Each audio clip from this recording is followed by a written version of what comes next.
Good morning. The December 1st State Board meeting will now come to order. Welcome to the December 1st, 2023 State Board of Education meeting. Board members, please engage your microphones before speaking and turn them off when you are finished speaking. Please note that board members may be using their cell phones and laptop computers to access the agenda and information related to this meeting. Live streaming is also available through the State Board of Education website. Would the recording secretary please call the roll? Patsy Kojons. Lisa Fricke. Here. Patty Goobles. Here. Jacqueline Morrison. Here. Kirk Penner. Here. Sherry Jones. Here. Elizabeth Tegmeyer. Here.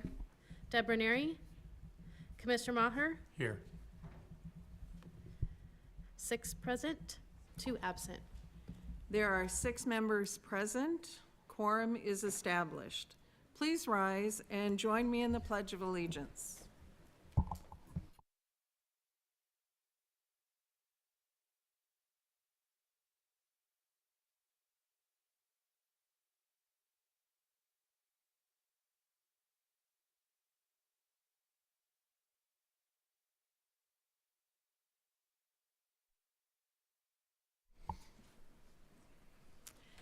Information regarding the Open Meetings Act is posted as you enter the room from the main entrance doors. The Open Meetings Act is also posted on the State Board of Education's website. Agenda item 2.1, Nebraska Schools Esports Association. Board Member Morrison, would you like to introduce our special guest presenters? Yes. So just for context, I had the opportunity to meet Kimberly Ingram Beck this summer and learn more about what she has been doing in the esports world in Nebraska. And I was super impressed, particularly for me. I remember when COVID happened, esports, not particularly esports, but sports gaming was how my kids remained connected to a lot of their friends, and it became social for them. But to see now how it's really being integrated into schools in the classroom, I thought was a whole new perspective for parents, teachers, and also for us. So I asked them if they'd be willing to come and share what's going on, and I am happy that they're here. So thank you.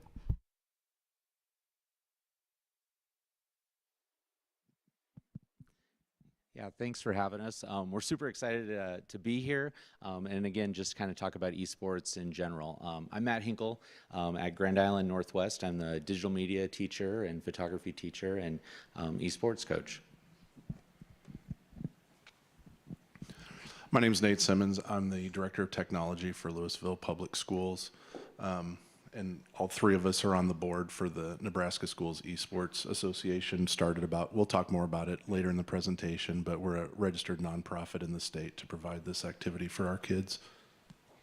My name is Kimberly Ingram Beck. I am the computer science teacher at Gretna High and Gretna East, and esports coach. So we are going to start with what is esports. It is competitive video game playing.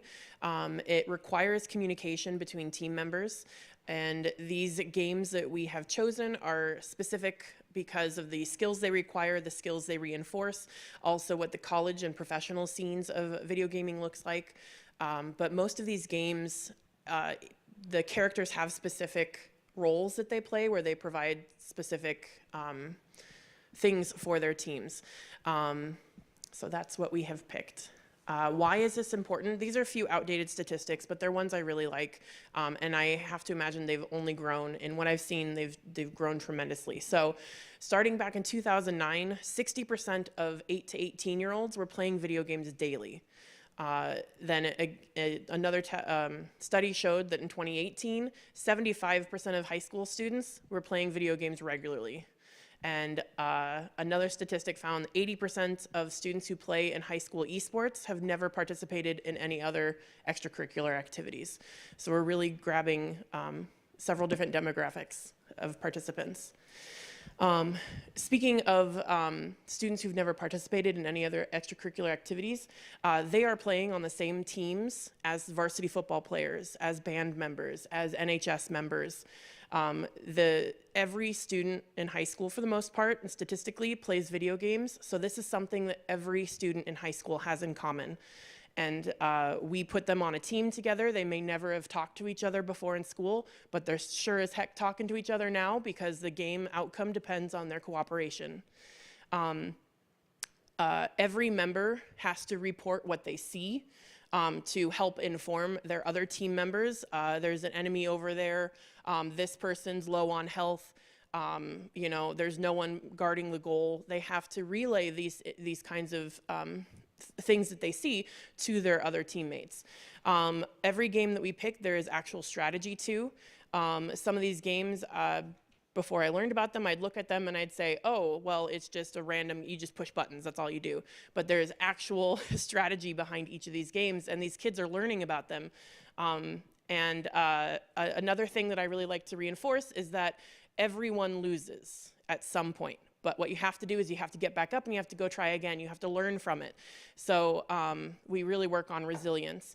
Problem solving happens all the time with this. Critical thinking, we may go in to the game with a plan on where the attackers are going to come from, and they may completely change it up and surprise us. Now we have to think on our feet and we have to completely revise what our plan was, and we have to do that while playing the game. And this all happens instantly, and it happens constantly while they're playing video games. In addition to that, they're really learning how to troubleshoot technology because it loves to not work sometimes. So. Yeah, and the biggest thing that Kim talked about was opportunities for kids. These are opportunities that we're giving these kids that maybe don't have them. Now, the cool thing about this is I'm the digital media teacher at Northwest, so I'm now seeing some of those same opportunities coming into the classroom. Traditional sports, for the last 10, 15 years, we've been, doing hype videos for our football team. We've been doing graphics for our basketball team. But now we're starting to do those same things with esports. We're taking those kids that are passionate about esports, and now they're finding ways to do that for this thing that they love. We're creating videos, we're creating social media posts, we're doing all of those things. Go ahead. Here I have a couple graphics here. I have a group of 3 kids. They graduated last year, but they were very passionate about esports, and one of them made these social media posts for our school. So it's showing our patrons, our people, hear the things that we're doing. I have a video here. We're only going to watch a couple minutes of it. Brady, the kid on the right, made this video, and I'll talk a little bit more about him after it gets done.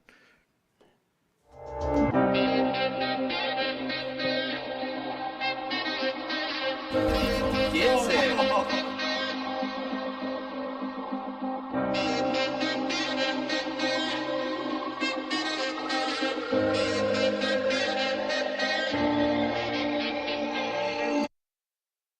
And that was just one of the videos that he did last year at our state tournament.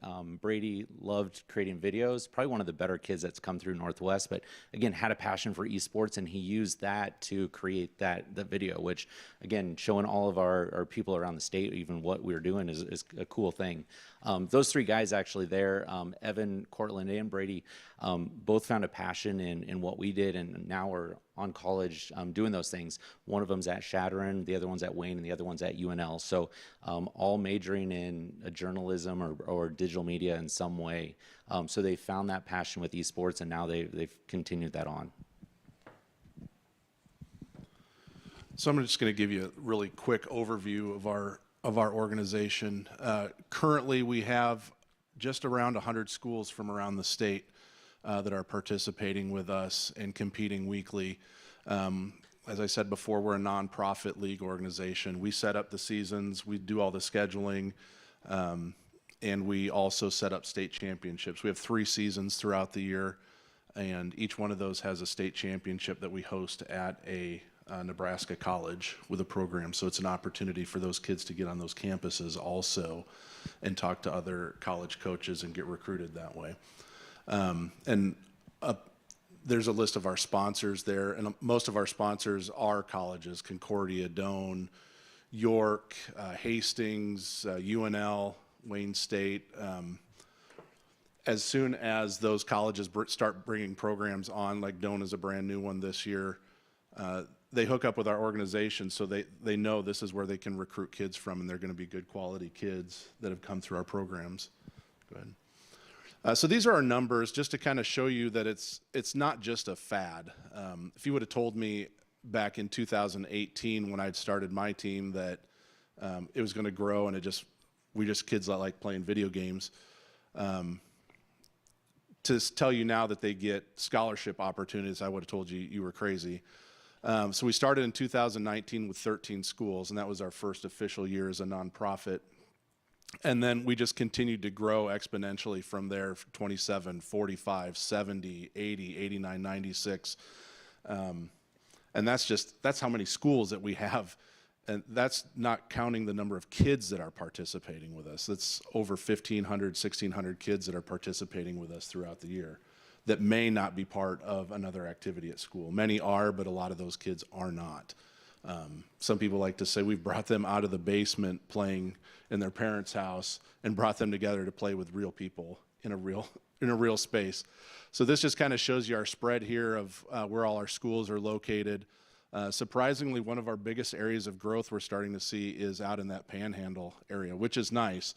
The bad part about that is scheduling with a mountain time zone, but that's all right. Everybody does it, so we're pretty unique. We get 2 time zones in one state. So we set up 4 divisions. Those are all based off of NSAA numbers for school districts. So we base our divisions off of size. We set weekly opponents for people. The coaches schedule the matches each week, setting up times that work best. So if you've got a team, maybe you've got a Mario Kart team that has a wrestler on it, you're free to schedule outside that student's wrestling practice. So he's not missing out on wrestling. Or if you've got a basketball player, he's got practice right after school. Well, I can get with the other coach and say, hey, I've got a basketball player. Oh, he has a basketball player too, so we'll just play tonight at 6 or whatever. It's flexible that way. Each season is about 5 to 7 weeks. We do playoffs for about 2 to 3 weeks, and then we do a state tournament. And then there's other schools like Grand Island Northwest will be hosting a tournament here in January. So there's local tournaments for kids to go to as well. So these are the games that we play, not all in one season, but our fall we did Valorant, Smash Brothers, and Clash Royale, and probably, unless you have young kids, you're not going to know what any of these things are. But they're team-based games. They're all strategic games, making kids work together and communicate. Winter, which we're in now and just started, is Mario Kart and Overwatch, and then spring is League of Legends. And all the games that we pick have a pathway into college. All of our college programs that we work with are offering those same games. So this is a picture of me and my kids from last year at state. Just a good group of kids. This is where we practice. We are fortunate enough to have had some money left over we didn't replace one lab, so we created a different lab of PC machines that also now doubles as our computer science lab also. So we don't have machines that are dedicated specifically for esports. Those are machines that are used for drafting, for coding, for other things during the school day. And then here's an opportunity that Matt and I participate in the Fall NEDA convention. This is an ed tech conference in Kearney. We bring some kids together, and they're the ones that are presenting. They're the ones that are talking to people. We just partnered together and started doing this, bringing our kids together. And Matt and I just stand there and watch them discuss and talk about esports with other people. And these are the quiet kids at school. They may not talk to you in the hallways, but when they're passionate about something, they're going to talk about it forever. Yeah, and these are a bunch of my nerds that we like to hang out with. So these are our gamers. We have about 30 kids on our team that play throughout the year, and just a good group of kids. Here's my classroom. Again, we use our digital media lab as this is where we game. kids get jerseys, and they wear them throughout the day, and it's just something that you can definitely tell that they love being part of it. Here was that team that won state last year, our Rocket League team. We were super excited. They got state runner-up the previous 2 years, so to win that, you saw some emotions. I got 8 to 10 girls on my team. So again, it's not just guys that are playing esports. In this group right here, this is a senior, 2 sophomores, and a freshman. We have about 200 kids per class at Grand Island. This group of girls wouldn't have hung out if we didn't have esports. So it's bringing that group together to, have one thing in common. Hey, we see this all the time. Kids are on their phones, but now we're showing them a way that they can use this as a way of communicating with each other and building those relationships. We're very fortunate at Gretna East. We have had a pretty massive program over at Gretna High School. So we split this year. This is our first year splitting into a new high school. And so our computer science lab is also our esports room. So here you can see how we have it set up. We are, again, extremely fortunate to have such an amazing setup. But here is just if I could brag for a second, my Valorant team won or state champions this year, so I'm pretty excited about that. But anyways, so here are some of my kids. Yeah.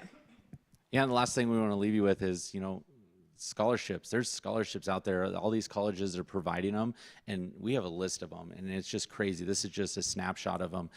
The thing that I love, and I talked about opportunities for students, like right there in the middle, Concordia, they're creating scholarships for these kids to go do content creation for their social media, for their teams. So it's not just going and playing video games, but it's that creation too. So we're excited about these opportunities we're giving kids. So I guess questions from anyone about anything?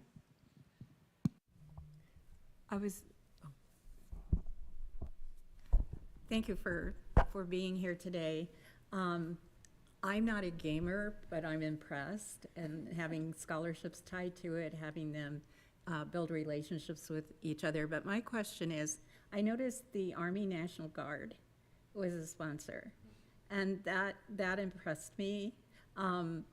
But my question is, was that local or state Army National Guard? And what was their reasoning for wanting to be a part of this? I mean, I think if you think about the National Guard, it's all tactical, right? You're right. I mean, definitely you got some of those kids, but I think they're seeing a group of students that can help them out that maybe it's untouched. So I think they had a big thing nationally that they pushed to all their things, but we've been working directly with the couple Lincoln people, and it's been a good relationship. We just recently had a tournament out there, and we were on base, and they brought out some Humvees and everything else, and it was cool for the kids to get that opportunity. Because it's a recruiting tool as well, but I knew about like aeronautics and gaming and war and gaming, how it makes them more agile to get things done. But I just wondered with this, how that worked. Thank you. Something crazy, if I can add, they have an esports team. The Army does, the National Guard does, the Army does, the Air Force does. FIFA has an esports team, NBA has an esports team. But yeah, they're also finding controller usage for drone pilots it's an easy transition. So I know that's another thing that I've heard about. So. Matt, I was just going to comment that I think I noticed a few of your nerds were probably my former students. So I'll be excited to come to your competition in January. So I hope you can give me some information. But I'm just curious about what would the cost be to operate a club for the year? Did you mention that? Did I miss that, or do you know? I know for every school it's different. I know for me, the school basically said, hey, you guys can have an esports team, but we're not going to provide you any funding. So they pay for me as a sponsor, and then we do some fundraising and do it. Again, we're using machines that we already have. Over the years, we've purchased keyboards, mice, and some of those other things. But, for the most part, there's not a huge expense for it. And the travel to the competitions, everything that Nate talked about, like with our season, is online. Games are played all online. Now our tournament, we do encourage, we want people to come to that because there is something about a face-to-face tournament that we like. And really, we haven't seen schools, for the most part, have a problem with, paying that expense. Okay, thank you.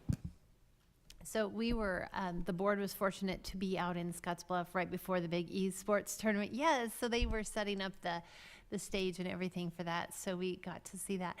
But I would love for one of you, or maybe all of you, to just share a story, because we all know the impact that when a kid finds their niche, and how that sense of community and team can completely change them. And so just looking for a little feel-good moment here.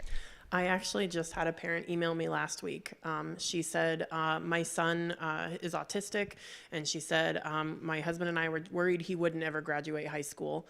And then he found esports, and he just signed at a college to play collegiate esports last week. And so she's sharing a picture, and he's going to major in computer science. So she was just saying, because of esports, he found something. And so that was really nice, touching. I just have multiple stories about kids that struggle in school, getting schoolwork done, are constantly on that ineligible list until their esports season comes along. And then all of a sudden, their grades are maybe not all A's and B's, but they're passing. And they're doing that work so they don't let their team down each week, because they are part of a team. And if we don't always have a lot of subs, we're a smaller team. I got maybe 12, 13 kids. So if I've got one game and it's a 5-player team and I don't have any subs, that one kid can drastically change the outcome of that match. And he knows that. And they're good kids. They just struggle. They just need that little nudge and that little motivation to try and do better in school. And that's something we've been able to provide that way. Yeah, and I'm going to do 2 of them since I'm the last with the mic. We went to a tournament in Thayer Central, and again, just a regular tournament, but they had a college come up from Kansas, and I had a mom come over to me just bawling. And I'm like, what is going on? Are you okay? And she's like, the college coach just told my son if he could beat him, he'd offer him a scholarship. And he did. He beat him. He got a full ride scholarship to go play video games. I mean, that was awesome. I still remember seeing those tears, and I could probably start crying. I mean, it's just the passion, the emotion that these parents are starting to see. Yesterday, I was talking to my esports team. We were just kind of going through December and like, hey, this is what the rest of the semester looks like. Our tournament's on January 6th. We come back on the 4th. We will have practice that day. And one of the kids in the back of the room goes, good, a reason to come back to school. We can have esports. So, I mean, but that's the thing. These kids, maybe they're not excited to come back in January, but they're excited to come back and play. They're excited to come back and be part of this again. So, that's why we do it. We love these kids. We love doing this, and we love seeing those things. So, thank you. Anything else? Well, I just want to thank you for the stories, because so often, we do find that when kids find that purpose. I used to teach English, and I would say, I know that those kids don't come for my class, they come for shop, or so they can do basketball or whatever it is. And so I'm just want to express gratitude. I have a 16-year-old who loves to game.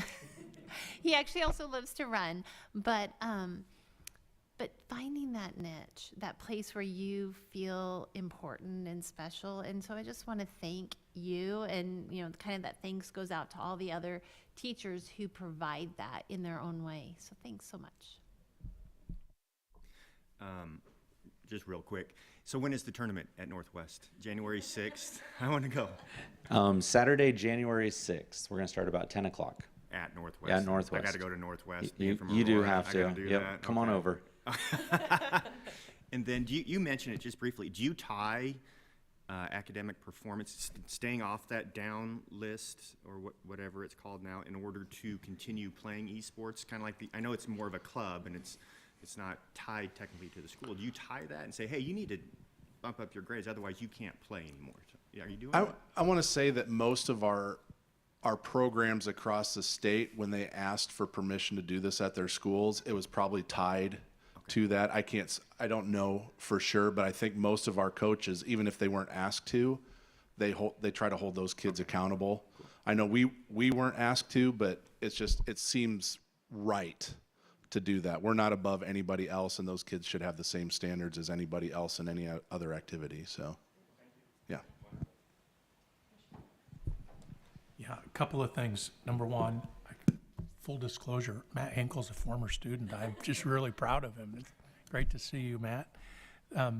Two, I can't remember the researcher's name, but he did a meta-analysis on what quality instruction looked like, and he said it really boils down to three things: planning, engagement, and feedback. And I would say by gaming, all of those three things happen, but you might have cornered the market on engagement. So I really appreciate that. Question that I have to you are, do you see any direct connections back to the curriculum in your school? And do you see any connections directly to workforce issues that we all face? I'm a computer science teacher, so my numbers may be slightly skewed, but we have a very large number of computer science students participating in esports who then go on to major or at least work in the computer science field in some capacity. So that's nice. Yeah, and like I said, when I was talking, I mean, a lot of our kids they have a passion for computers. They want to do that, and, you know, we're seeing that, and maybe I'm bridging the gap there. You know, they see that in esports, and then they get to know me, and then it's easier to take my classes. But yeah, I mean, even our computer science teacher, he comes in and hangs out with the kids and sees what they're doing, and he's like, I have a lot of these kids in class already too. So I mean, yes, I think we're seeing a lot of those kids, and that's what they're then going into. They enjoy the computer field, and I think we're seeing some of those things. Also, soft skill development is huge with esports. It was very early in the presentation, but communication skills, we have leadership skills galore, and just critical thinking, problem solving, it all happens in the guise of a video game. So the kids just think they're there to play a video game. They don't realize we're actually developing soft skills. So it's fun. Did you have anything? Yeah? No, I don't Okay, have all right.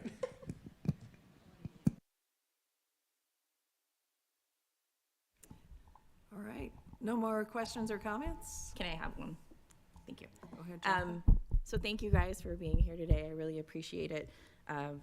We heard from students at the Nebraska State Boards of Education meeting, and people asked them, what do they see as, you know, how can other students be successful? And they say having a sense of community, having a sense of belonging, finding your niche. And so I think this, you know, is great to hear that we're being able to find kids who aren't participating in other things and really bring them in. But I do know each of you may have said that you have the resources at your school, or that, you know, you've made adjustments, but there are things such as access to computers, access to certain internet speeds. We know that broadband across Nebraska isn't necessarily equal.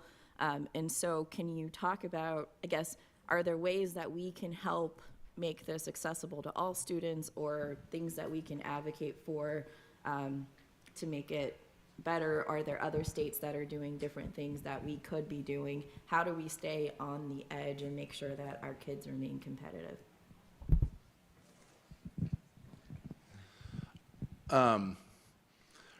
We have quite a number of schools. One comes to mind, and he'll call it dumpster diving, but his whole esports lab, he just found computer parts. He went to recycling centers and found those things. The school wasn't going to provide that opportunity for his kids, so he went out and found it on his own. And other districts or other programs have done grants to try and get funding to get that equipment. Others do rely on donations from local businesses. If they don't have computers, a lot of our games like Mario Kart is played on a Nintendo Switch. So finding funds, there's a school in Omaha, he scours the local pawn shops and Goodwill looking for good deals on that stuff for his kids.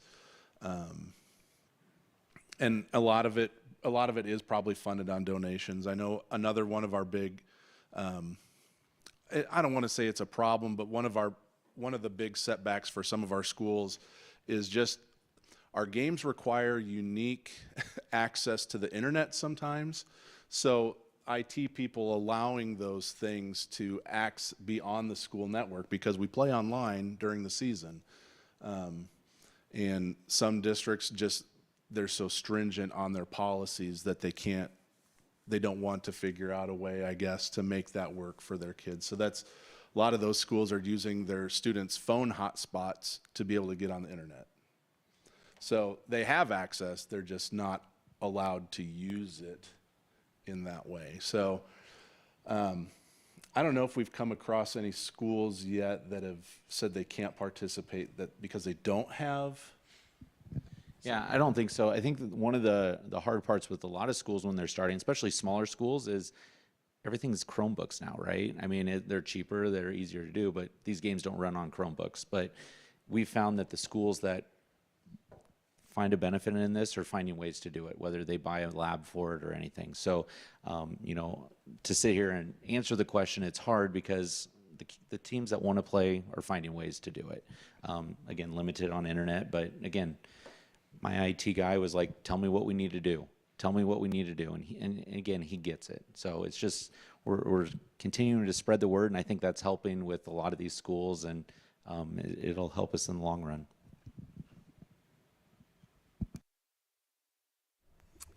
All right. Oh, sorry, Lisa. I just wondered, do you take donations from community members? Like, I have an older computer, it's maybe 10 years old. Would that, if I scrubbed it, would that be helpful, or is it too outdated to play these games? There are definitely parts that we could probably use, but some of these games do require pretty high graphics, especially. So graphics cards are a necessity that are not in traditional business computers.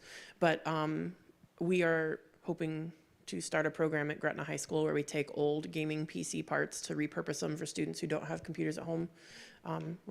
That's very early stages, but we would be relying on community donations. So, yeah. All right. Thank you, Matt, Nate, and Kimberly. We appreciate it.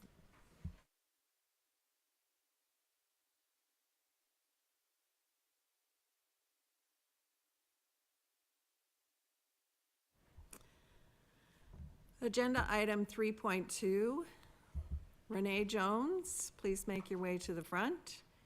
Renee Jones is an English teacher and the 2023 Nebraska Teacher of the Year from Lincoln High. She's joining us for her final Nebraska Teacher of the Year report. Got this now. Cool. Awesome. Thank you for having me. Good morning, everyone. All right, here we go. Ta-da. All right, so since the last time I saw you all in Aurora, I have been more across the state than traveling all around the country. But one of the incredible professional development opportunities that I recently had was hosted by ETS and CCSSO. It was called Next Steps, and it's in Princeton University. And one of the really incredible takeaways that I have, you'll see at the top, what's my top right here, but that is a bunch of the State Teachers of the Year engaging in professional development. And this is me learning from an elementary teacher in Vermont. It is a strategy that I have since implemented into my own high school English classroom, and I just have found so much power in learning from other educators. We do this thing called lightning lessons, where other teachers are just presenting lessons and strategies about what they do in their own classrooms, and it's really cool because from my experience, I spend a lot of time learning from other English teachers, and that has an incredible amount of value, but there's also so much that can be learned from any pre-K to 12th grade teacher in ways that we can work together and implement these strategies. And so that has been really cool. And so I just want to kind of encourage us to think of ways to support these kinds of professional developments and figuring out, creative strategies. How can we do this, using the internet at like some low budget ways to figure out how do we have our own lightning sessions, because there's an incredible amount of things happening all across the state of Nebraska and all across our country. And so how can we really use our resources in that way? Another great thing that I got to do was spend 2 days in Kearney at the Nebraska Educator Shortage Summit. And a repeating thing that I continuously heard during that is, we have enough teachers certificated in Nebraska. How do we keep them? And I know you guys have all had this conversation, and many of you were there, and we talked about state surveys, and there was a lot of conversation about how do we build creative teacher leadership? And I hear that over and over again, if a teacher wants to become a leader in some capacity, then they're told to become an administrator. But there are many teachers, and we certainly want to keep them in the classroom. How do we build leadership opportunities, but being mindful that we're not training them out of the classroom so that they're leaving the educational sector, but rather utilizing their professional strengths so that they can feel like they're professionally being utilized. And so I'm figuring out a way to do that. But my biggest takeaway is that I had this opportunity, and I got to be in a room full of a lot of people who are very dedicated to our profession and our state, but I was only one of 2 teachers, and that felt weird to me. And I would just really love to challenge that and to have more teachers in that room, because if we're having the conversation of why are teachers leaving, I actually would love to change that dialogue and ask more teachers, why are you staying? Because why you're staying, and then we can highlight those things, because there's a lot of teachers, we talk about it, teachers are leaving, and that, of course, that's a thing that needs to be addressed, but a lot of people are staying. And so why are they staying, and how do we do more of whatever it is that are inclining them to stay? And so it was really interesting to kind of be on the other side and to have those conversations and to provide a teacher perspective. But I'm only just one teacher in our incredible state, and so I hope that more teachers can be there next year. One of my favorite things that I've got to do during my time this year is work with pre-service teachers. And so I have recently been to Peru State College twice and out to Concordia, and met with Ed Rising, the Ed Rising chapter in University of Nebraska at Kearney. And these, whether it be the high school chapters or whether it be aspiring educators on the collegiate level, or whether it just be these events where high school kids are not a part of a formal aspiring educators or Ed Rising, but are just kind of like going for the day to learn about education as a field opportunity. These are really well-planned events. The kids are excited. The professors that are leading this are really excited. And so I'd love to just figure out, how do we get more exposure to these events, and really acknowledging that we're not only recruiting teachers, but we're recruiting school nurses and school psychiatrists, and kind of just broadening in that capacity, and remembering that we don't just have to target the kid that has acknowledged that, like, hey, I want to be a teacher one day, but really having the narrative that asking the kid, who is that special teacher? Because I bet if I went around, everybody has that teacher. Everybody in this room, everybody has that teacher. And so I think it's really about just planting these seeds about how can we get you to share your powerful experience so that we can not only recruit more teachers, but also just spread a positive narrative about the education field. And then, whoops. Try again. There we go. And lastly, I've got to do a lot of really cool things. Having Dr. Biden, who is an educator in the White House, has provided me opportunities to go there, but also to be recognized nationally on social media. And so I got to do a first day of school photo, the first one I've ever done. But that was awkward and fun all at the same time. And then, of course, I got to go to a Nebraska football game, and I got to take my oldest son, who absolutely loves Husker football, and take him to the homecoming tailgate and just like have this really special moment and talking about, different people and kind of what they're doing and show him around college campus. And that was a really, really special moment that I'll be forever grateful for. And then, of course, I get to go to the national championship football game in January as kind of my last hurrah. But the last kind of thing I would just like to leave here during my final presentation is, as you know, educational narrative is really alarmingly negative right now. And as I think about how do we positively move that needle, I'd really like to challenge all of you. I think it's really, for whatever reason, from my perspective, it's really easy to share the bad and to talk about the strategies that aren't going well, or the one teacher that made a mistake, or, like all of the bad. And of course, these conversations they're important, and our kids deserve for those to be had. But I think it's really important that we are intentionally finding good, because if we walked into any school right now, you would find a teacher doing incredible things. You would find innovative learning, an esports team, any of these incredible things, they're absolutely happening, but I just don't think we take the time to intentionally talk about them. And if each of us shared a story with our waitress tonight, or if we posted twice a week on social media about something good that happens, again, it's about like planting the seeds and igniting the fire, just these like tiny little things that we can begin to change the narrative of education.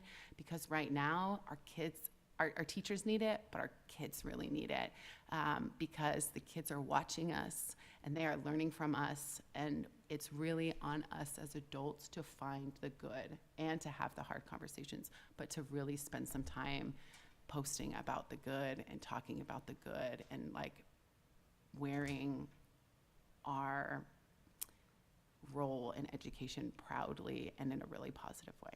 So, thank you. Thank you, Renee. Any comments, questions? So I'm sure that this was an incredible whirlwind of a year, especially given that you still have a job and a family. So thank you for being an ambassador for our state. And I hope, and I'm sure you will, because you seem to be a writer, a reflective English teacher, I hope that you just take some time, go to a coffee shop, giving you permission, run away, and write down like what the things were, those special memories. And just because sometimes things happen so quickly, and then we forget to just slow down and treasure that and really think through it, because you just move on to the next thing. I know how that goes. So just hoping that you can just take away and treasure some moments.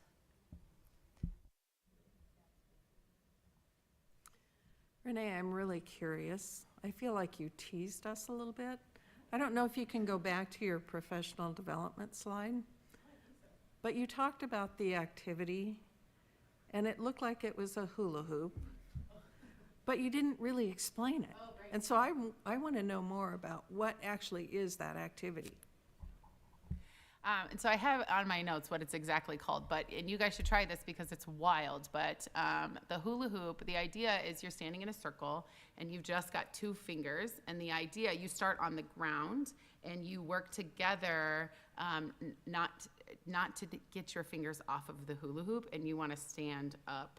And some science thing happens, and it just either be when people are like pushing it, and they don't know, but like they feel really tense because nobody wants to let go, and but you can't also hook it, and for whatever reason, the hula hoop kind of rises and rises and rises, and so you see people like going up, and so you really have to like be present and be in the moment and be calm and to like elevate the hula hoop. And so it seems like a very thing. But it's really, we used it in my English class, so we do literature circles when we're talking and discussing about a book that we're reading, which is really vulnerable for kids to do, and it takes a lot of getting to know you. And I'm serving high school freshmen this year, and so some of them know each other and many of them don't, and so I do a lot of really quick 5-minute, how do we feel comfortable with the people that we're going to be sharing with, and so that was a strategy that I used in that capacity. Yeah. Thank you. All right. Thank you so much, Renee, for being our 2023 Teacher of the Year.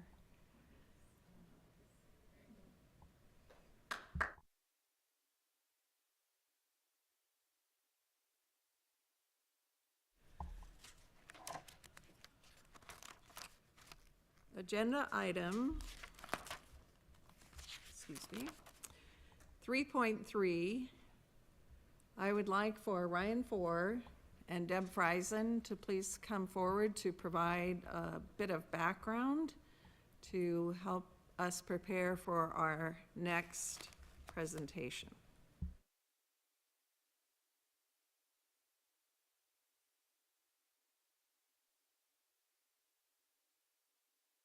Scott English is joining us here at the front, and we're preparing to hear from him on the statutorily required report from the DHHS Superintendent of Institutional Schools to the State Board, taking an opportunity to provide a little bit of background and context to our work in that space, and also to take an opportunity to recognize Scott English in his role as Superintendent of Institutional Schools for DHHS. End of February, beginning of March 2020, we recognized that something needed to happen differently in the education of students in the DHHS institutional schools and programs. And Dr. Friesen was pulled into that very quickly, and my office was next to her, and I was pulled into that very quickly as well. And for example, there were not instructional leaders in each of the cities where there were sites. So there was a principal that was being shared between a site in Hastings and Lincoln. And so there were some issues there in terms of who was responsible, who the teachers report to for instructional and academic matters. And so very quickly, Dr. Friesen reached out to Scott English because of his background and knowledge in this space and working with students in these types of settings. And then I don't remember the time frame, but around that time became a legislative requirement that there was a superintendent of DHHS institutional schools. That did not exist before. And Dr. Friesen very quickly became that person. And we began working then with those schools and programs as we would a priority school, for example. And so you utilized our contractor who was working with priority schools at the time. Dr. Friesen also assembled a team within the agency to work with Mr. English and his staff in providing supports around special education, career and technical education. We had some issues with accreditation and approval, teacher certification. I might miss some of those other folks within our agency who came together to really focus and provide supports. One thing that was a focus in that time was working with the local school districts and the special education needs. There was a gap between the students coming from their school of residence then to the DHHS school, and we hired an individual specifically to work with schools to ensure that the students' special education needs were being met, and Scott has continued in that approach. What you'll see today, just in my preview of what Scott is going to share, is night and day from where we were 3 years ago in working with DHHS institutional schools. And much of that is attributed to Scott's leadership and to Dr. Fryson's leadership in this space, and also the staff at those sites. One of the neatest comments that I heard in working in that space was when we worked with Scott to provide professional development opportunities for those teachers. Quote, "I've worked here for 23 years and I haven't had a professional development experience." Now, that was one person's recollection of that, but the teachers were clearly hungry for professional development, and I'm proud that we've been able to partner with DHHS to grow in that space. I've said a lot. Anything else you would say before Scott comes up? And appreciate that introduction. What I would say, and always want to remind myself and to remind the board at any opportunity that Scott gets and comes to speak to you, that's such an appropriate introduction in terms of cultivating change, fostering knowledge, transforming futures, and belief in your strength. Scott called me out of nowhere. He had been with the Omaha Public Schools. He had left. He had gone to Georgia. He called me about wanting some educational opportunities back in Nebraska. He called me on the right day at the right time, and I said, "Oh, don't I have something for you?" And he has not wavered in his commitment to the YRTCs to transform that program with us working side by side with him for the last 5 years. We really owe a debt of gratitude to him.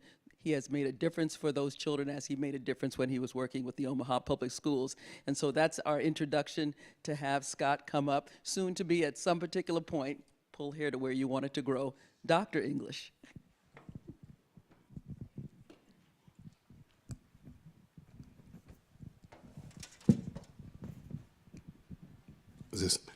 I've never been a person of introductions to enjoy them. But my name is Scott English, and I am the superintendent of DHHS Facility Schools, and we cultivate change, foster knowledge, transferring futures, and we believe in your strength. And it was meant for me to be here this morning because now I have another project on how I can get my youth into esports. Is it the top? So as Dr. Friesen and Dr. Forrest said, I did speak to you guys last year, but I did a overview of 3 years and what we have worked on. Today I'm giving you an overview of kind of 2 areas we wanted to focus on because it's the right time to be able to focus on that. But I want to highlight a PD opportunity that we had August 10th, starting the beginning of the school year. For the first time, we brought in all the teachers into Kearney, and they drove 2 hours from here, and we came in and we had a really good PD session because we had Dr. Sarah Thomas from DHHS. She's based out of Kearney, where we are, and it was about trauma-informed care. We worked on our online learning program, which is a SALIS and APEX on getting kids recovery. We rolled that out. And also our student information system, we adopted Power Schools so that we can have better record transformation within our own facilities, because that wasn't working well. And then we did an introduction of PLCs, and that's going to be a driving force on how we lay out information and we work on our data and where we're moving to. And special education, of course, that's a focus area that we want to do this year. The reason why that was a good PD is because before our teachers left, even the ones that had driven 2 hours, they asked if we could do it again this year. So on January 3rd, when we come back from Christmas, we'll be meeting in Hastings, and everyone will come. And then next week, my admin team will work together to get the agenda together. But the agenda is really easy to put together because it's teacher input. I mean, our teachers work with a tough group of individuals, and so we want to know what they want to know and how they can be better in the classroom working with our youth. In July, I was able to meet with my admin team, and we focused on, well, that went too fast. Anyway, we focused on, or is it the next slide? Anyway, we focused on 2 areas, and we asked ourselves 2 questions. How are we assessing our students to know that they are growing? And what are we doing with data, specifically special education data?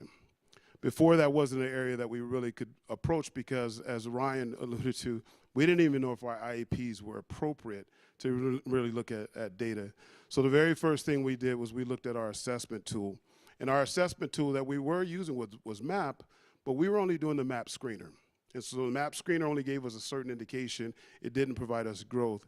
Hats off to my principal in Hastings and her teacher, Brittany Horton, and Deb Turner, my principal. They moved to it last spring because in some conversations you have, people don't think you should have growth or work on growth with adjudicated youth. And so, or they have the excuse that the youth don't give us the true score, they skip through that score too fast, or they don't really care about the test. And so that's true because I've read it enough in doing research and I've heard it enough that we deal with 100% of our school. 100% of our school is probably the 5% bottom of other high schools. So that's true, but that's not our excuse to not do what we can to provide the best for kids. So they were strongly encouraged, recommended, and told that we're going to do the full battery of growth. And so it was so important to us that we treated it like an ACT moment this past October. And we went through our core, and we had every kid who hadn't been tested the full battery, and we gave them the full battery. Now, there was cookies involved, because there's nothing wrong with a little reward in that. But so then we looked at our map, and so now we do the full battery beginning this past fall. The other opportunity we have now is Read 180 and Math 180. Those are interventions that come to youth if they qualify from their MAP score. And so they are in their regular English class, but they also can step out, or regular math algebra class, but they can also step out into a class that we have for Math 180, Read 180. And our first test for Renaissance Stars is December 11th. That's more customized for the classroom. So if you can see how we're moving is we do a pre-test of MAP full battery, identify some strengths and weaknesses. They either qualify for Read 180 or Math 180, or if they don't, not every kid will be in Math 180 or Read 180, but every kid will be assessed in STARS. And we try to do that four times, but the way our youth come in, we may test a kid December 11th, and he may be on a stage where by January he's gone. So that's one of the tough situations we have when collecting data, but that still doesn't mean, and my theme is, we don't do it. So when we left that, as the principals, when we left that meeting, we wanted to approach the teachers and ask them, what is our why? What is important to us regarding data? So these are all from our data framework team of teachers to come up and say, why are we doing data? And it's something that we talk about all the time because, again, when you're dealing with our students, sometimes data is not important to them or to the teachers. And so, of course, it informs instruction, leads to student mastery, assists teachers in identifying individual learning goals. You know, those things like that help us to stay focused and do what we can to make sure we are doing the best to assess our students.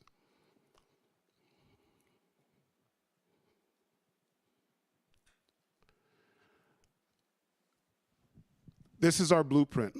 About last spring, 2 teachers per facility, all my administrators and myself met with, we work with KLK, Dr. Tanya Head and Dr. Kathy Kennedy, and for 6 to 8 weeks, we met every Thursday, and we customized this YRTC data framework to say this is what our blueprint is, so that no matter what leadership is and what teacher is, if that place is removed, we have this system in place on how we assess kids, how we, what our culture is as far as assessment and learning. Of the 4 to 10 sections, number 4 is my favorite. It's the individual student monitoring, because I think that's more of a culture changer than anything. So we have the student self-monitoring plan. That's where a student comes into us, and this is not in place. It probably will begin in January, because my counselor is a major piece of this, and he's been part-time with me until December 11th, so we'll probably implement this in January. But a student sits down with him. He has to meet with students within the first 10 to 14 days. And I say 10 to 14 days because sometimes by the time we track down the documents of our youth, that's pretty much how long it takes. Not all the time, that's not the majority, but the fact of the matter is it can take that long. But if it's less than that, then he meets with them, he talks about their goals, talks about their accomplishments they want to make possibly in reading and math, and then the students are involved. And the reason why this also hasn't been rolled out, this is not just a counselor, it's a body of teachers that may be involved with that student, checking in, but it helps change the narrative. Also, and let me skip the other part of the student portfolio. This really would change the narrative, because our kids go to functions like team meetings, family team meetings, they meet with probation, and everyone, even school is a part of their program, but everyone always asks about school, and our students have the same common answer. I don't know. How many credits you have? I don't know. Where are you at with school? I don't know. So now what we're trying to do is change the questions that even the unit manager's probation asks. Where's your portfolio? I don't know. That'll tell them they're not doing work because that portfolio is a body of their work. Now that portfolio only might mean something important to us in the facility, but it will mean something I know because I've seen certain things with the youth. And what it also does is we live by transcripts in our world. I want to take that away because sometimes it's just transcripts and credits. Now I will say we've made strides with OPS. OPS is our largest district, which is honestly my largest population. I think it was about a year and a half ago, LaDonna Jones Dunlap came on board with NDE. In speaking with her interviewing me, we developed a pilot program with OPS. And that pilot program caused us to meet with OPS's placement and our facility and my staff and myself. We met every month about kids who were coming out of the facility. And our goal was not having kids sit at home, getting kids registered, making our credits valid to where they cannot repeat and take things over and over. So we met every month to where we don't meet anymore because it's all about communicating in relationships. So now we know, for example, we have a process. Our kids get a 60-day notice to leave out. We reach out to OPS, say, hey, this kid is on a 60-day notice. That becomes a trigger for them. So within 30 days, the way this process works now, either we're reaching out to Zimmerman or she's reaching out to us saying, hey, we're about close to that 30-day mark. Is he still coming? Because some things do change where they end up not leaving. But we have that communication. So by the time that kid leaves, ideally, not happening now, I want him to leave with a portfolio. Not only that transcript, but a body of work, projects, writing, something that he can take with him. May not take it to the school, but at least he has a body of work more than just a transcript that speaks on who he is, or she. And so then also with that partnership that we've had with LaDonna, it's made our IEP and our understanding of special ed with OPS trickling down to Lincoln and then the smaller districts a lot better. We've had probably about 14 IEPs from August until May. That's awesome compared to having 0 in the past. So we don't have those. Another reason, again, why we didn't really look at the data of IEPs because we didn't know if our IEPs were accurate. So that's been streamlined a lot better. The relationships are a lot better. And so it helps our kids not sit at home. It helps us now be able to approach data to look at what do our kids need to improve. Professional learning communities are something that we're working with our teachers. Our teachers they're not used to working together like this. And if we want them to learn and how to interpret and analyze data, we give them agendas every month.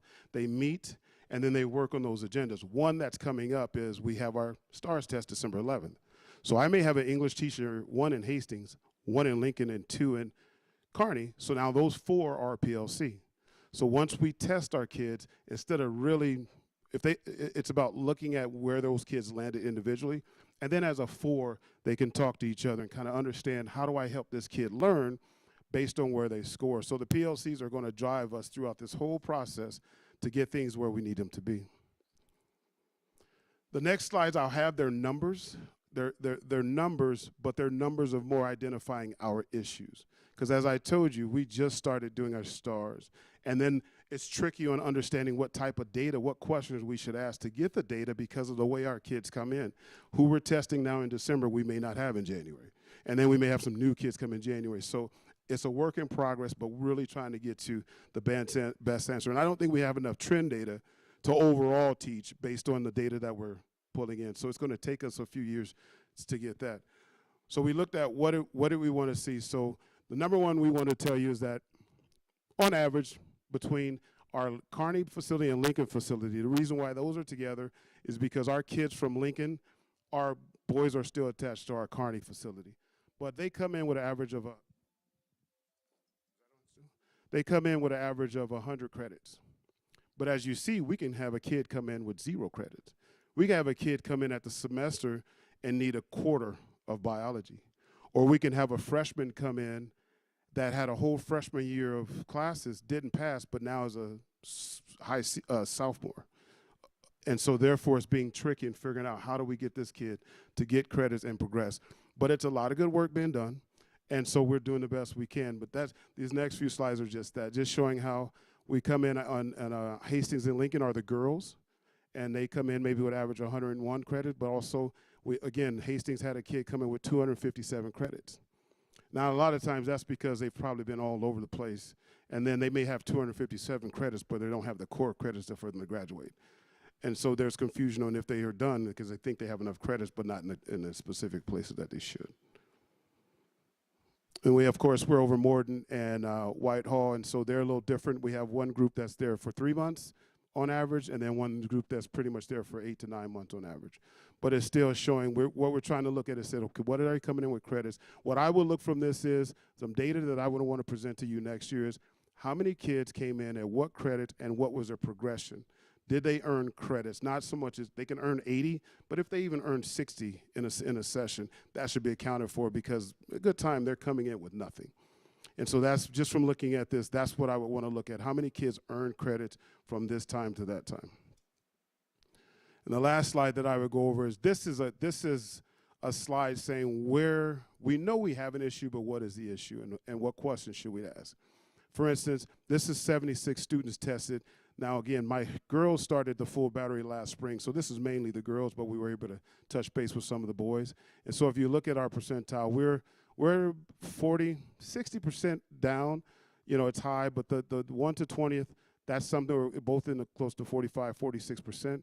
That's something we know we need to work on. So moving forward, our questions will be within the maps. How are we showing growth, and what do we need to do to make improvement, and then come back with some better data.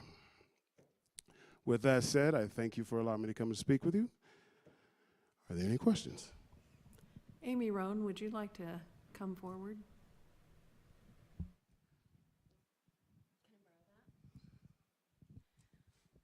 So I think, well, you all heard Dr. Scott tell you early on that he's not a man for introductions, but I think that what was missed in this is the fact that none of this would have been possible had it not been for the true belief that Scott English brought to the YRTC systems. As you can see from his numbers, most every student that enters into the doors of any of the facilities could and should be considered special education. And they were running a system that wasn't identifying the true needs of students and then addressing that with an educational system of support. And Dr. English truly transformed the YRTC systems in Nebraska to have that belief in all students and bring the supports that these students needed, not only while they are at the YRTCs, but when they transition back into their home school systems. So I just wanted to underscore the true importance that he plays in all of this.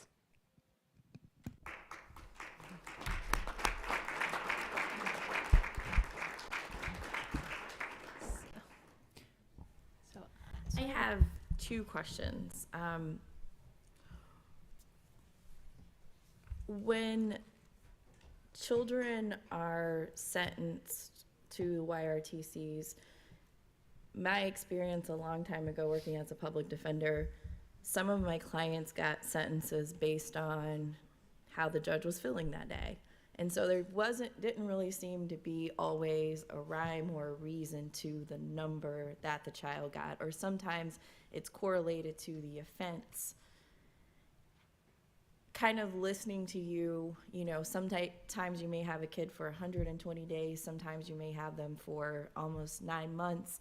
To me, that seems sometimes random to develop some consistency in their education and to really move the needle.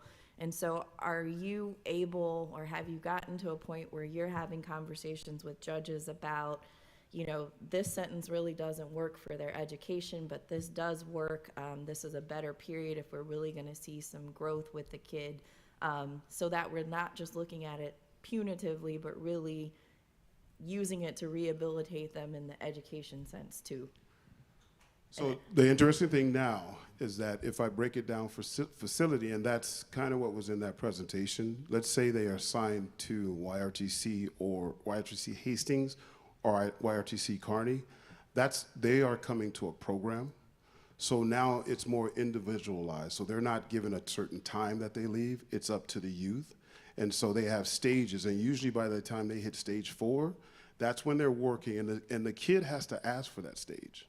So the kid walks in, I'm speaking YRTC Hastings and Kearney first.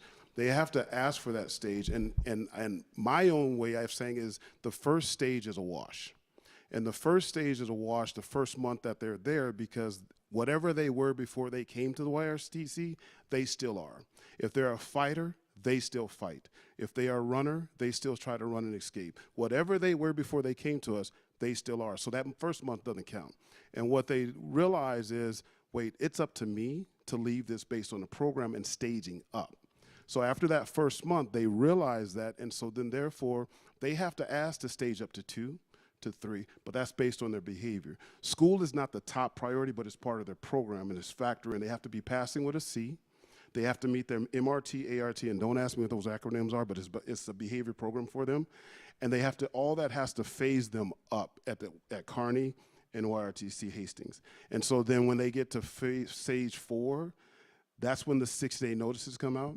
That's when the furloughs are offered to where they're able to go home with their family. That's when the weekend visits are offered when they're able to come in. And so sometimes that number can be skewed because, believe it or not, that's a safety place for them as well. And believe it or not, they self-sabotage.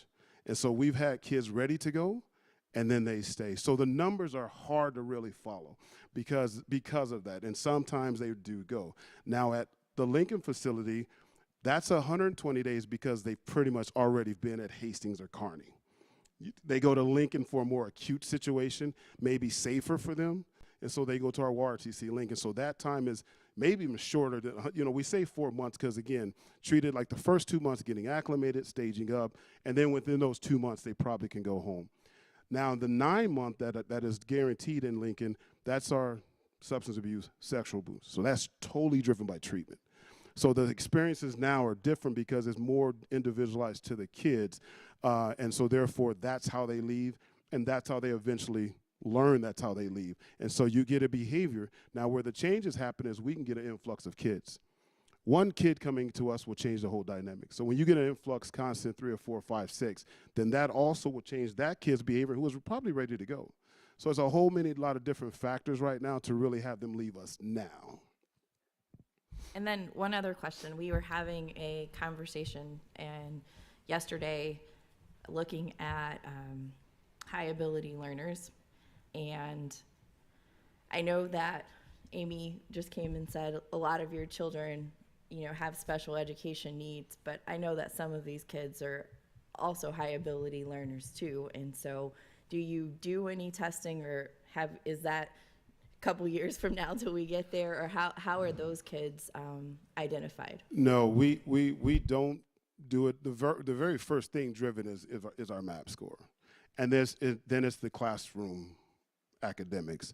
We haven't gone there because when I say, and I don't want to take this lightly, and it's not a negative, but when I say we have 100% of the bottom 5%, these kids can't even get out of their way of learning. They can't get out of their way. Their behaviors are so, and their trauma is so much that they really can't get out of their way.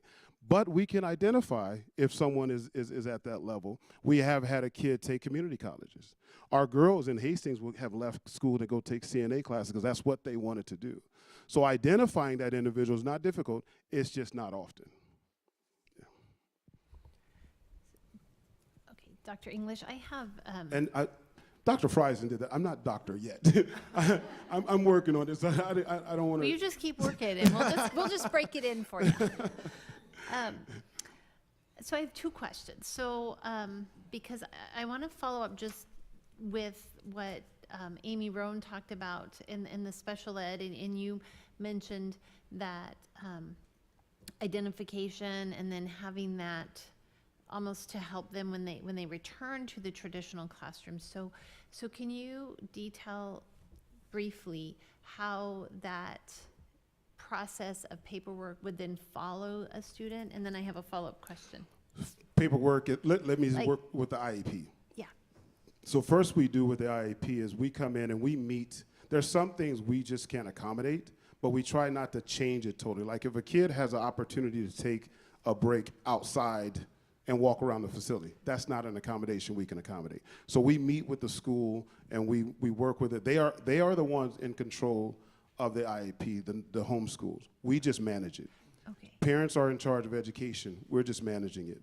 And so therefore the documents are in line when they leave. We meet again, and then that is set when they go back. We revisit what's going to work for that kid when they come back to the school. So we meet with the schools constantly to have it, how does it accommodate for us when they're here?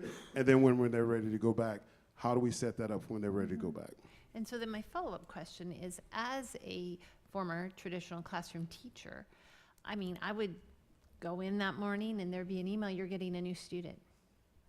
And I'd have no paperwork, no follow-up, no information, just this kid is coming from YRTC. You know, give him a desk, give him a book. And so my question is there something that can be done to help the traditional classroom teachers understand and know how to integrate? I mean, because they would just be dropped in my lap, and I had no background, no training, no ability to just help that kid other than try and bring them along. And so my question is, what could schools do from your perspective, or is this something that we at the NDE could help school districts? Yeah, that I'm not sure, because our goal is to make sure our youth, our primary goal though, is to make sure our youth are not sitting at home when they leave us, and that the credits that they got from us are following them. So once they get to the districts, that I from that point on, I'm not sure how that process will go beyond them getting the documents that we need to get to them. Yes, I was just thinking like maybe there could be some sort of collaborative effort in training those traditional classroom teachers who maybe don't have experience with youth, and just kind of how to help integrate them back into a traditional classroom, because That's a bigger question that I want to answer right now. Okay. All right. Only because it would involve so many different pieces as far as getting, when a kid leaves us, for instance, it's state statute that technically we can't work with the kids for privacy reasons for 2 years after they leave us. Okay. So then from that piece, how do we bridge that kid coming into your classroom as a classroom teacher? That's a bigger question for me right now. And I guess I'm just saying, like, as a teacher, we didn't have any sort of information training, and I think that would have been helpful. Right. Because you do want to see these kids succeed once they return to their communities. Exactly. That's a great question. Yeah. Any other questions? Maybe one more. I'm just wondering, what do you need from NDE? What else do you need, or what would be helpful for you in your work? I have to be honest with you. NDE was contracted with DHHS for 3 years. The contract stopped, but the relationships haven't. So Amy came up here for a reason. I still talk. So I still work with NDE. They still respond to me. So things are still happening. So I really couldn't even answer that question because I don't know what I'm missing, because I can talk to Ryan and I can talk to Brad. I can talk to them and get answers right away. And things, because they were involved for those first 3 years, I don't need them as much. Thank you very much. We'll look forward to hearing from you again next year. Board members, we will now take a 5-minute recess.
Board, we will return from recess in 30 seconds.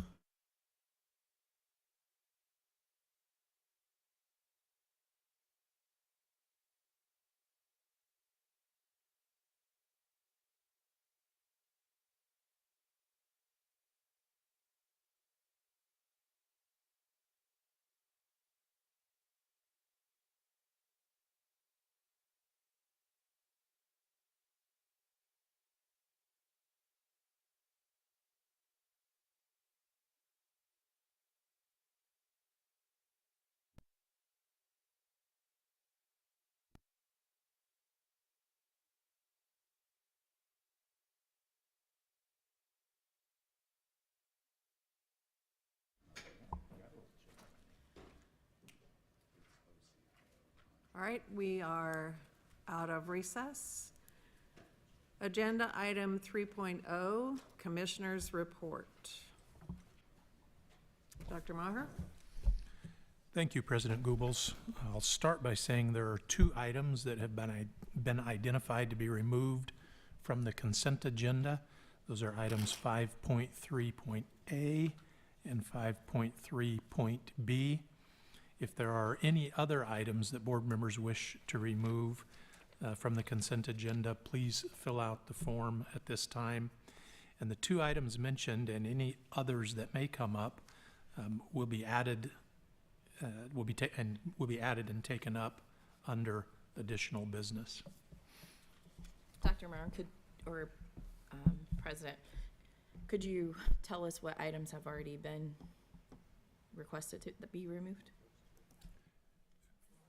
5.3.A and 5.3.B. To this point, those are the only two items. I'll now focus my report on 5 topics. It was going to be 4, but I wanted to follow up on since I can't call him Dr. English yet, I'll just call him Leader English because he truly is a leader.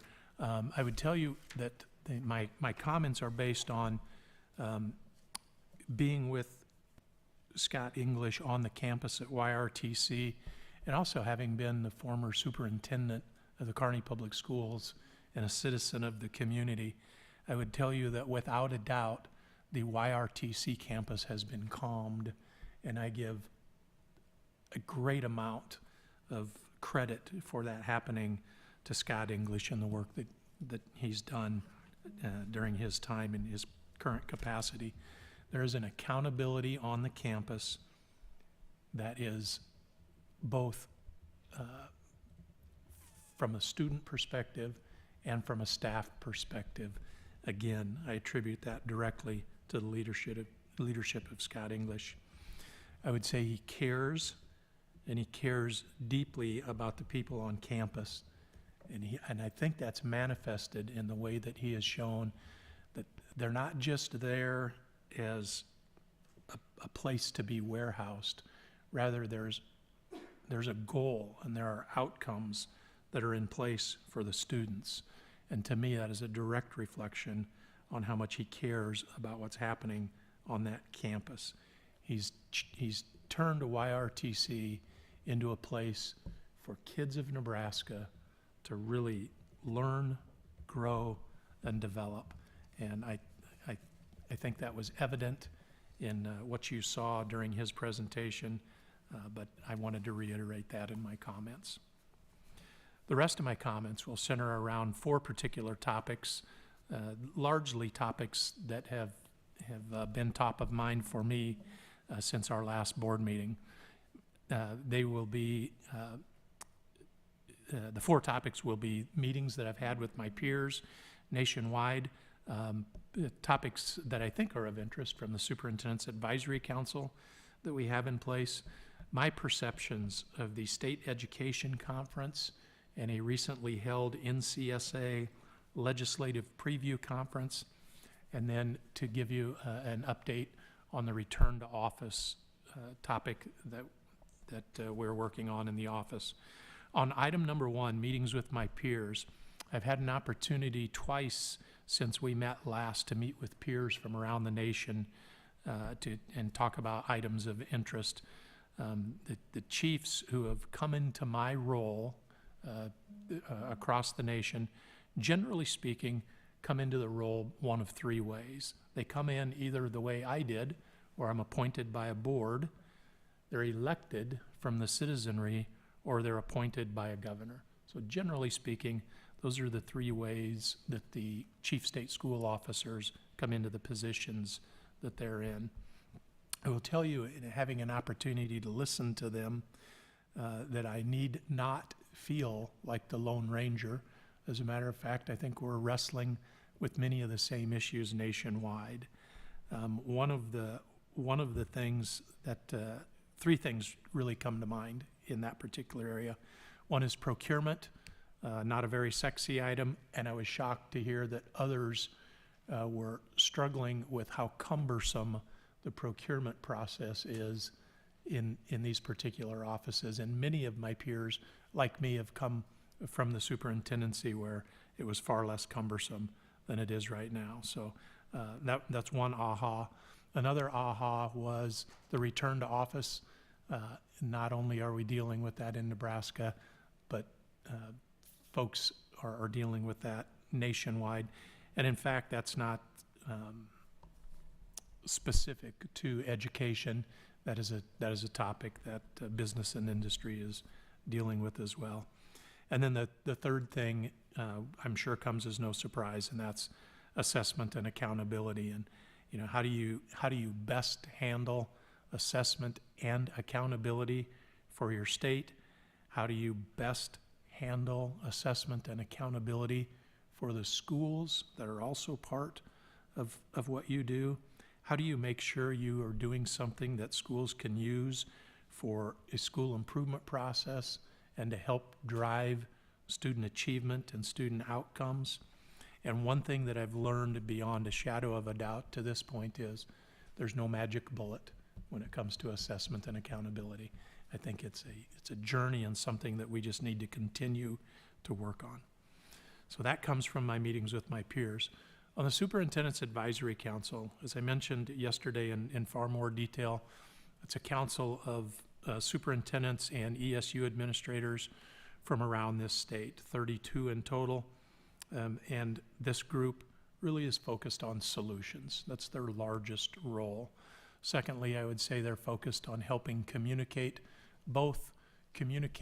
to the office on what's happening from the folks with boots on the ground, but also helping us to communicate our message through this group and rippling that message out to schools across the state. At our last meeting in Omaha, just a couple of weeks ago, I brought in Dr. Dick Meyer. Dick Meyer was a longtime Nebraska principal and curriculum director, and also a former leader in curriculum instruction at the University of Nebraska at Kearney. We brought Dick in as an outside expert to talk about the assessment, specifically an assessment and accountability in general. Also, with that group, we sought feedback on the ESSA plan amendments. You saw those amendments yesterday, and we were asked by one board member a few weeks ago, what are the superintendents saying about this? And this was a wonderful opportunity to get direct feedback from folks in the field on the ESSA plan amendments. The third topic with the Superintendent's Advisory Council is that we've started a conversation on what should our accountability system look like going forward. We thought the timing was right as we get nearer the end. We're not close to the end quite yet, but nearer the end on assessment.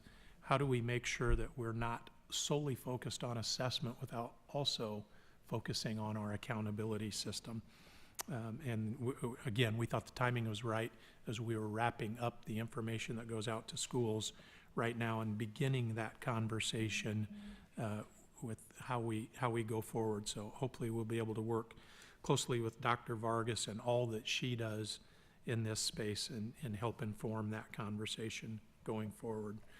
Our next meeting is in January. We are meeting around the state. Our first meeting was in North Platte. Our second meeting was in Omaha in conjunction with the State School Boards Conference. And our next meeting will be in Lincoln, largely because it will be taking place during the legislative session. I'm not sure where our fourth meeting will take place exactly yet. And I would finish my comments on the Superintendent Advisory Council by saying the group today is every bit as important to the work that I do as I thought it would be. It is really nice to be able to call up a superintendent or a few superintendents or email a group of superintendents and saying, hey, we've got this issue, what do you think? To give me a quick piece of feedback. And they have, quite honestly, kept me from stubbing my toe a couple of times already. So that's an important group. The third topic that I want to talk about today is just my impressions from two state conferences that I've been a part of recently. One was the State School Boards Convention in Omaha, was it a week ago, 2 weeks ago? 2 weeks ago now, before Thanksgiving. And then just this week, the NCSA Legislative Preview Conference that was held here in Lincoln. First of all, I would say it was a pleasure to see so many familiar faces and reconnect with so many people in the field, both superintendents, administrators, and board members. I forget how many board members that I've met through my years as an administrator in the state. And then also I'll give you a summary, I think, of what I heard really from, honestly, probably both. The topics were really similar in both. I heard a lot of conversation about the teacher shortage, how do we address the teacher shortage, and I think that conversation is getting to the point where we're actually hearing some folks come up with some solutions. And some of them are easy to say, well, that doesn't impact very many, but rather I would say we need all of those things to have a large impact because, again, there's no silver bullet in this. So the teacher shortage was definitely a topic. Assessment and accountability were both, and I separate those a little bit because some folks are wondering what is the assessment instrument going to look like, and we've had a lot of conversations on that specifically. But I always want to remind folks that the assessment piece is just a part of our accountability piece. So it's more than just a standalone assessment instrument. The other thing that I've heard in both topics were more what's happening legislatively, what's going to happen legislatively, and I'll just paint a broad brush right now on the property tax scenario and what's happening on conversation around property taxes. So those were the biggest topics that I think happened. My message to both of those groups at the State Education Conference, it was to talk about the goals that you have given me in the role that I have right now. And at the legislative preview, those folks, I think, have heard my goals probably 5 or 10 times by now, so I thought I should change the message to them. But rather it was to talk about what are we doing in regards to teacher shortage, assessment, accountability, and they were very interested in the return to office procedure, even though that's not a legislative preview. They were interested in that inner working within the office. And I think there's a great importance of our involvement in those events and my involvement specifically. And one is to never forget what it's like to be in the field and to hear from those with boots on the ground, whether I'm talking to a group of teachers, a group of principals, or in this case, a group of superintendents. Also reminds me to keep our focus, my focus, on service. I really believe that we need to keep the department's focus on service because we always have the regulatory role. We know that we don't get away from that. And I think if we combine service and our regulatory function, we're going to do well for the state of Nebraska. And then finally, I would wrap it up by saying the importance of me being at those events also is to remind friends, colleagues, that we do have a regulatory role. and that while you may want me or us to do something in assessment and accountability, there's a larger body that I answer to called the State Board of Education, called the Nebraska Legislature, called the federal government. So there is a regulatory component that doesn't go away just because of the wishes of some in the field. So that's an important. Those are some of the important reasons for being involved in those events. Finally, I would reiterate some of the conversation that I had with you yesterday, just because I think today's meeting is a little bit different than our work session yesterday. I wanted to go on record to talk about our return to office plan and talk about a few points as it relates to that return to office plan. We've had an engagement with staff over the past 5 months. And when I say we because I've involved a lot of folks near me in conversations, but the ultimate decision is mine. So if there's blame to be given for anything that I talk about, I own that, and nobody else should be blamed, except maybe Dr. Four. If you want to give him some of the blame, that's fine.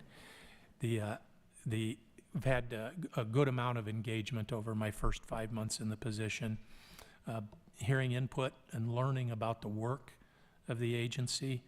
I've had those conversations both in large group conversations, in focus group conversations, and in many one-on-one conversations. We've also recently given consideration to the governor's executive order and its relevant implications as to what we're doing within the department. When I've had the conversation on what did the executive order mean to the department, I say a couple of things. One, we're always respectful of what the governor has to say and how the state of Nebraska is going to operate. So the way that message came across is one of we respect what the governor has to say. The second thing I think it's important for folks to know is that we're not a code agency, so the executive order wasn't a mandate for us to do anything. But again, I'll go back to my first point, but we're very respectful of what was said in the executive order. The third piece that I want to bring forward in regards to the return to office plan is that I want everybody to recognize, and maybe I'll say remember, if not remember, realize that we do have limited space in even our new and our beautiful facility. If everybody came back into the office full-time, we would be in a bad situation. So that's one of the other considerations that we had when considering the return to office plan. Also, a consideration that I have is that I think there's a general expectation, or I believe that I heard a general expectation that there would be greater presence in that facility and in that resource that we have. So that was another key component in my deliberations on what the return to office program would look like. I listened closely to the desires for flexibility that came from many employees and listened with great empathy on that particular topic. Also listened to the desire of stakeholders, where there were many strong opinions on what we should do from a department perspective.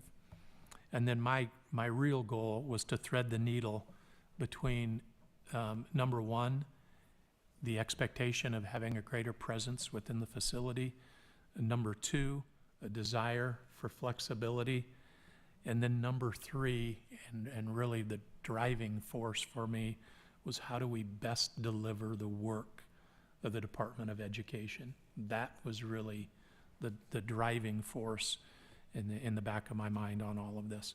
So that's the needle that I'm trying to thread in this return to office plan. Next, I would say that on September 18th, I asked, and they might say told, all cabinet to return to the office on a regular basis. So all of the leadership positions were back in the office to do their work from the office on September 18th. And while I don't know what the water cooler conversation was around that, I didn't get any negative feedback on that. So that's a testament to their willingness to adjust on the fly. Secondly, I would tell you that our office administrators are now charged with developing a plan that ensures that the work is done in a responsive and an efficient manner. Number one, considering what options and flexibilities are there that make sense in the space that you supervise. Number two, what limitations are there, if any, from a space perspective? And three, we need those plans to be turned in to us by January 5th. So a little over a month from right now, those plans will come to us from office administrators. The next topic that I'm working with is how do we put a process in place that helps this make sense? The process that we have put in place already is that the deputy commissioners and human resources will approve those plans, and those plans will be implemented no later than February 12th.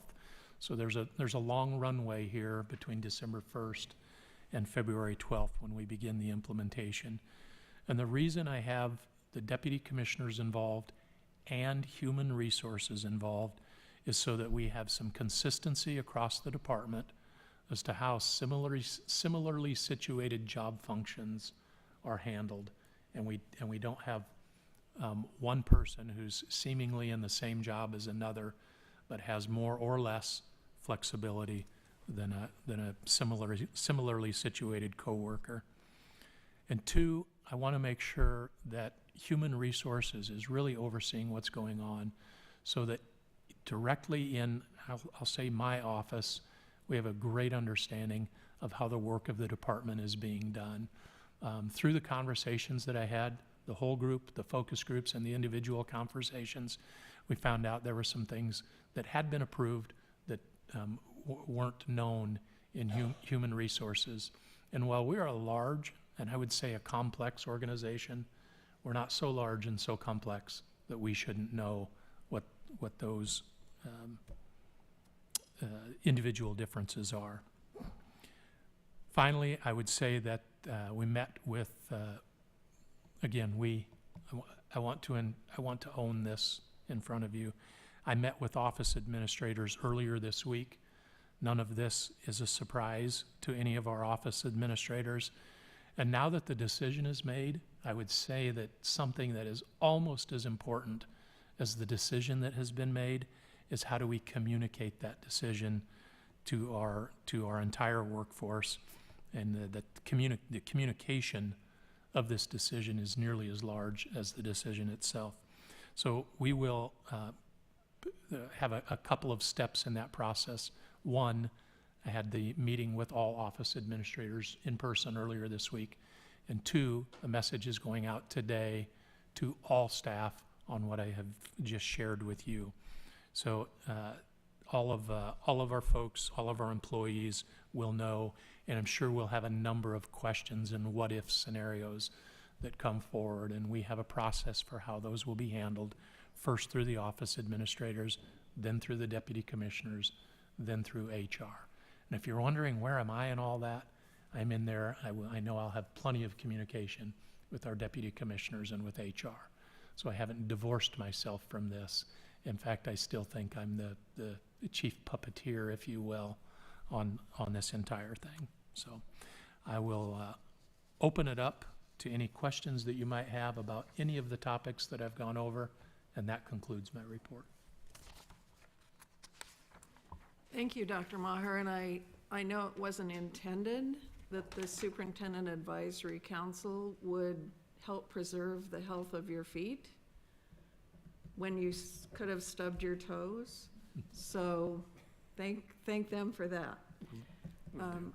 I guess I would also just like to say that I appreciate so much the thorough and thoughtful return to office process that you put in place. And I agree that I think part of that process is the communication and being very intentional with it. So thank you for that.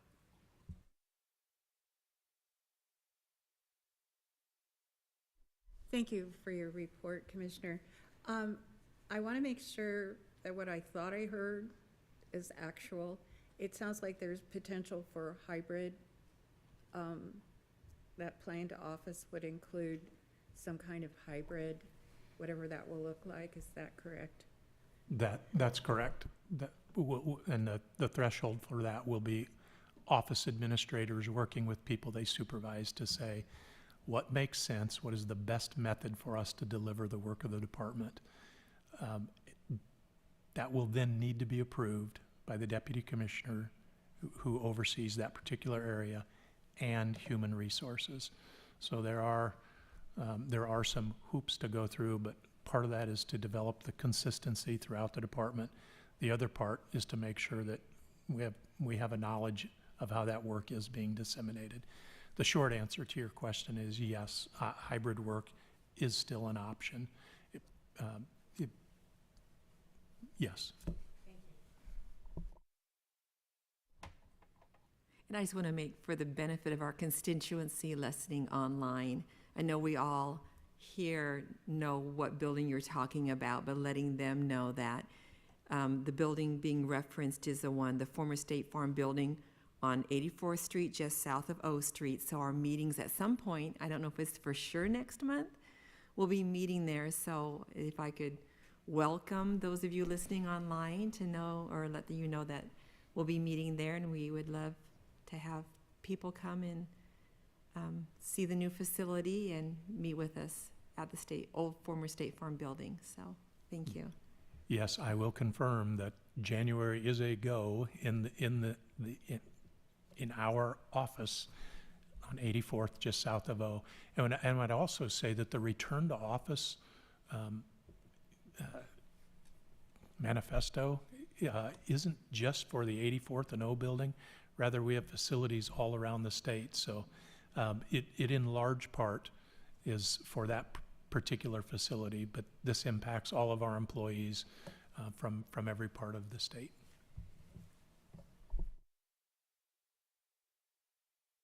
Thank you. We have two additional items that have been pulled from the consent agenda. Those are 5.4.A and 5.4.C.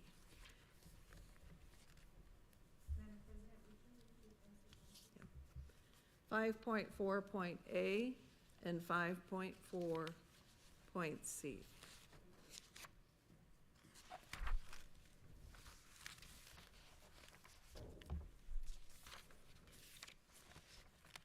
Agenda item 4 is the President's report.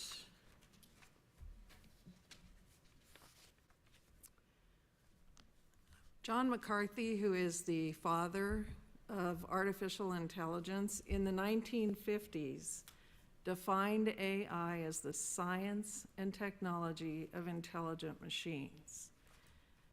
At that time, he was trying to understand how the human brain works and how individuals make decisions, because he wanted to try and mimic that in technology in the 1950s. Today, we have a surge in the development of artificial intelligence. And it's really important because with all of the AI that exists, it makes it really difficult for educational institutions, or in reality for society, to keep up with all of that development. Only recently, educational entities have been trying to consider the technological challenges of artificial intelligence, as well as the adaptive changes that will be necessary as AI becomes an integral part of education. As an example, at a conference that I attended recently, the presenter talked about the fact that in the last 6 months, artificial intelligence has evolved more than all of the rest of technology developments over the previous 10 years. It's impossible to keep up with AI. Every day, people are releasing bots that can accomplish all kinds of education-related tasks.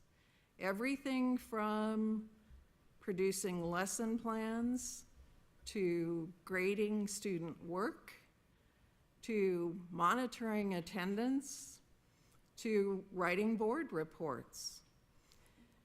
So there are so many different kinds of artificial intelligence that schools typically don't change as quickly as technology, and we certainly see that that's the case right now. But there are huge technological concerns, legal concerns, things, for example, like how do you protect student privacy with the use of AI? And how is data protected? Because we know this surge in AI is occurring because the internet has made endless amounts of information accessible. And because the artificial intelligence has evolved to the point that it can manipulate and provide data faster and in some instances better than human beings can. There are technological changes, there are also adaptive changes. Now, how will this use of AI look in schools? Some schools really have not even started thinking about the policies that they need to put in place relative to AI. Other schools banned certain AI programs from their schools. For example, New York City Public Schools in January of 2023 banned the use of ChatGPT, but they quickly rescinded it because they recognized that even though they banned GPT from student devices in school and from the school's network, that students have access to the internet when they're not at school. And we know that students are using ChatGPT to write essays and all kinds of different textual things. So we have schools, for example, like New York City School District, that with rescinding it have said to teachers and to administrators, you need to be exploring with AI. You need to be considering the benefits in addition to the challenges, and thinking about how will this be incorporated, and not just with teaching and learning, but also from an administrative standpoint and a communication standpoint. There certainly are lots of innovative teachers across our country who have incorporated AI as an instructional tool or as a learning tool. There are AI programs that teach children math skills. I talked to a teacher who is teaching journalism, and she said that she uses an AI program to have her journalism students learn that this program can detect when photographs have been doctored. And these are appropriate uses. I guess my perspective is always, as long as there's a human in the mix, that it's important to have that connection of AI with a human being. But we can't just have innovative teachers using these programs as instructional and learning tools. Education systems have to really figure out what belief statements, what policies, what guidance, and what direction they want to take with AI. And really, how will AI be an integral part, not just incorporated, but really be an integral part of education systems in the future?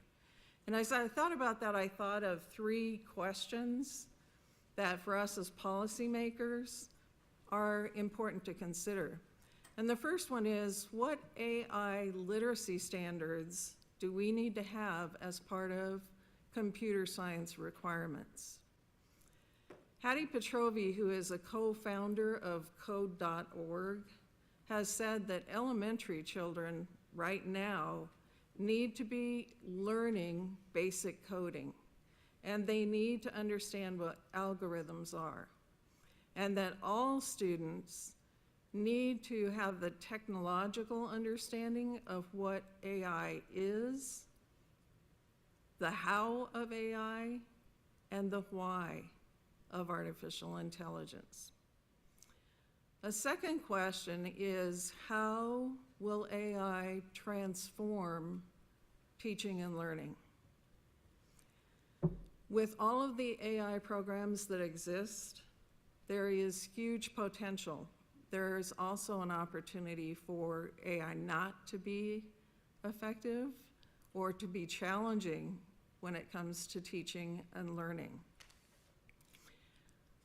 We have to really think about how technology in general, even over the last few years, has changed the ways that we think and we learn, right? I used to memorize phone numbers.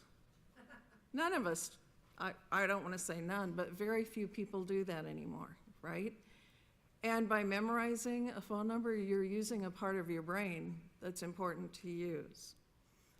Or I always think about this when I'll admit I go to fast food restaurants once in a while, but when I watch and see that people don't count back change, they rely on the computer to tell them what money they should get back. Or how many of us, instead of really learning something, we just Google it so that we kind of have the information when we need it. I know that that's having an influence on how people process information, and how, I don't believe that the brain is a muscle, right? But I do believe that if you don't use your brain in specific ways, that you're not going to be as effective. So we have all of those kinds of things to consider, and we also know that students are the earliest adopters of any technology that exists. I didn't hear very many of us, when we heard about esports, saying, gosh, I'm a gamer, right? Or I'm really into that. There may be a few, but students, if it exists in technology, they will find it. They are using ChatGPT for assignments.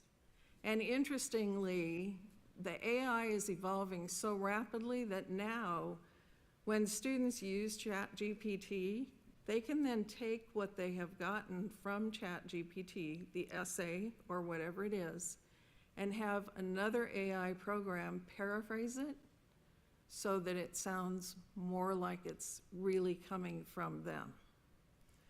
That's incredible, isn't it? And it certainly provides some challenges for teachers in the classroom who are trying to be assured that this is student work.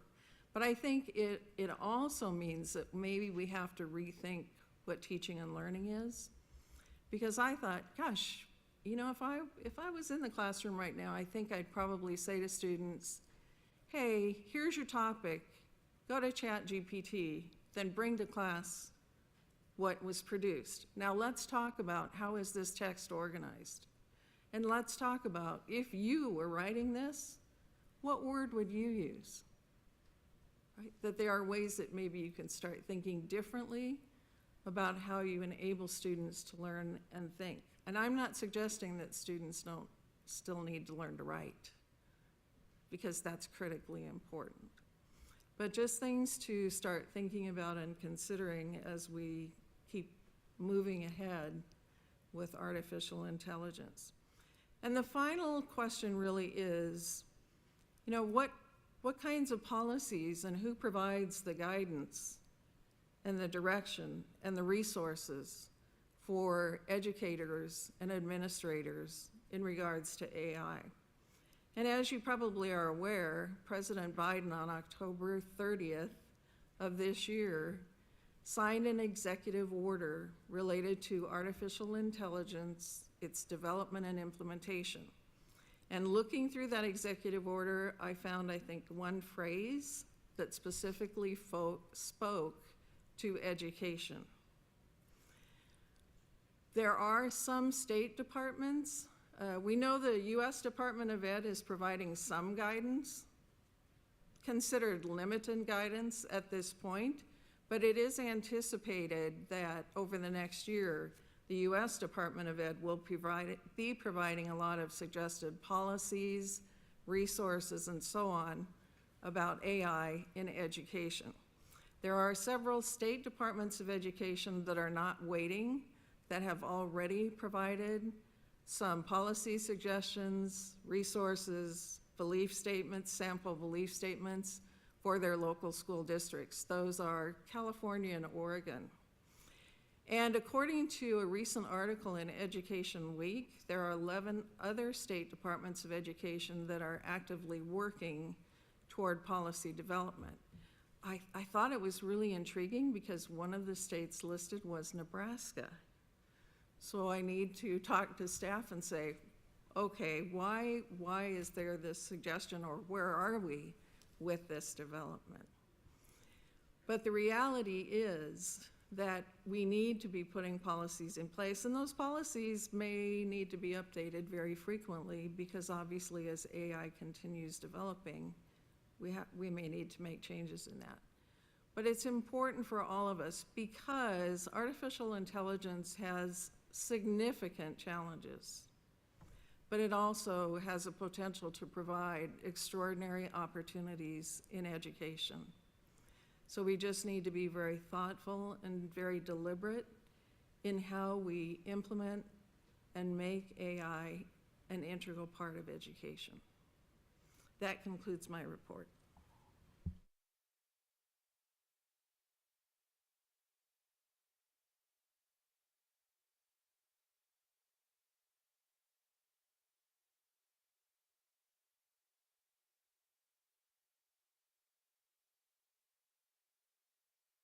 Agenda item 5.0 is to approve the consent agenda.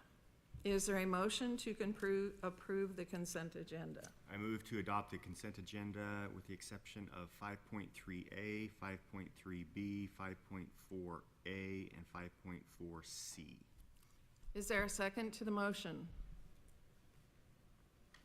A second. Okay, seconded by Elizabeth. Per board policy, there is no discussion on the motion to adopt the consent agenda. Would the recording secretary please call the roll? Penner, Yes. Jones, Yes. Fricky. Yes. Neary, Goebbels, Yes. Morrison, Yes. Tegmeyer, Yes. Kojons, Yes. 7 yes, 1 absent. The votes are 7 yeas, 1 absence. The affirmative has it, and the consent agenda is adopted. Agenda item 6.0, standing committee reports. The next item of business are the reports of the standing committees. As the chair of the executive committee, I will provide that report. The executive committee reports on its November 30th, 2023 meeting. The committee met with the executive board of the Nebraska Association for Supervision and Curriculum Development, NASCD. The NASCD members shared legislative interests with the state board's executive committee for next year's legislative session. NASCD members and committee members discussed additional interests of NASCD and opportunities for partnership. The committee discussed proposed revisions to the board bylaws and policies as an extension of the October 2023 work session and board meeting. The committee intends to bring a final proposal to the board at the January 2024 meeting for adoption. Additional discussion on the proposed revisions will follow this committee report. The committee received information from and had a discussion with the NDE staff on processes for the upcoming legislative session, specifically related to the commissioner's responsibility to the committee's responsibility to advise the commissioner on legislative matters while the state legislature is in session.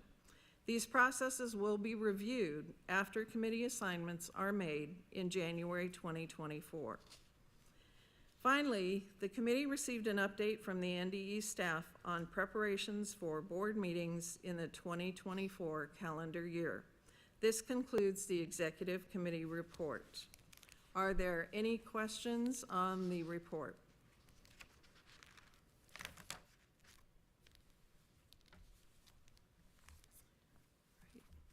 Agenda item 6.1.A is to review proposed changes to the board bylaws and policies.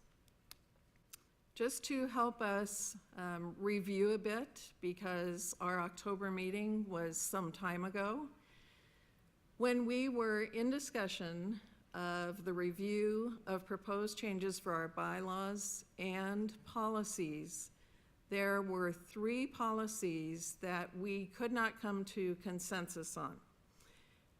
At the end of that meeting, I asked board members to please provide me feedback about their thoughts related to each of those 3 policies. There are actually 4 points, but 3 specific, a bylaw and 2 policies.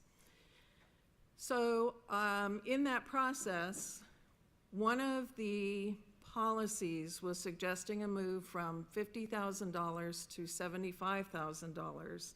I proposed a compromise of $60,000 with several of the policies. So just providing you kind of that background to bring this back to mind a little bit. So what I would like for us to spend a little bit of time doing this morning is revisiting those 2 policies and the bylaw. In our executive committee meeting yesterday, we had a discussion related to the feedback that had been provided, but also kind of the position of the executive committee related to the issues that were brought forth at the October meeting. So, for example, if we look at AMP, Agency Management Policy 2.02, which is contracts, grants, and purchases, the second part of the proposed change there was that the board shall approve all contracts of any dollar amount that procure any goods or services that are directly related to the work of the board. However, the president may approve contracts of this nature up to $10,000. The sticking point was the amount of money, the $10,000. There was, I think, a difference of opinion, but certainly there was a suggestion that rather than it be $10,000, that the amount should be up to $5,000. In our executive committee meeting yesterday, we said this was not, the $10,000 was not an amount that we felt was absolutely what needed to be, but it was put there as what we thought was a reasonable amount. However, as a committee, we were all willing to go with the $5,000. And at this point, I'd certainly welcome any committee members to add to this part of the discussion. Anything, Lisa? I would just say that we discussed this thoroughly, and I'm fine with the 5,000, and I hope that the rest of our board would be fine with that as well. Are there any objections from board members with having the amount be $5,000 rather than $10,000? All right, hearing none then, Ryan, if you would make sure that that becomes included in the package, because as you heard in the report, the intent is at the January meeting to bring the package of all of the proposed changes to the board for approval as a package. Okay, and we might talk about how there might be an exception or two as part of that. Okay, so the second part then, this is still AMP 2.02, but the proposal was that the board shall review and approve contracts and purchases and we were proposing the amount change from $50,000 to $75,000 or more. And that the board would also review and approve the submission, receipt, and distribution of grants for $75,000 or more rather than $50,000. So I think, Jacqueline, you're, as I recall, when we first were having the discussion and reviewing as a committee the proposed changes, the committee member who suggested moving from 50,000 to 75,000. I think it might be helpful if you would explain your rationale for that. Sure, I'm happy to give context. This issue came up probably 2 or 3 years ago, maybe 2 at this point, when I was on the finance committee. And so we have, staff in particular had asked whether or not the board would be willing to increase the amount, the dollar amount that's brought to us in order to basically minimize the amount of paperwork that staff would have to do in preparation for the board meeting, also to give them a little more fluidity in terms of being able to move invoices and the work of the department. The rationale, at least that I got from staff, was one, the amount or cost of things have gone up. So whereas $50,000 used to be a threshold that a lot of contracts were under, now with inflation and everything that's occurred, we are seeing a lot more invoices that are greater than $50,000. It takes staff time to prepare the documents that come before the board. And so therefore the number of, because prices and things have gone up, the number of documents that we have today versus what we used to have actually increased. And so if I remember correctly, some of the questions is, what is the threshold that the board would be comfortable with? I believe the original conversation was around 100,000. And so my proposal of 75,000 was a compromise that we had discussed in committee with the department to say, okay, I know we're at 50, 100 feels like a bit much, but maybe we can go down to meet in the middle at 75. And so that's the history of where it came from. What I disclosed yesterday in our executive committee is that I'm not tied to this. If the board says, nope, we don't want to make that accommodation for the department or for staff, we think 50 is where it needs to be, and we as a board aren't really willing to move, I'm fine with that. I could stay at 50. I wouldn't put up a fight. I think that this was the executive committee's, I'll say, attempts to meet staff, meet the department in the middle on some of these issues so that the department could be more nimble.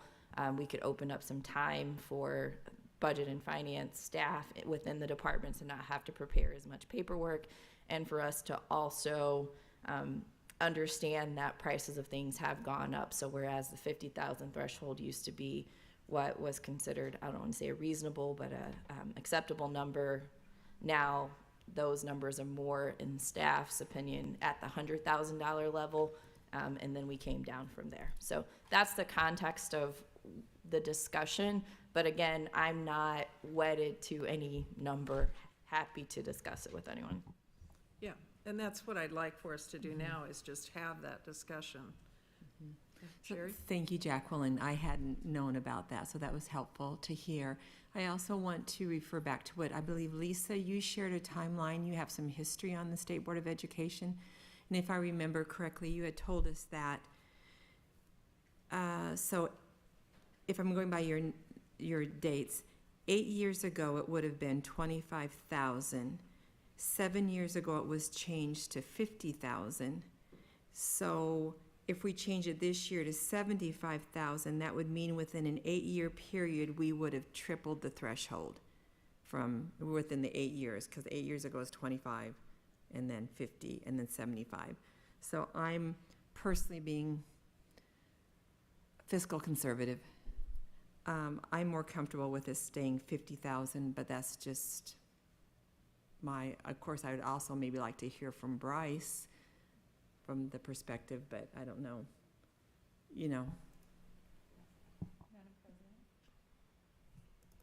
I meant to share last month that I researched that with Brian Halstead. He's the historian on that. And so I appreciated his input in letting me know that. I would also say some of those conversations were had, I believe Bryce was a part of them when I was on the finance committee. Again, I think we're about a year and a half ago. Ryan was actually in the executive committee meetings most recently when those conversations were happening. And so between the two of them, I just didn't want it to look like it was just Bryce. It was also Ryan as well. So just so that. Other comments?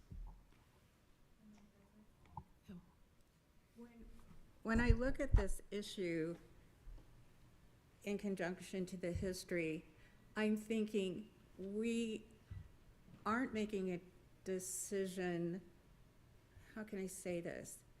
It's probably that these are going to, well, let me give you an example. I did find the number that the commissioner had approved in October was 18. 18 decisions he made for $15,000 or less.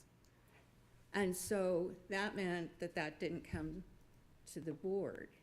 We trusted him. These were things that we had normally done year upon year. And so when I'm thinking of our workload and thinking of inflation, it's not about spending money, it's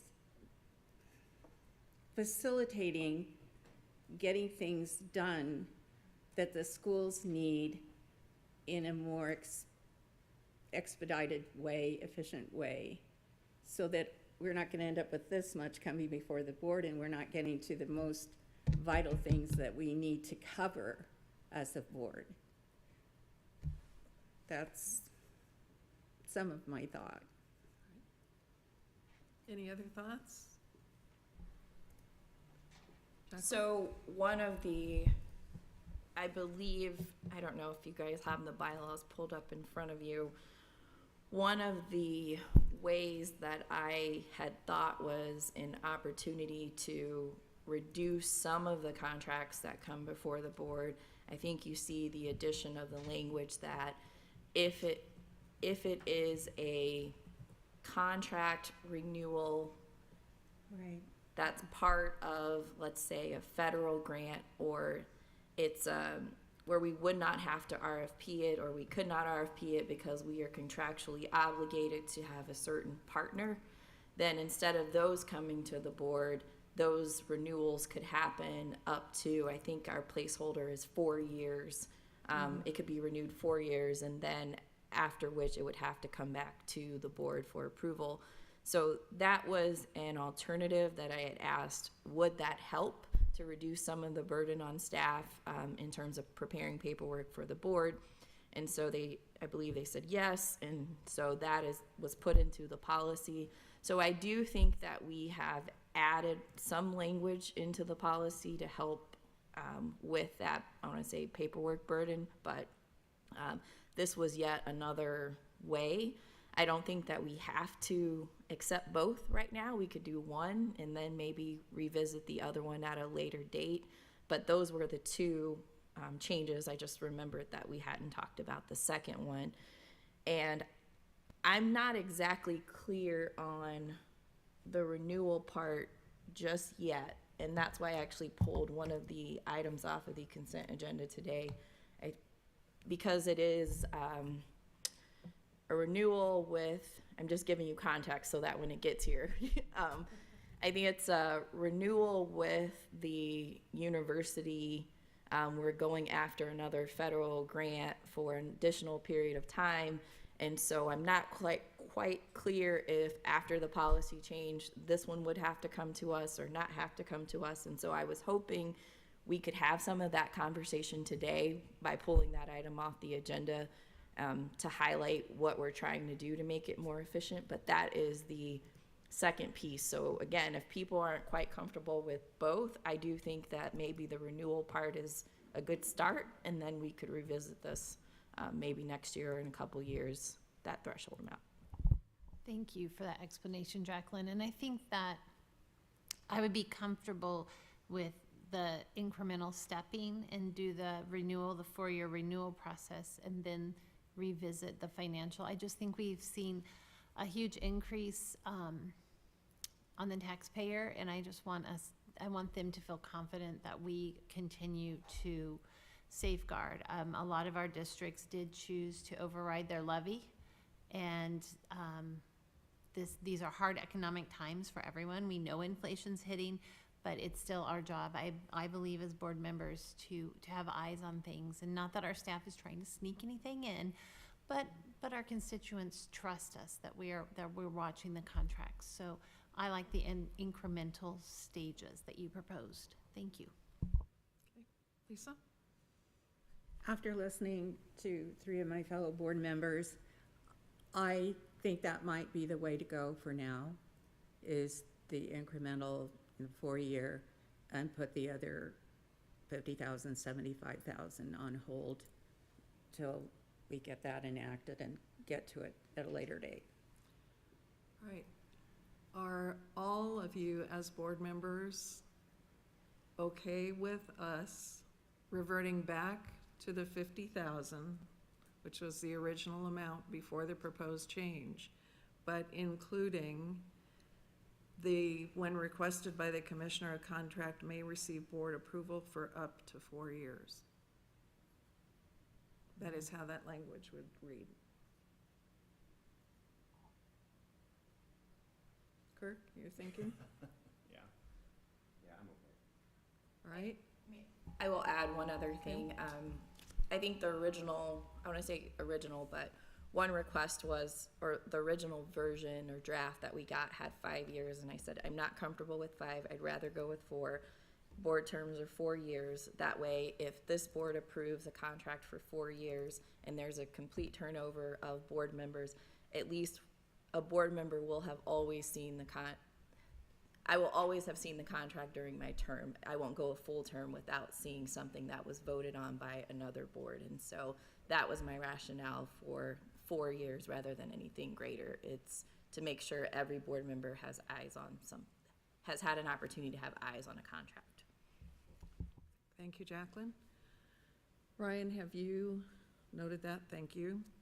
That directly relates to BOP 1.14 under consent agenda, because 3 underneath purpose was to provide a method for the board to review and approve renewals of contracts of 75,000, first-time contracts of 75,000 or more are placed on the agenda as a regular action item, and renewals of such contracts may only be a consent agenda item for 3 consecutive times. So in our discussion in October, the issue was the $75,000. So I'm making an assumption here that because people are not comfortable with the 75,000 for the AMP, the contracts, that you're probably not comfortable with 75,000 to be on what can be on the consent agenda. Is that a correct assumption? That we would revert back then to the $50,000 amount? Yes. Okay. And are you comfortable with the rest of that wording? Oh, BOP 1.14? Can you read that language? Just read the language again. Sure. This is under consent agenda. The actual policy is meeting agendas and minutes. It's number 3 under purpose, to provide a method for the board to review and approve renewals of contracts of $75,000 First-time contracts of $75,000 or more are placed on the agenda as regular action items, and the renewals of such contracts may only be a consent agenda item for 3 consecutive times thereafter.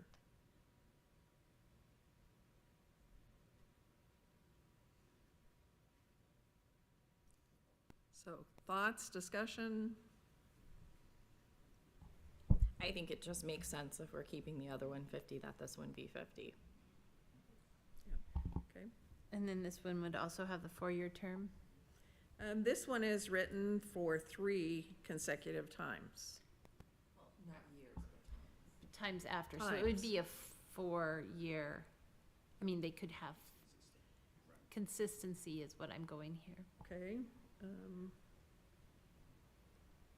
Because if it has 3 renewals. But the initial would be one. The initial would be the first, and then it says it could be for 3 consecutive times after. So that would give it that 4-year. I'm just confirming. It's not necessarily 4-year though, right? Because we have some contracts that are actually 2-year contracts. So I was gonna say, that makes me think that that's actually a, we have a dilemma, because if we, in one place, say that we can approve that the commissioner doesn't have to bring something back to us, and then that combined with this could be a problem. I think here we should limit this, that under this, it would have to be a 1-year contract. We would only have this policy in place for 1-year contracts. So I don't know how we have to write that, but Elizabeth, I think your point is valid. And I was thinking, I don't know if we were thinking the same thing, but my mind was going there too, that this would create a problem. So typically, just for reference or history, I believe the department has a policy that we've been running up against this department policy. I don't think it's a state policy, but a department policy that generally we do not enter into contracts that are greater than 1 year. And so, but you have things like, for instance, our contract with NSCAS, or I don't think it's NSCAS, but whoever's doing NSCAS right now. We typically wouldn't get a new provider every single year.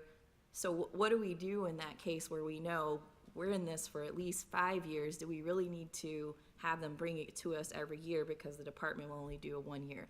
So I think when we were writing these bylaws, we're operating under the assumption of the department's policy, but we also, the previous bylaw wanted to give the department some flexibility that they didn't have to just stick to that 1 year, and something that was, I don't want to say out of the ordinary, but something that required a longer term, such as a 3-year study for a federal grant or something like that. So I think we do need to address this. I would be comfortable with this particular policy we're talking about in the event that it was a 1-year contract.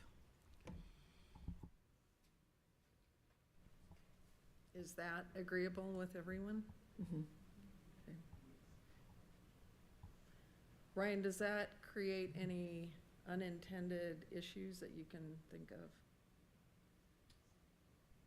No, and I think it makes sense. Chairman Goebbels, may I solicit any other comments, because you two have a wealth of knowledge and perspective. May I solicit other thoughts from Dr. Maher or Dr. Four regarding any of these issues that we're talking about? Seems like sometimes you don't offer unless we ask. So I'm asking if there's anything that you have about the $50,000 threshold, about anything that we've been discussing, please.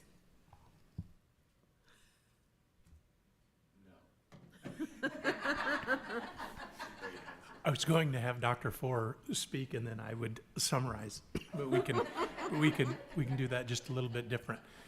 I have no heartburn on 50,000. I have no heartburn on 75,000.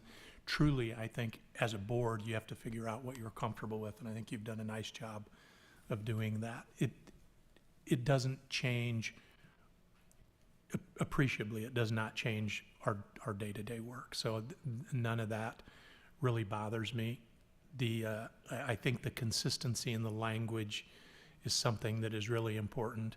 as Elizabeth was talking about this second scenario, and I'm going, that's right, it's 4-year.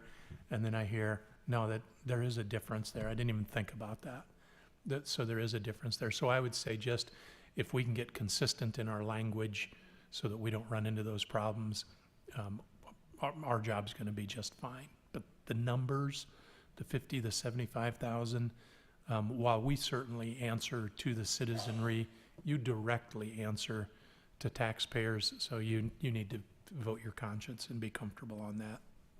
We're good with whatever you come up with.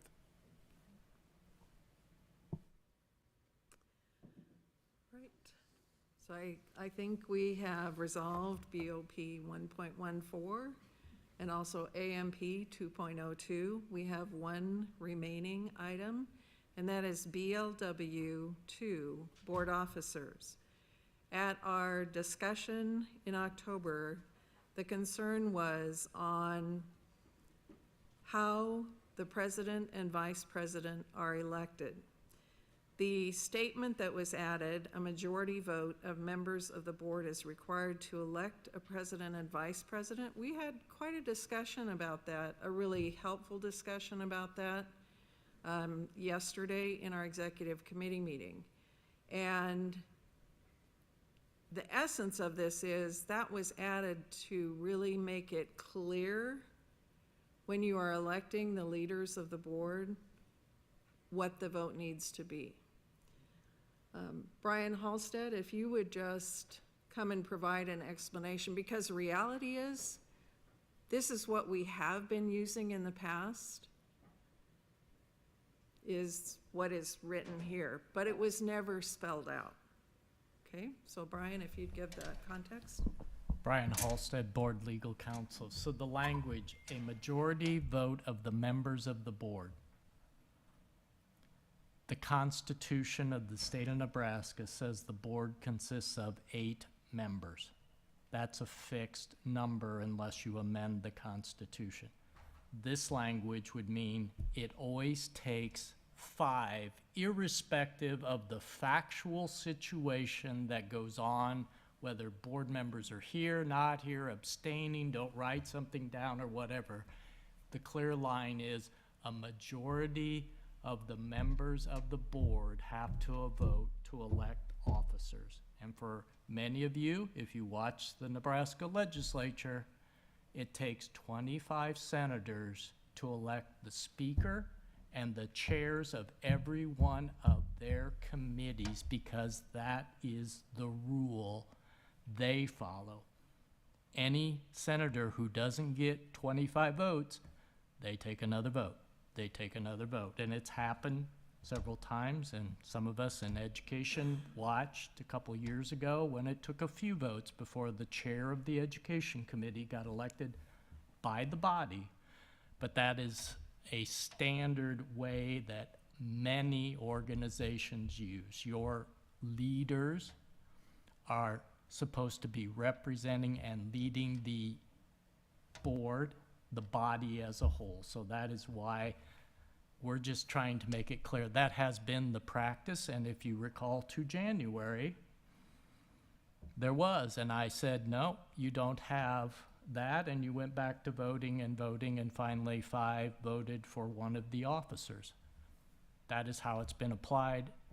This language, as Dr. Forna makes it abundantly clear, the number is always 5, irrespective of how people may vote, whether somebody isn't present, whatever in that regard, so that you all know, and that's clear to everyone. So that's, I think, that's the whole purpose of the language. Any questions? Lisa? Yesterday, you mentioned something about if someone abstains, that's still, versus if they put someone else's name other than it's still 5. It takes 5 votes of the 8-member board to elect someone, irrespective of the votes themselves. This makes clear because Robert's Rules of Order considers a whole number of possibilities. As you recall last time, you had a vote where a member abstained. It was 4-3 and 1 abstention, and I announced and Dr. Friesen declared there was not anyone elected, and you voted again and several more. So in that regard, it does not matter the factual situation of what's going on in the vote. Everybody knows that's the number 5 you reach with this language. If you do something different, like a majority of those voting, now you get into all of the factual situations and nuances of how they voted or what it is, and that's where you're into Robert's Rules of Order as to the proper processes and everything. And frankly, you can also, because you've adopted Robert's Rules of Order, I assume there's a means by which you can suspend that and change the rules in the middle of that also. So that, again, this is just trying to clarify how many other organizations have done it and what many laws already say about other governmental bodies, whether in Nebraska or across this country.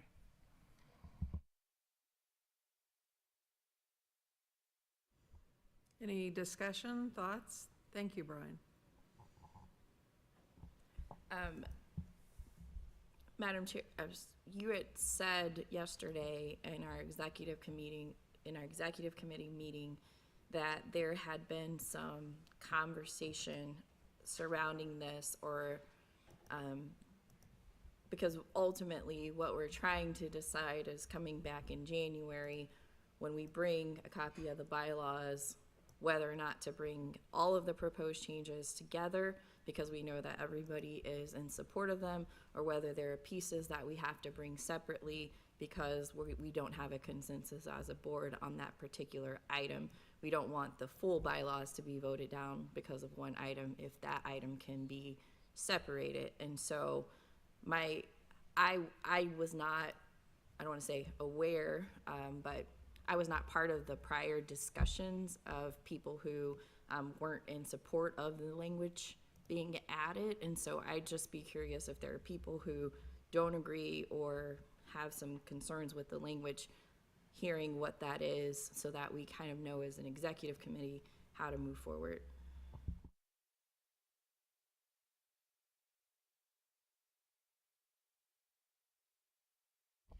So I think that the bulk of the conversation at the October meeting when we discussed this was that if it was the majority of members present, if we have to have a majority and we have members not there, then that maybe gives undue control to people who aren't there to stop a vote from happening. And so if we would only, I think it was the idea of the importance of being able to vote when we said we were going to vote and getting that done expediently so we could reorganize the board when we plan to, was I think the bulk of the conversation. May I? And also, wasn't it as well as consistency with other issues that we decide? So when we decide other matters throughout a board meeting, if there's only 7 members present, then we need 4. If there's only, so I think that's being consistent, but now I appreciate Mr. Halstead's information he's providing with me, so I'm not as firm on what I was thinking in the past. It makes more sense what you're saying and going with the proposed. I think that his explanation and being consistent with other official bodies is important.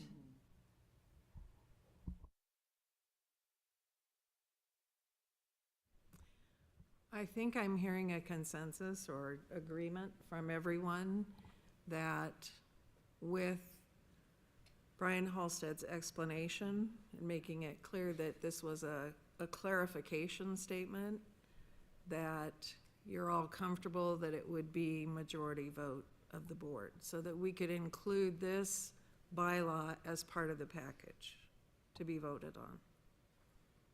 Wow, we did it.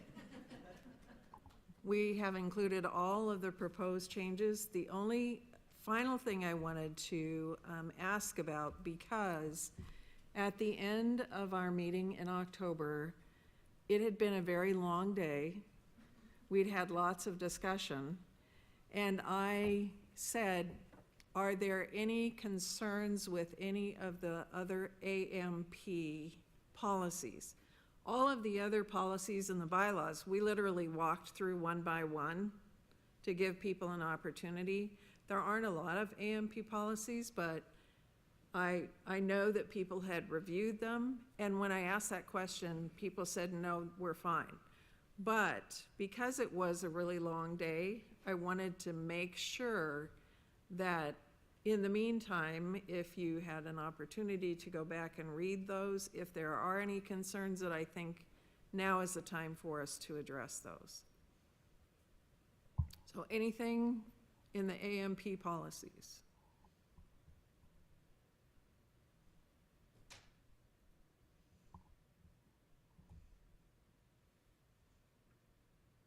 Going once?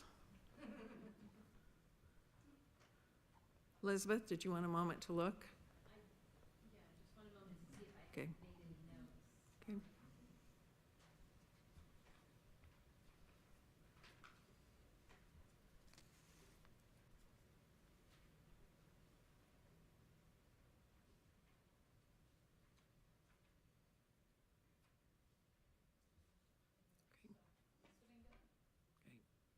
Kirk, you fine? I'm good. Good? All right. Thank you all very much. I'm glad that we got through that. And in January, actually in December, sometime in December, Ryan, I don't know if you have an exact date at this point, but as you recall, at our meeting in October, we provided some feedback, and there were some additions that we were making in terms of wording and things. And for example, taking out references to federal law, things like that. So in December, you will receive the final draft of the proposed changes to give you plenty of time to really read through those again so that you feel that you're prepared to take the vote on the proposed changes at the January meeting. Okay? With that, we are ready, maybe more than ready, for a lunch break. So we will take a recess now for lunch. Please be back in your seats a few minutes before 1 o'clock for public comment.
poorly about you. Board, we will come back to order in 1 minute.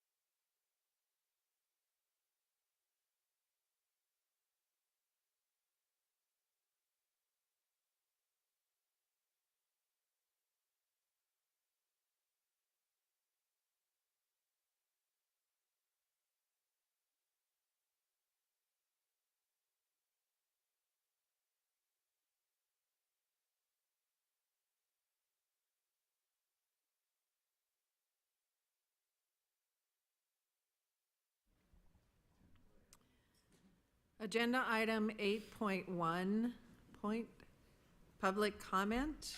We will now move to our public comment period. This period may be available to any person who wishes to address the state board on any subject within its authority, including items appearing on the agenda, except for contested cases. Up to 2 hours will be allowed for a public comment period. A majority of members present and voting may also take action to allow or terminate public comment at any time during a meeting. Please note that public comment should be on topics related to the work of the state board's constitutional and statutory authority. Those wishing to speak must be signed in at the table outside the meeting room. Persons speaking to the board during public comment should state their name at the beginning of their allotted time. Anyone refusing to be identified will be prohibited from speaking. Each person may address the board for up to 5 minutes. A majority of members present and voting may take action to reduce or extend the amount of individual time allotted to all speakers.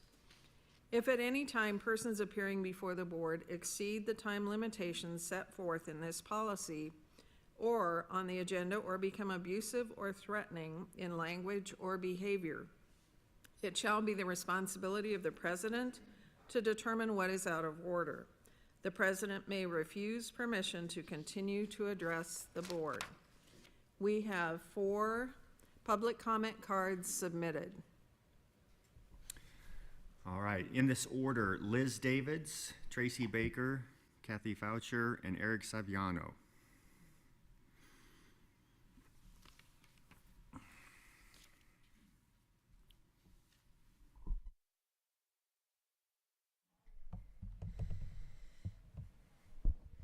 Good morning, or good afternoon now, sorry. It's been an interesting morning, full of esports and rehabilitation services and AI discussions and budget decisions. I really appreciated hearing the Nebraska Teacher of the Year's report, and especially appreciated hearing her encouragement to build teacher leadership in such a way that allows our terrific teachers to remain in their classrooms, where they bless our students by their teaching while also utilizing their professional strengths to lead other teachers. Is there a lot of feedback? It feels really loud right here. Okay. I liked hearing her flip the script when, from the focus on teachers leaving to asking teachers why they stay and teach. I think both are important. Learning the reasons that teachers are leaving and doing our best to address those issues. And also learning why teachers stay amidst the challenges and highlighting those aspects of the school workplace.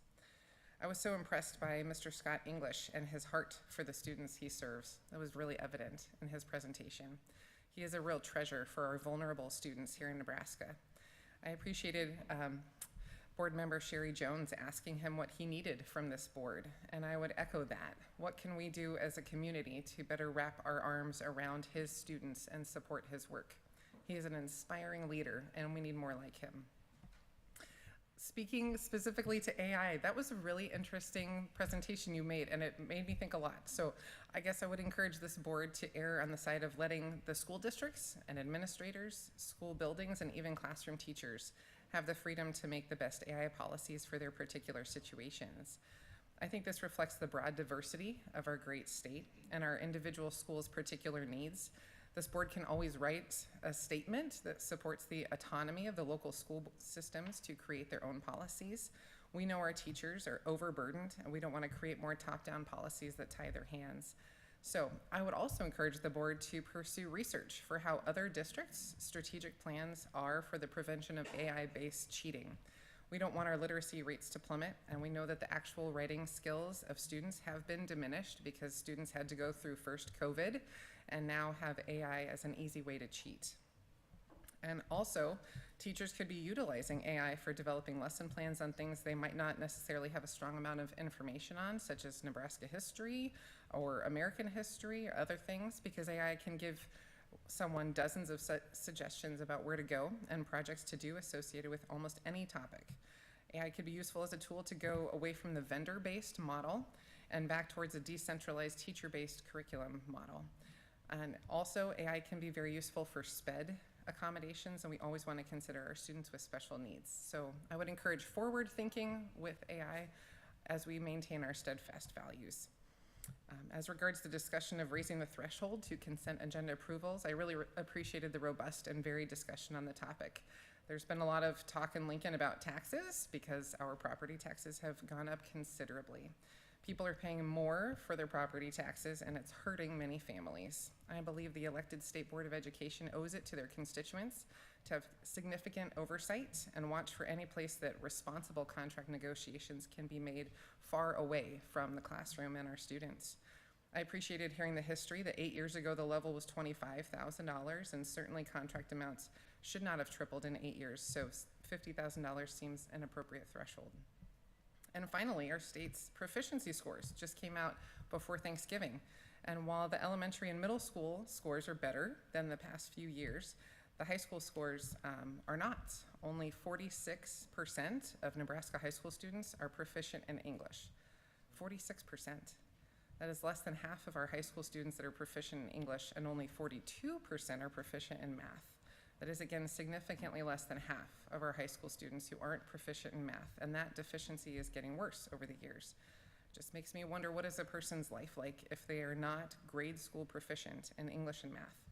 What are their post-graduation options? What kinds of careers and lifestyles can they look forward to without a basic proficiency in English and math? How easy is it for predatory persons or systems to trick and deceive someone who doesn't have a basic understanding of English and math? So I fear for these kids. I fear for our society, and I think of the sweet little faces that I see at the local elementary school every week that I volunteer at, and I want better for them. I know you want better for them too, so I'm looking forward to hearing your solutions for that. Thank you. Thank you.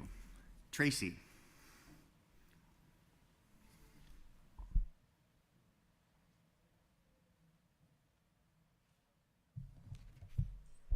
Okay, I was worried you weren't going to be able to see me. I need a step stool. Hi, my name is Tracy Baker. Thank you for letting me be here today. I have a daughter in the 7th grade in the Bennington School District, and my daughter was recently diagnosed with dyslexia.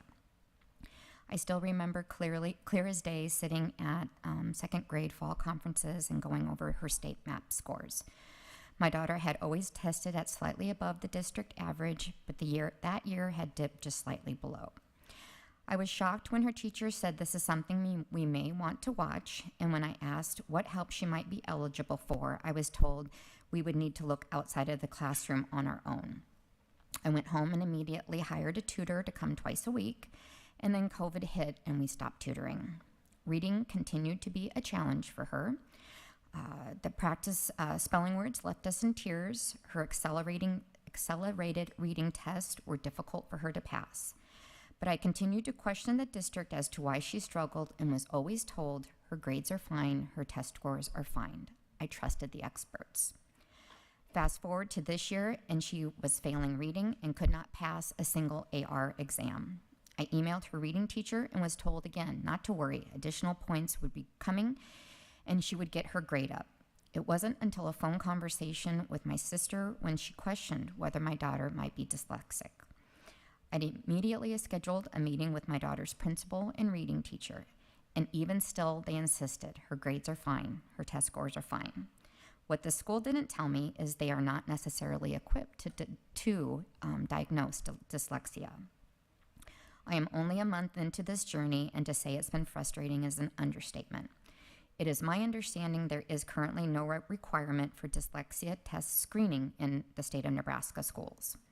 For this fact, I wish there was a policy, at least, for when parents have concerns in regard to their children's reading ability, that they are informed the school district cannot diagnose dyslexia and at least provide information on where parents can go for help. Since dyslexia affects approximately 1 in every 5 individuals, school districts should be better equipped to help parents navigate these waters. Especially for a parent like me, when I have been told by one of our assistant superintendents they are the experts, do not question them. Even though my daughter is in the 7th grade, she is currently only reading at a 3rd grade level and cannot cite the days of the week or the months of the year in order. If someone at the school district would have taken my concerns more seriously, maybe she could have been diagnosed sooner. Maybe we shouldn't be looking at a one-size-fits-all, grades are fine, test scores are fine. I'm thankful that my sister asked the question. Otherwise, my daughter, who knows how long my daughter may have continued to struggle. Additionally, when I look at my daughter's reading book, which I brought today, I'm sad to see that rather than a 4-page introduction on how to find a love and passion for reading and how reading affects every subject and what you'll do in your future in school, instead she is met with a 4-page introduction on how social emotional learning is important, how she needs to understand how to not stereotype and express bias. When I asked my daughter what these 2 words meant, she had no idea. Why are we teaching these themes to young children, let alone teaching it within our reading curriculum? I would like our education system to get back to basics: reading, science, history, and math. Possibly if we focused on the things that schools were originally meant for, subjects that cannot be necessarily taught in the home, maybe our children wouldn't be falling in their proficiency scores and schools wouldn't be failing to help diagnose disabilities. Thank you. Thank you. Kathy.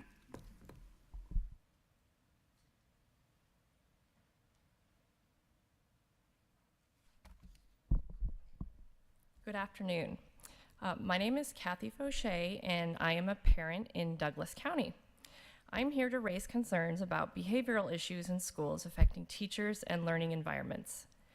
A recent public post on social media from a mother in West Omaha stated as follows: "There is a child in my daughter's kindergarten class that causes them to evacuate the room on a regular basis.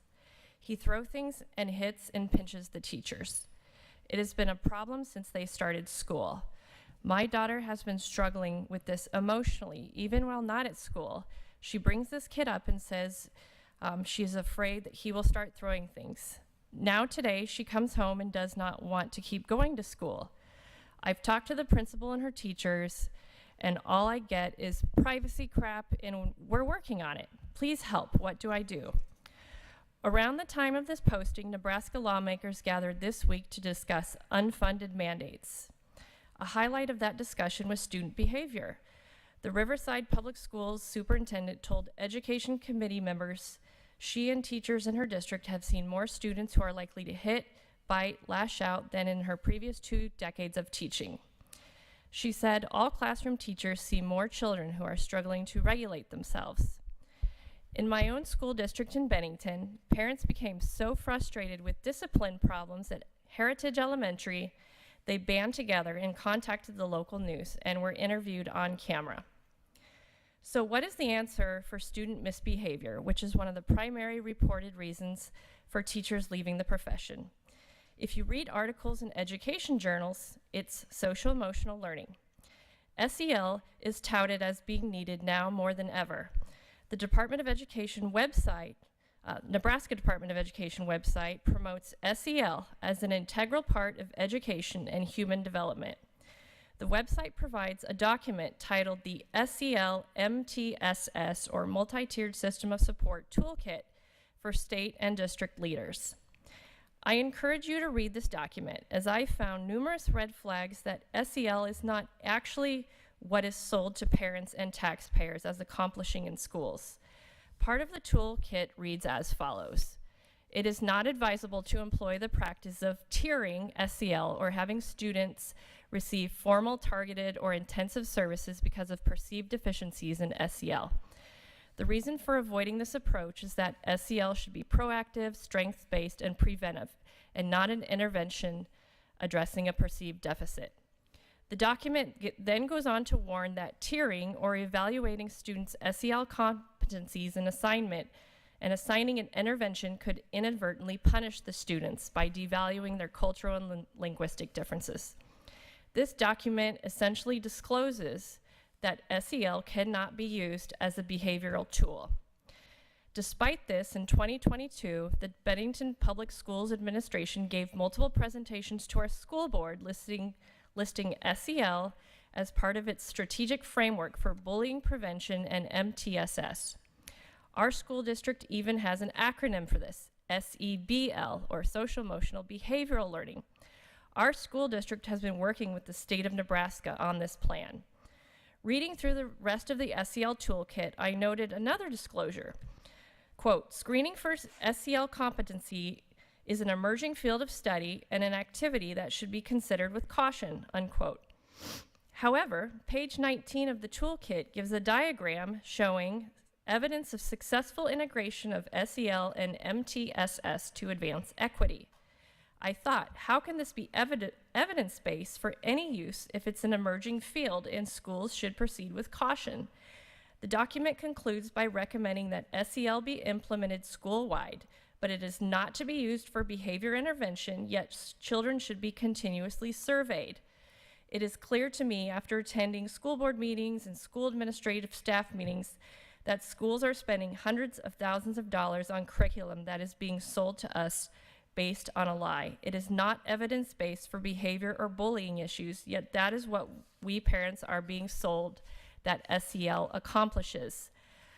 This month in Pennsylvania, parents who had brought a lawsuit against the West Shore School District in Pennsylvania for illegally subjecting children to SEL curriculum and denying opt-out requests settled with the district over religious liberties. And in closing, I am here before you today to ask that you address with lawmakers and educators this issue of disruptive... Time. Okay. Thank you. Can I submit this to Yes. Okay. Yeah, please do. Eric. Thank you so much, President Gubbles, Commissioner Maher, and members of the board. My name is Eric Saviano, and I am here representing Nebraska Appleseed, which is a nonprofit law and policy organization that fights for justice and opportunity for all Nebraskans. I get to work as the Food and Nutrition Access Program Manager there and work closely with the Nebraska Department of Education's Nutrition Services Department. I get to help run a coalition of food service directors and advocates, as well as support expanding opportunities for kids to eat in our state.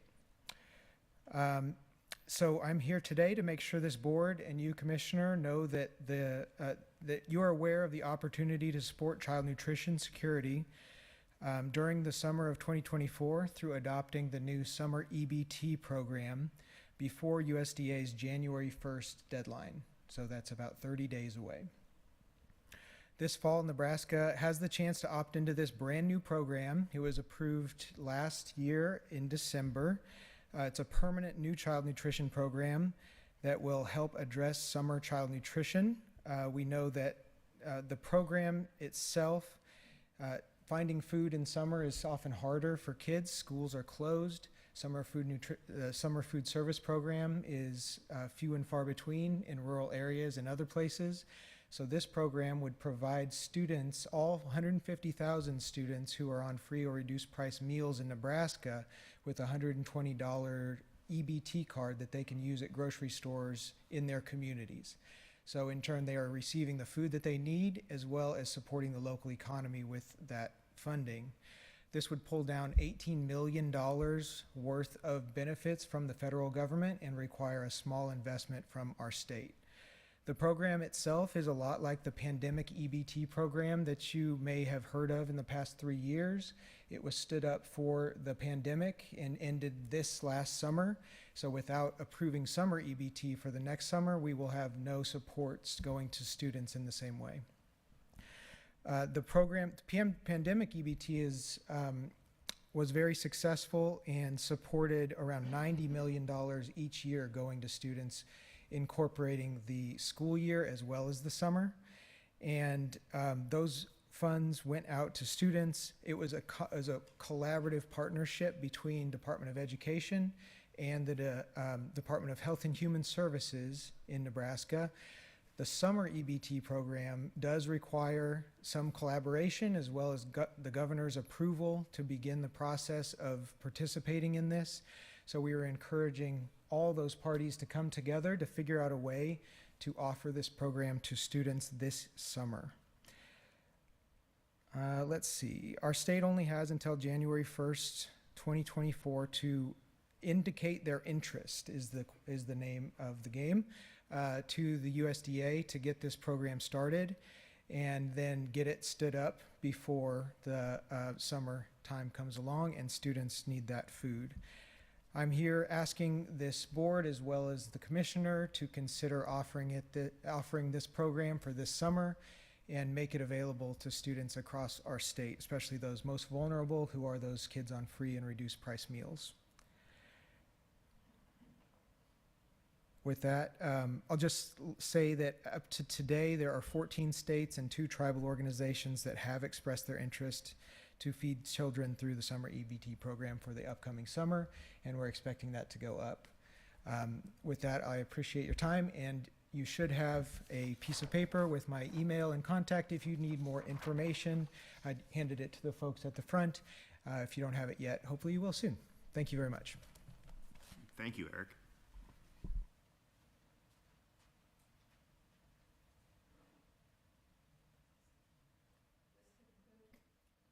This concludes our public comment period. We will now go back to agenda item 6.2, Budget and Finance Committee report.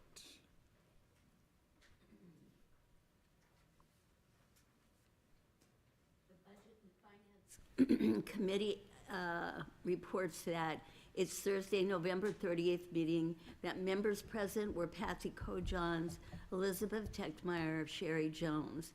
The committee reviewed 3 action items supporting all 3 for full board consideration.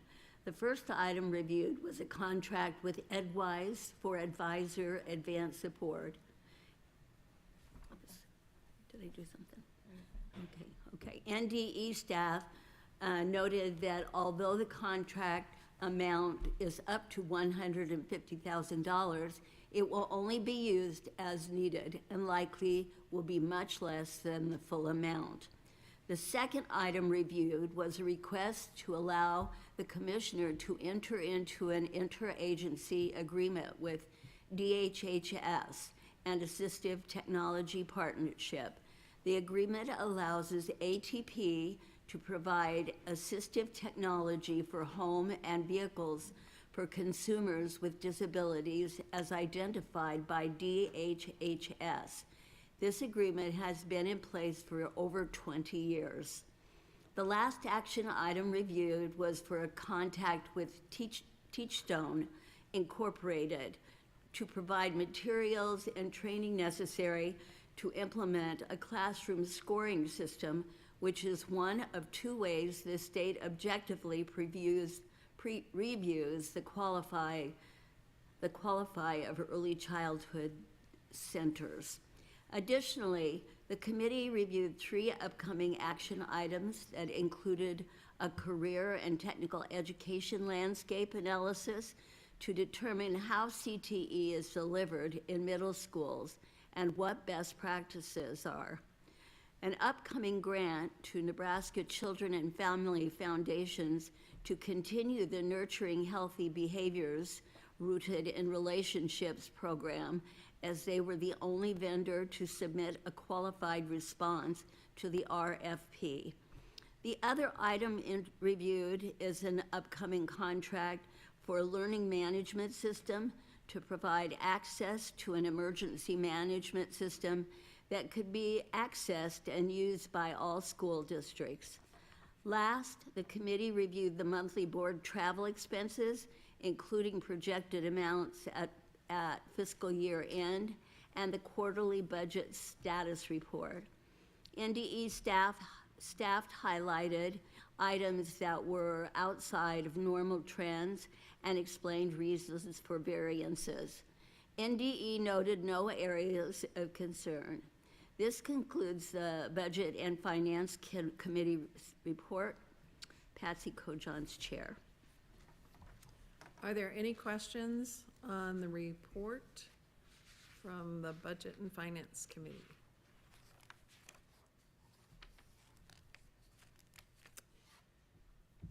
Agenda item 6.2.b. Action item, authorize the commissioner to contract for advisor for continued development. Is there a motion on 6.2.b?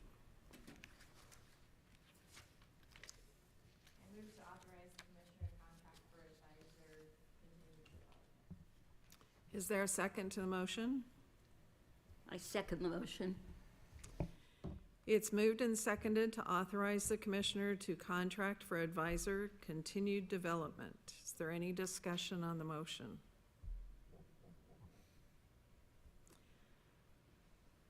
Would the recording secretary please call the roll? Morrison? Yes. Tegmeyer? Yes. Kojons? Yes. Neary? Fricky? Yes. Jones? Yes. Penner? Yes. Goebbels? Yes. 7 yes, 1 absent. The votes are 7 yeas, 1 absent.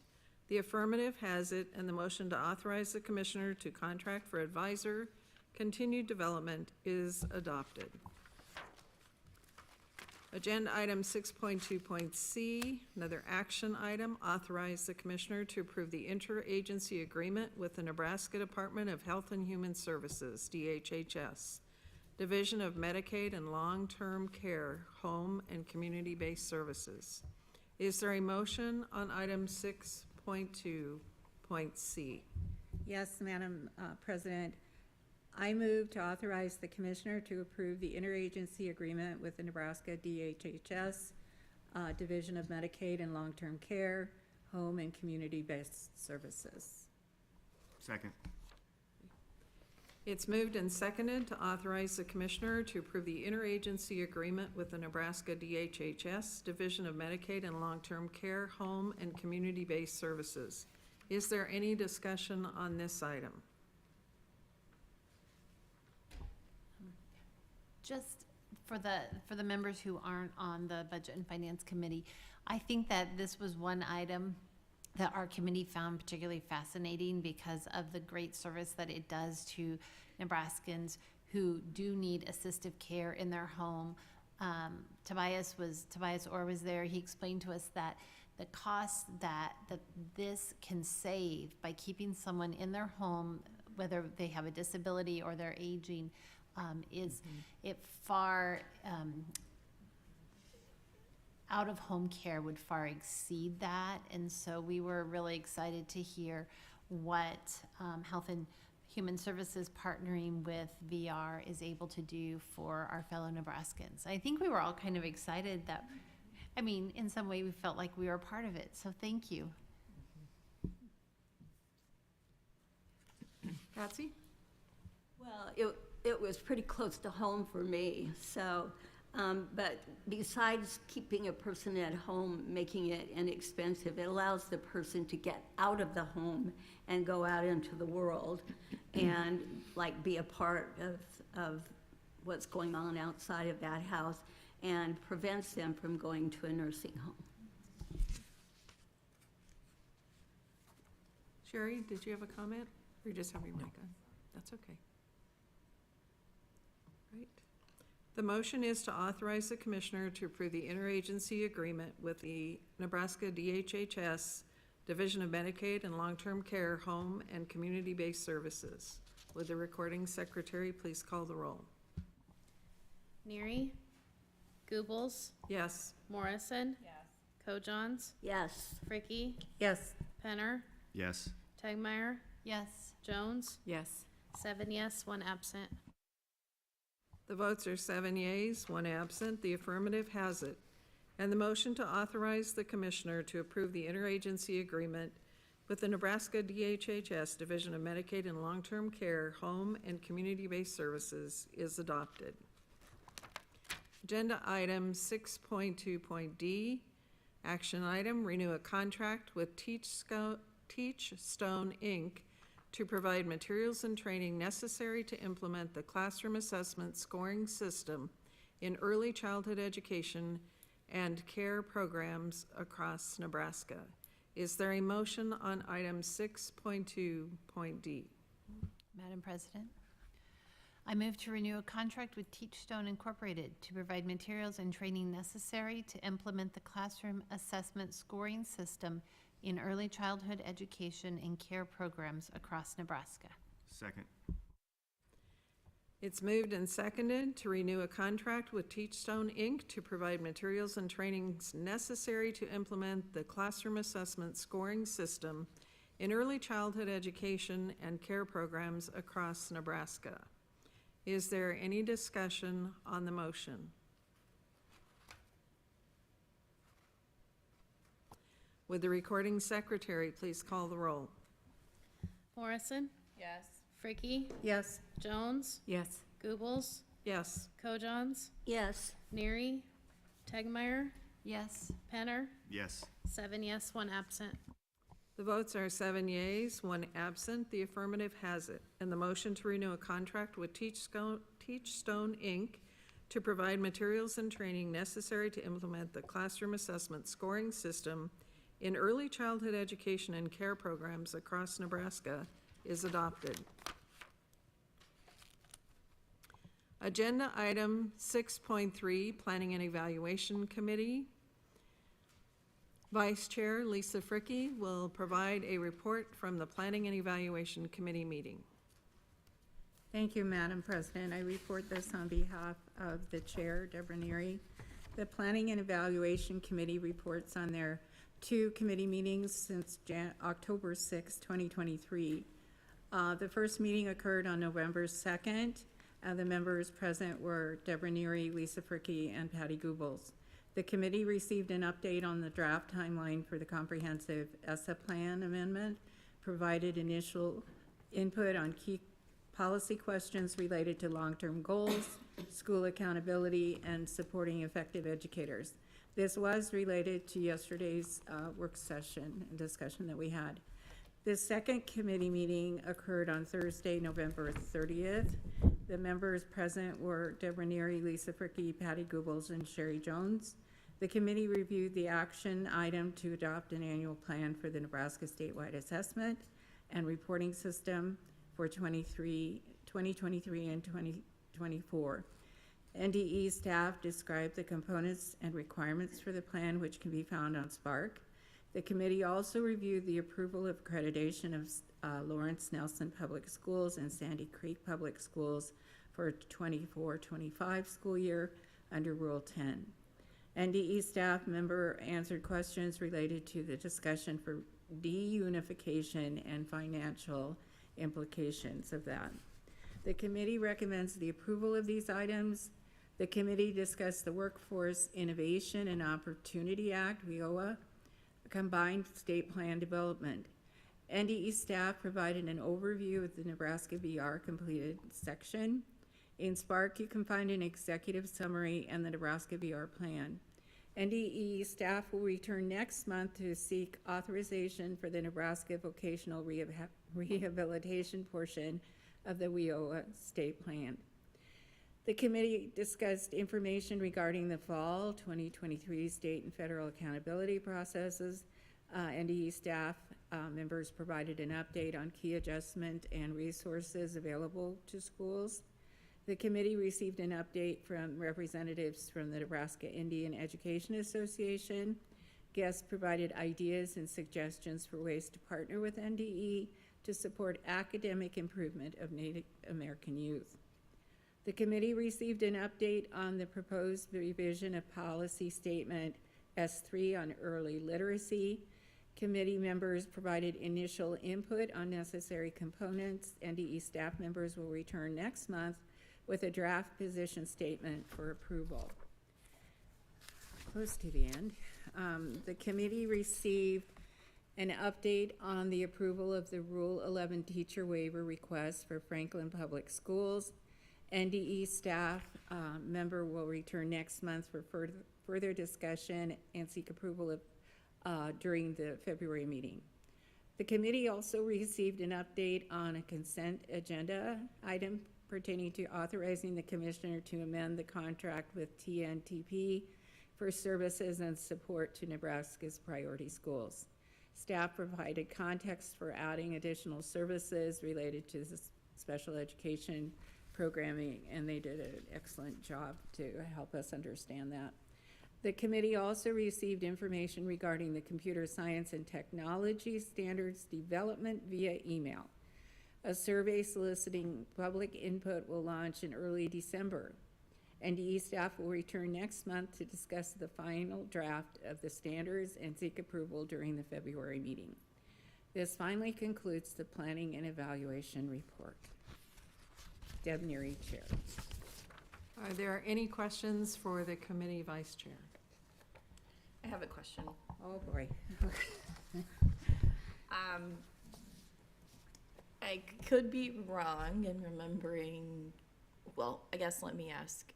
The standards that you mentioned, I believe you said computer science and technology standards, is this an update to the existing standards? I thought so, but Madam President, I think it might be conducive to learning to have someone come up and talk about it if possible.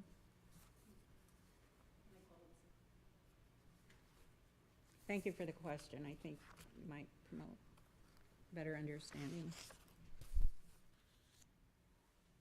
Thank you.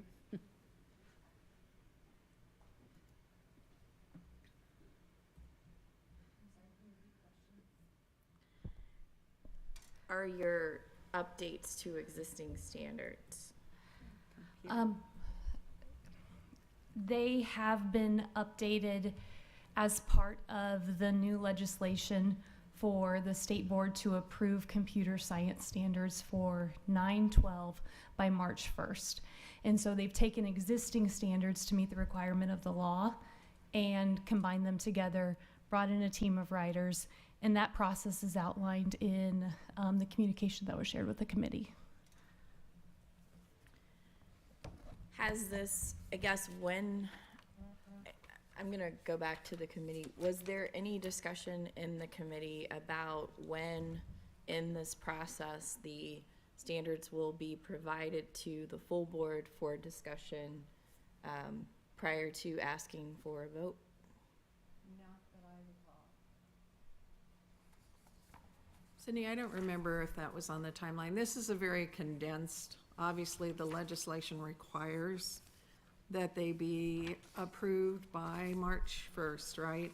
So it's a very condensed timeline. I know we had discussions about attempting to stay as much in line with our proposed changes that came from when we did all of the work related to the standards revision process. But I don't have those times at my fingertips. And so the intent was to bring it to the board to review as it goes out for a public draft. And then the NDE team will be here next month to take whatever was received from that public draft and have those proposed new standards next month for them to be approved in February. So I don't want to put words in your mouth, but I want to make sure I am listening intently. It sounded like what you said, if I heard correctly, is that your intent was to present this to the board at the same time that it goes out for public comment? This is the second public survey for the standards.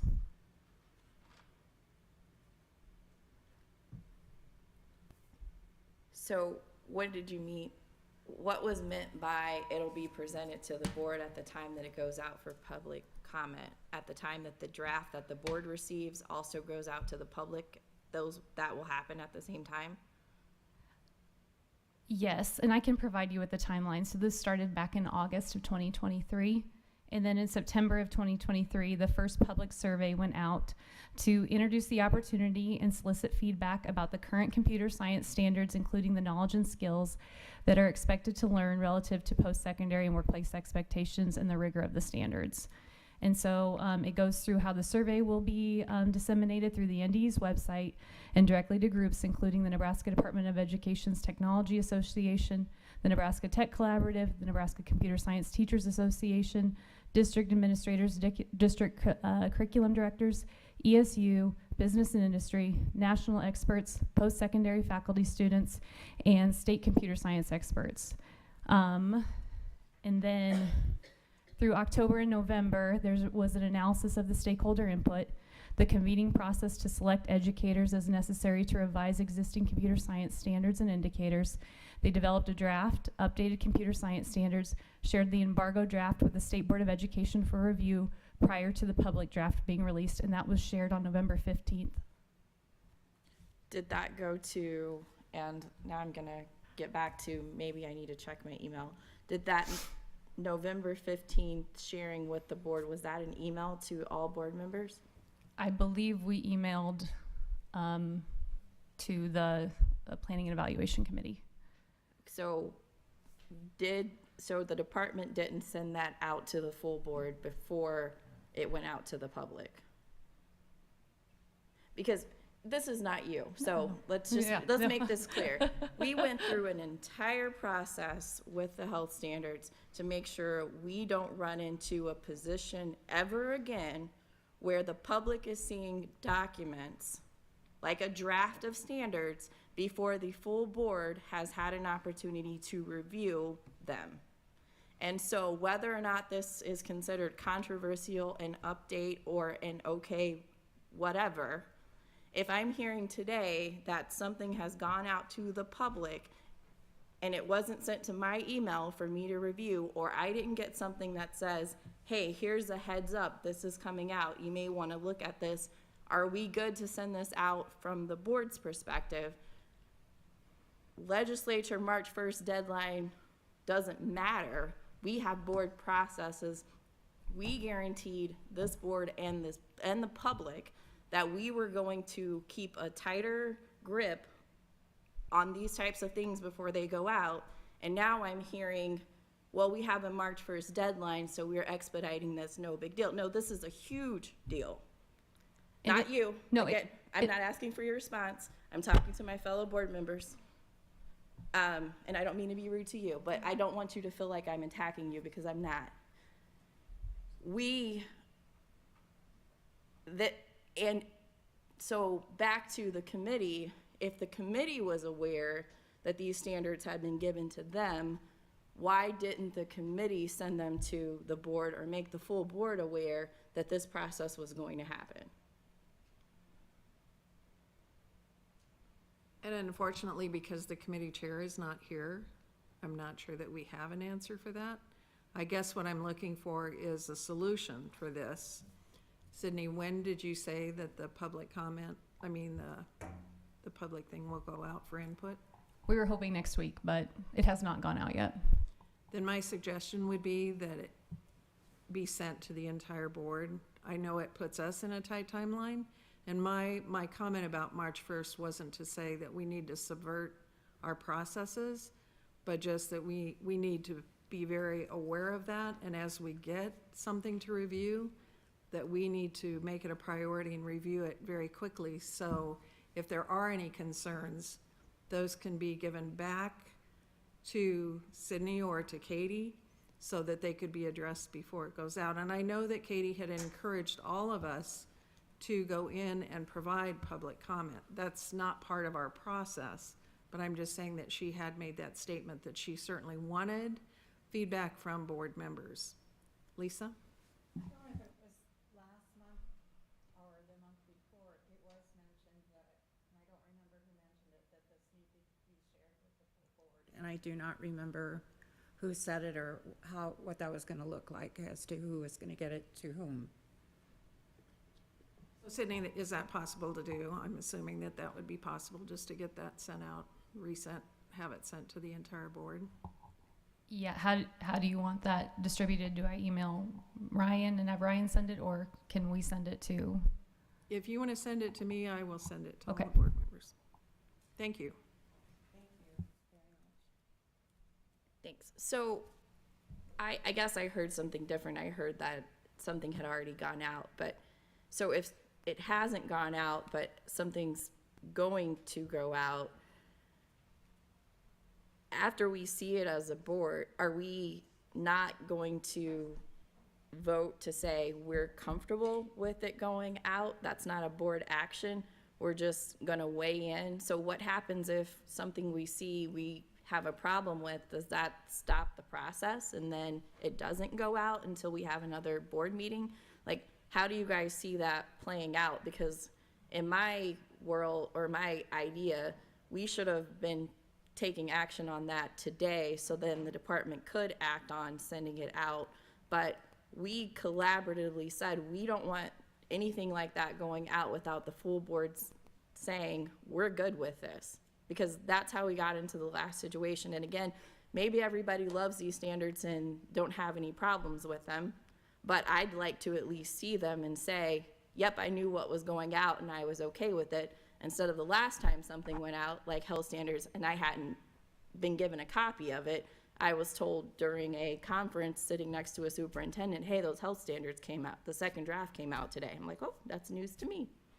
Like, that's what would have happened next week if no one said anything today. And so I'm just confused as to how we're back to the same process. And it sounds like to me, well, March 1st, so it's okay. I don't get it. And so next steps, so suppose this email goes out to us tomorrow. I don't even know what date it's supposed to go out next week. Do we have a day, 72 hours, a week to respond? Is there just an assumption we're gonna say okay, and then what if we don't say okay? What happens next? I just don't know what we do. Lisa?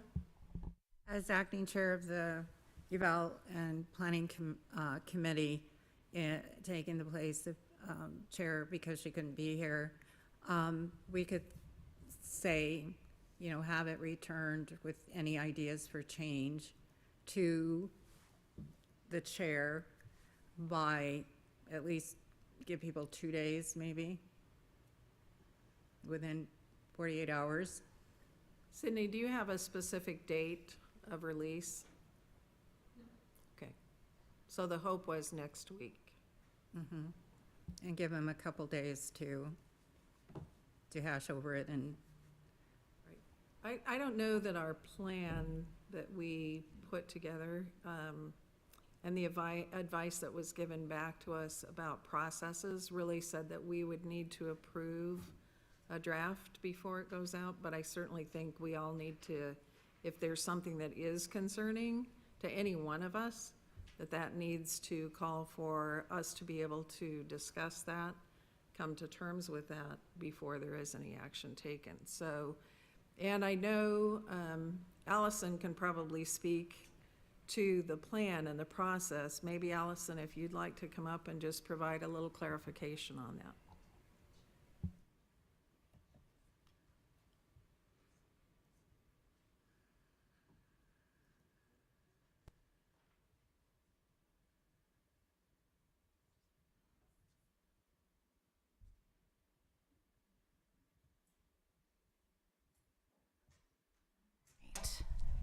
Hi, Allison Denbesti, Academic Officer. Thank you for the opportunity to address this. I have been in my role 5 months, and one of the first things that I did was to look at the process that the NDE uses for standards revision, because it is a periodic process that we have to go through. And as you know, the board sought and received some expertise in the report from AIR and Rel Central. What I found is that there have been practices that are typically followed with content standards. And to be clear, my area of focus has been the academic standards. Now, Katie Graham and I work alongside each other, and we try to be consistent, but it is still a work in process. What I would say is that I have begun work with my team on a document to clearly lay out each step of the process of standards revision, and I appreciate the emphasis that the board is placing on the need to be informed. It will be embedded in the process, and I'd be happy to share that document with you. So the reason why I asked initially about what this is considered is because there was conversation that was had around standards revision versus an initial standards adoption. And so how we are seeing this, are we seeing this as a revision, or are we adopting something new because the legislature said we have to adopt something new? And if this is a new adoption, then it should not follow, I shouldn't say should not, but there's a different level of scrutiny, in my opinion, than a revision. Maybe not, but there were, because the health standards were our first time at really looking at those and it was new, we kind of saw these as two different things, and I'm talking to the other board members just for not talking at you, but just kind of trying to give you some context of how we were looking at things as well. And so I think it would be probably pertinent for us to understand revision processes, but also new adoption processes, because my understanding when we were kind of going through this work before is we needed both. And so thank you for your work. I appreciate it. I just think that we have to be clearer on processes as a board, but also understanding what the department is doing. And the department needs to understand what our expectations of the department is. I thought we had made them very clear. Now I'm wondering about the clarity there, and I'm not saying that's on the department, it might have been on us, but I thought we were in a place where this wouldn't happen again, and we're back here not too much later. I guess just clarification, this is a revision, as Sydney pointed out, that we had those standards in place. So this is a revision to meet the requirements of legislation. I also hear from Allison that, and as you recall, when we received the report from AIR, that it laid out recommendations. But we were not at a point where all those recommendations, and I know that was discussed in Planning and Eval Committee, that they couldn't immediately be implemented. And so, as Allison said, she is in the process. So it's not a back to where we were from my perspective, but more that we've got the information, but now it's a matter of being able to implement, but we have to have all those steps in place first, so that then the expectations are clear. They're clear for the department, and they're also clear and understandable for us. So, Yeah, yes, I probably should get my thoughts clearer than what they are right now. So I'm sitting here going, all right, my first time at this, and while I wasn't here for the health standards, I certainly was paying attention, and I don't want you to go through that, and I don't want to be a part of going through that. So my question was, what have we done? And I've been trying to figure out what have we done here. I think we have actually communicated this to you as a board, but we give you so much information. I don't know that we called this out specifically. So I think in terms of having it as a board, I think you've had it on a couple of occasions, and I'll be more specific about that as we go. Excuse me, and I think the process going forward, this just shines a light on, we need to be more clear on how we are stepwise following that process, so that the next time the question comes up, even though you'll be asking the board, the commissioner can step in and say, no, we did this on X date, and this was the outcome. I'm not prepared to do that on those dates with that specificity today, but I do believe you have all had that information, and I'll get more specific on that when I know what dates and in what manner you received that information. But the bigger point is not lost on me. We've traveled down a path before. We don't want to travel down that path again. What processes are in place so that we don't do that? We'll get a handle on that. I'm just seeking a little clarification here from something that you said, President, that there was discussion on the process, but it hadn't been put into place. Is that what I am understanding?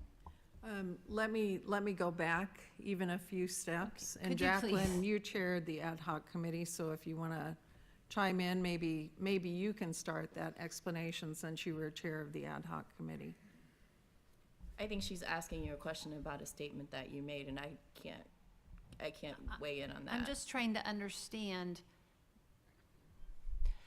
because I've been on the board now for a year, and this process and this conversation about how we revise standards, how we write new standards, that all happened before I got on this board. Right. And so that's- I'm trying to sure. understand, because I stepped on this board believing that a process was in place, and now I think I heard, and that's why I'm seeking clarification, that a process was discussed but has not been established in policy. And I was referring back to Jacqueline because I think it was more than just discussed. We put together an ad hoc committee to really review the standards development and standards revision process.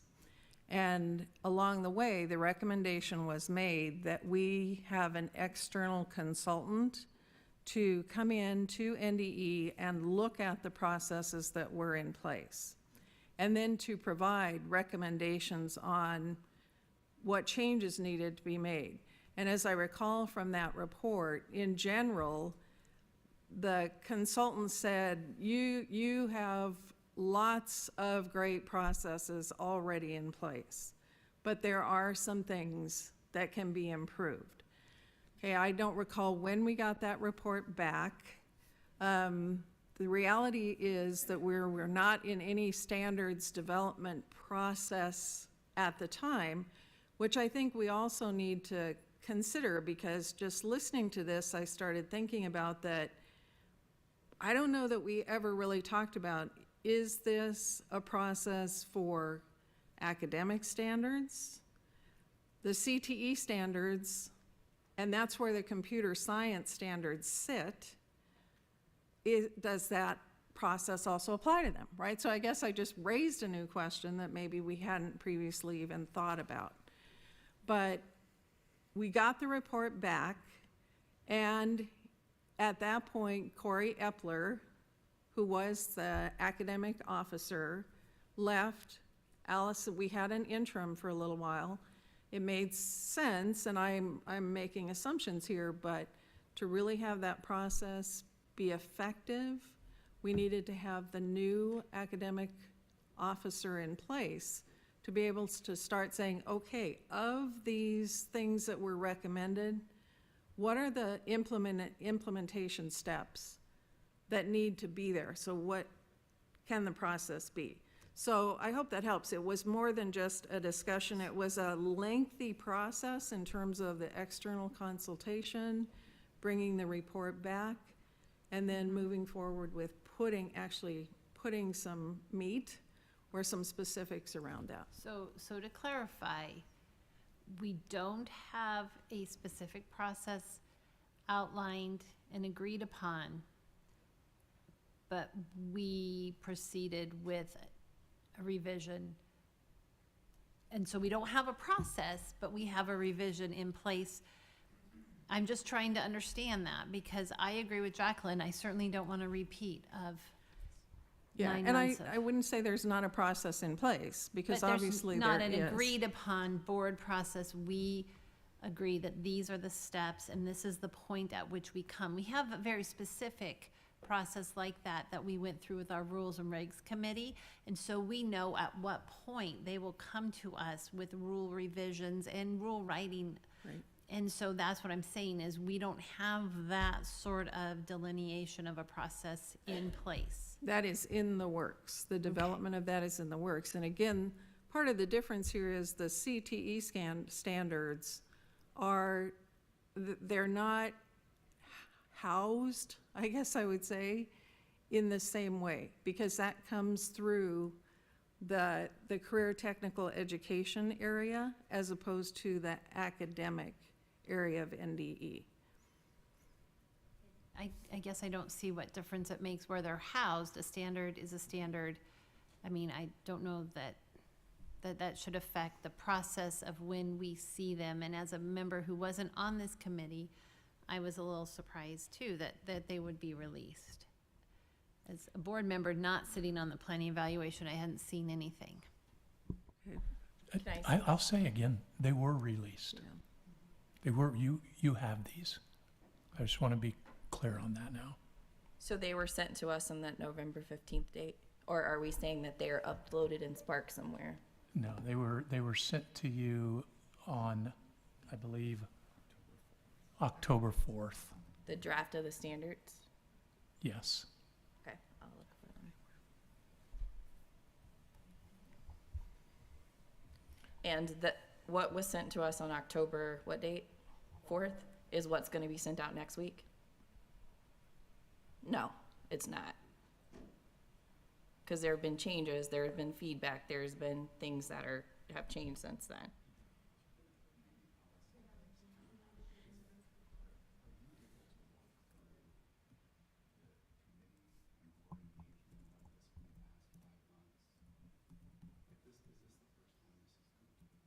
Right.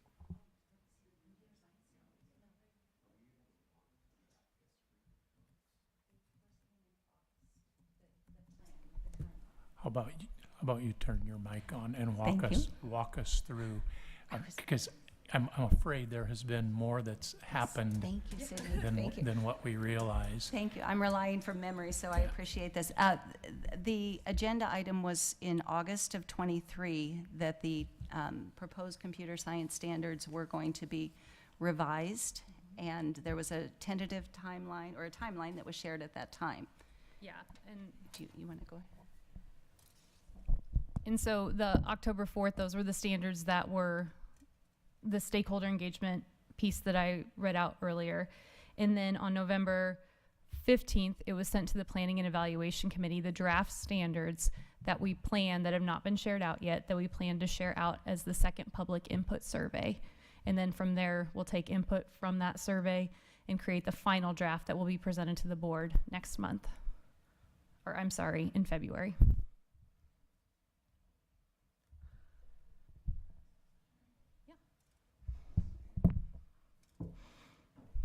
Were the standards shared with the Planning and Evaluation Committee Yes. before they went out to the public survey draft the first time? I am not sure. I would have to look and see what that. They were. Okay, yes, they were. They were. That was the meeting that we had in Aurora. Oh, yeah. So I'm looking through my email, my inbox. Who would have sent these to me? Because I have nothing on October 4th, and I don't delete. Look in the commissioner's update for October 4th. I have the commissioner's update. Is that the best practice for sending us information through the update? And I'm not trying to pick on you, Dr. Maher, just maybe a little bit. But is that the best way that that we would be, as board members, mindful of these kind of information? That's a specific question to you. Yeah, I don't have a specific answer for you. Okay. I guess as a board member, I would feel like this might not be my preferred style of receiving important documents, is not embedded in your board update. Maybe if we're gonna be reviewing these as board members, I would like that to be a separate email, not embedded in an update for the future. Since the health standards, have we done a revised or a new standard yet? We haven't done a new, and we haven't done, so this would be the first go-around since we spent money on a consultant to tell us how to do this. Correct? There's a schedule, but this is the first one after we spent money on a consultant to clear up what happened with the health standards. Did we follow what the consultant said? And what, did we come to a process of revisions? And did we follow them? Well, as Allison was just explaining, that is the work that's taking place within the department right now is actually operationalizing all those things. When did we have the consultant? A long time ago. It's been a while. That's, yeah,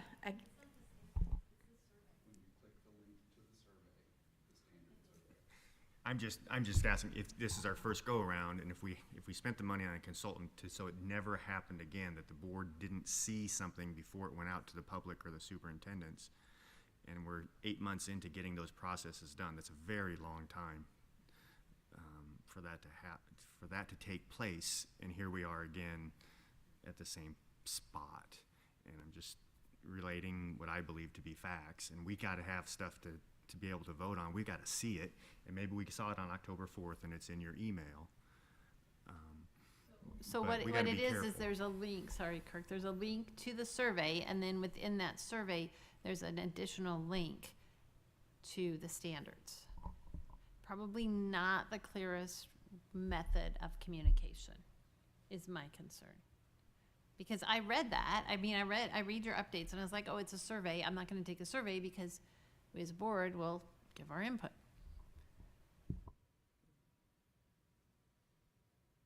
this is all I'm gonna say is what I remember with the health standards was a botched process and staff who was very defensive of their process. And that created, to me, more turmoil on this board than anything else. We took a lot of heat as board members because staff, and I don't mean, I'll say the commissioner at the time, did not accept responsibility and kind of let us take a lot of heat for processes that could have been better. And whatever happens today, I can just tell you from this seat, it's feeling very defensive again of you should have found it in an email that was sent and a link, it was there, we did this, we did that. We went through a lot of work on this board to say, don't put us in this position again where standards are going out and we haven't seen something or been aware that it's going out. And I think we were very close today to that happening again. And I'm hoping, I don't think we need to continue this conversation. I think we can figure this out amongst our offline or however we need to do it. But the more we get this back and forth, to me, we're just going back to where we were instead of forward of how to do better. So.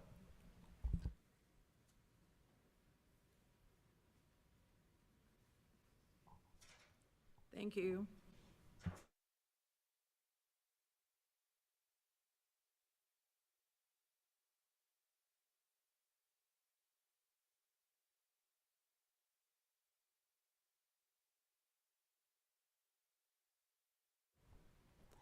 I believe we were on the Planning Evaluation Committee report.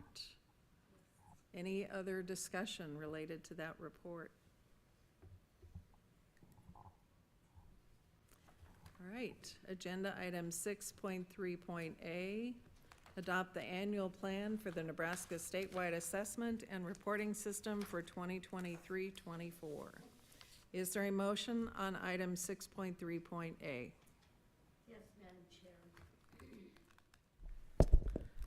I move to adopt the annual plan for the Nebraska statewide assessment and reporting system for 2023 and 2024. Is there a second? It's moved and seconded to adopt the annual plan for the Nebraska statewide assessment and reporting system for 2023-24. Is there any discussion on the motion? Elizabeth? Yes, I have a question for Dr. Clark.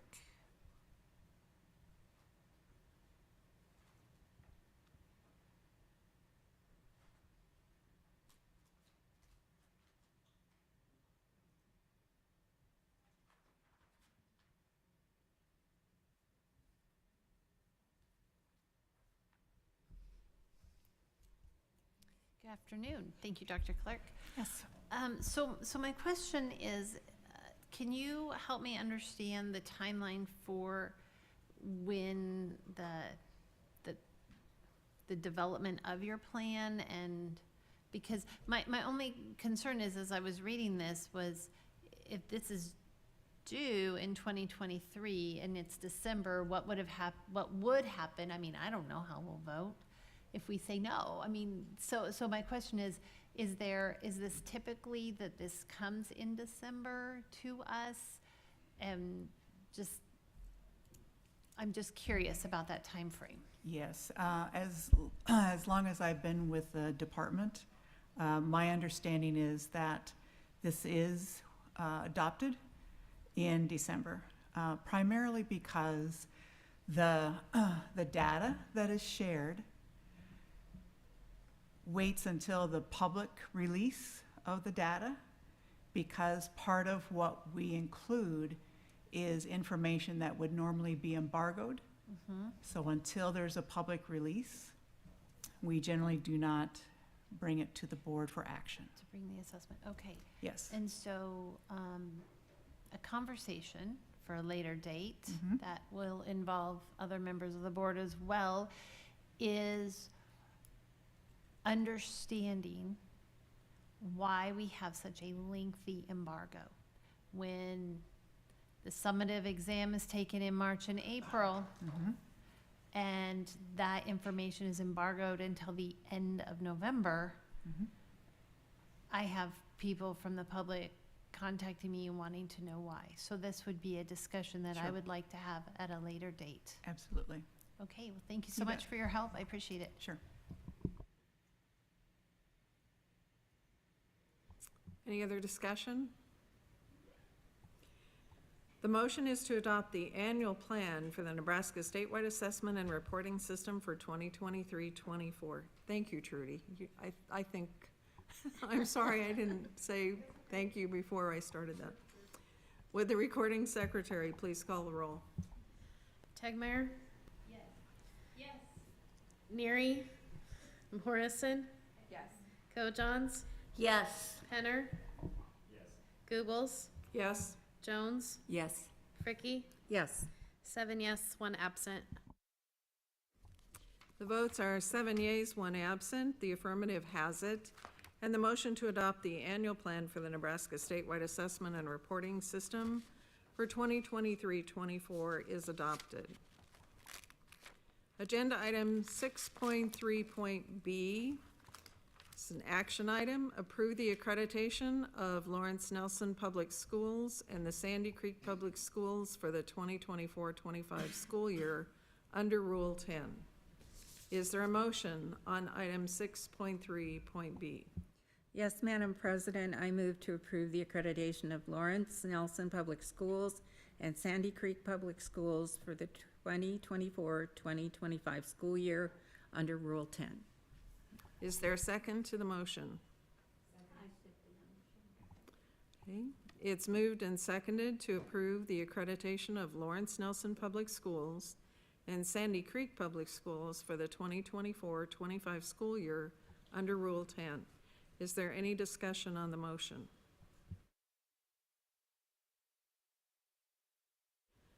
Would the recording secretary please call the roll? Googles? Neary? Co-Johns? Yes. Jones? Yes. Fricky? Yes. Tegmeyer? Yes. Penner? Yes. Morrison? Yes. 7 yes, 1 absent. The votes are 7 yeas, 1 absent.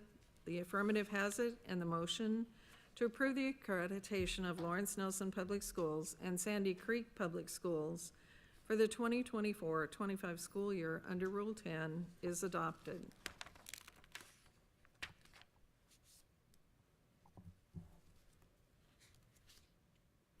Agenda item 6.3.c, discussion of the Workforce Innovation and Opportunity Act Combined State Plan Development, Nebraska VA portion. There any discussion?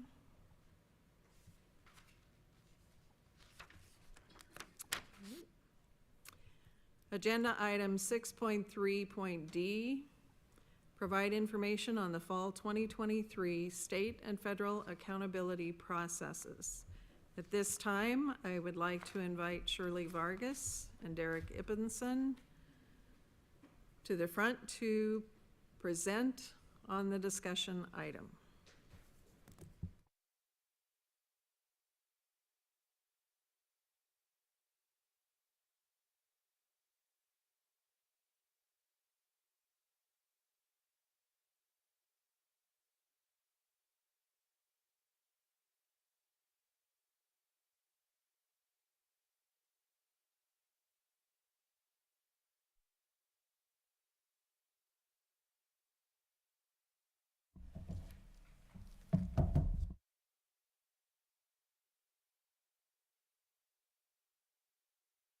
Good morning, and it's not morning anymore. Good afternoon, and thank you for giving us this opportunity to speak to you today. We're going to provide a brief overview of our state and federal accountability updates, and our goals for the day are to review the AQuest classification and federal designation processes, summarize updates to federal accountability and federal designation processes, and then discuss resources and capture or answer any questions that you may have. As a reminder, this is Derek Ippenson, our new Director of Accountability and Assistant Administrator for the Office of School District Support. Shirley Vargas, Administrator for the Office of School and District Support. Yeah. Got it. Sorry, I forget to introduce myself sometimes. You're doing great. So the first question we talk about when we discuss accountability is really what laws govern accountability. And State Statute 79-760.06 outlines the state requirements for accountability, and the Elementary and Secondary Education Act, as amended by ESSA, the Every Student Succeeds Act, outline the requirements for federal accountability. Statewide accountability is really set up on AQuest as a system of accountability and support. AQuest is an acronym for Accountability for Quality Education System Today and Tomorrow. There are 3 domains within that system and 6 tenets, and those 6 tenets really provide us the parameters for providing support to schools and districts. I'm going to give you an opportunity to read this just because there's a lot, but the general gist is that accountability comes down to specific indicators that point towards student achievement. And then those indicators are used to classify and designate and meaningfully differentiate between schools to provide additional support if it's needed. Those indicators are here on the screen now. There are a handful, 7 indicators that we look at. Status is the percent of students who are proficient on English language arts and math. Those are combined they are combined score, and that is really the foundation for our accountability systems. Academic process is growth. Growth is measured by the same students taking the same test year over year. So the same student taking English language arts in 5th grade and 6th grade. Non-proficiency is we look at a trend line, which we're looking to see a negative number, a decrease in the number of non-proficient students. Progress towards English language proficiency is really a self-explanatory title. It's the percentage of English language learner students who are taking appropriate steps or are on track to becoming proficient in their use of the English language. And it's measured by the ELPA 21 and ELPA ALT assessments. Graduation rate, we look at two separate indicators, the 4-year graduation rate and the 7 or extended year graduation rate.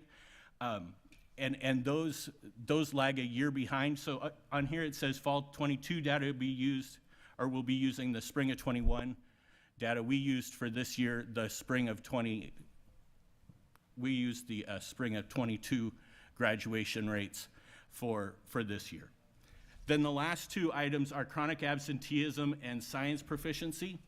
Students who miss 10% or more of their school days are considered chronically absent, and what we're looking for is a rate, a decrease in the rate of chronic absenteeism. And so we use a goal that was set as a reduction goal, and so we're looking for continual improvement on that chronic absenteeism indicator. And then science proficiency, just like English language arts and math, is the number of students who are proficient or on track divided by the total number of students. These are the indicators that are used both in AQuest and in ESSA. So our state accountability, the AQuest system, really is where everything starts. And I'm gonna provide you more time to read than I did last time, simply because these are some process updates that happened this year. These were all, they came from practitioners, from superintendents and school leaders, and so we took their feedback and moved forward with them.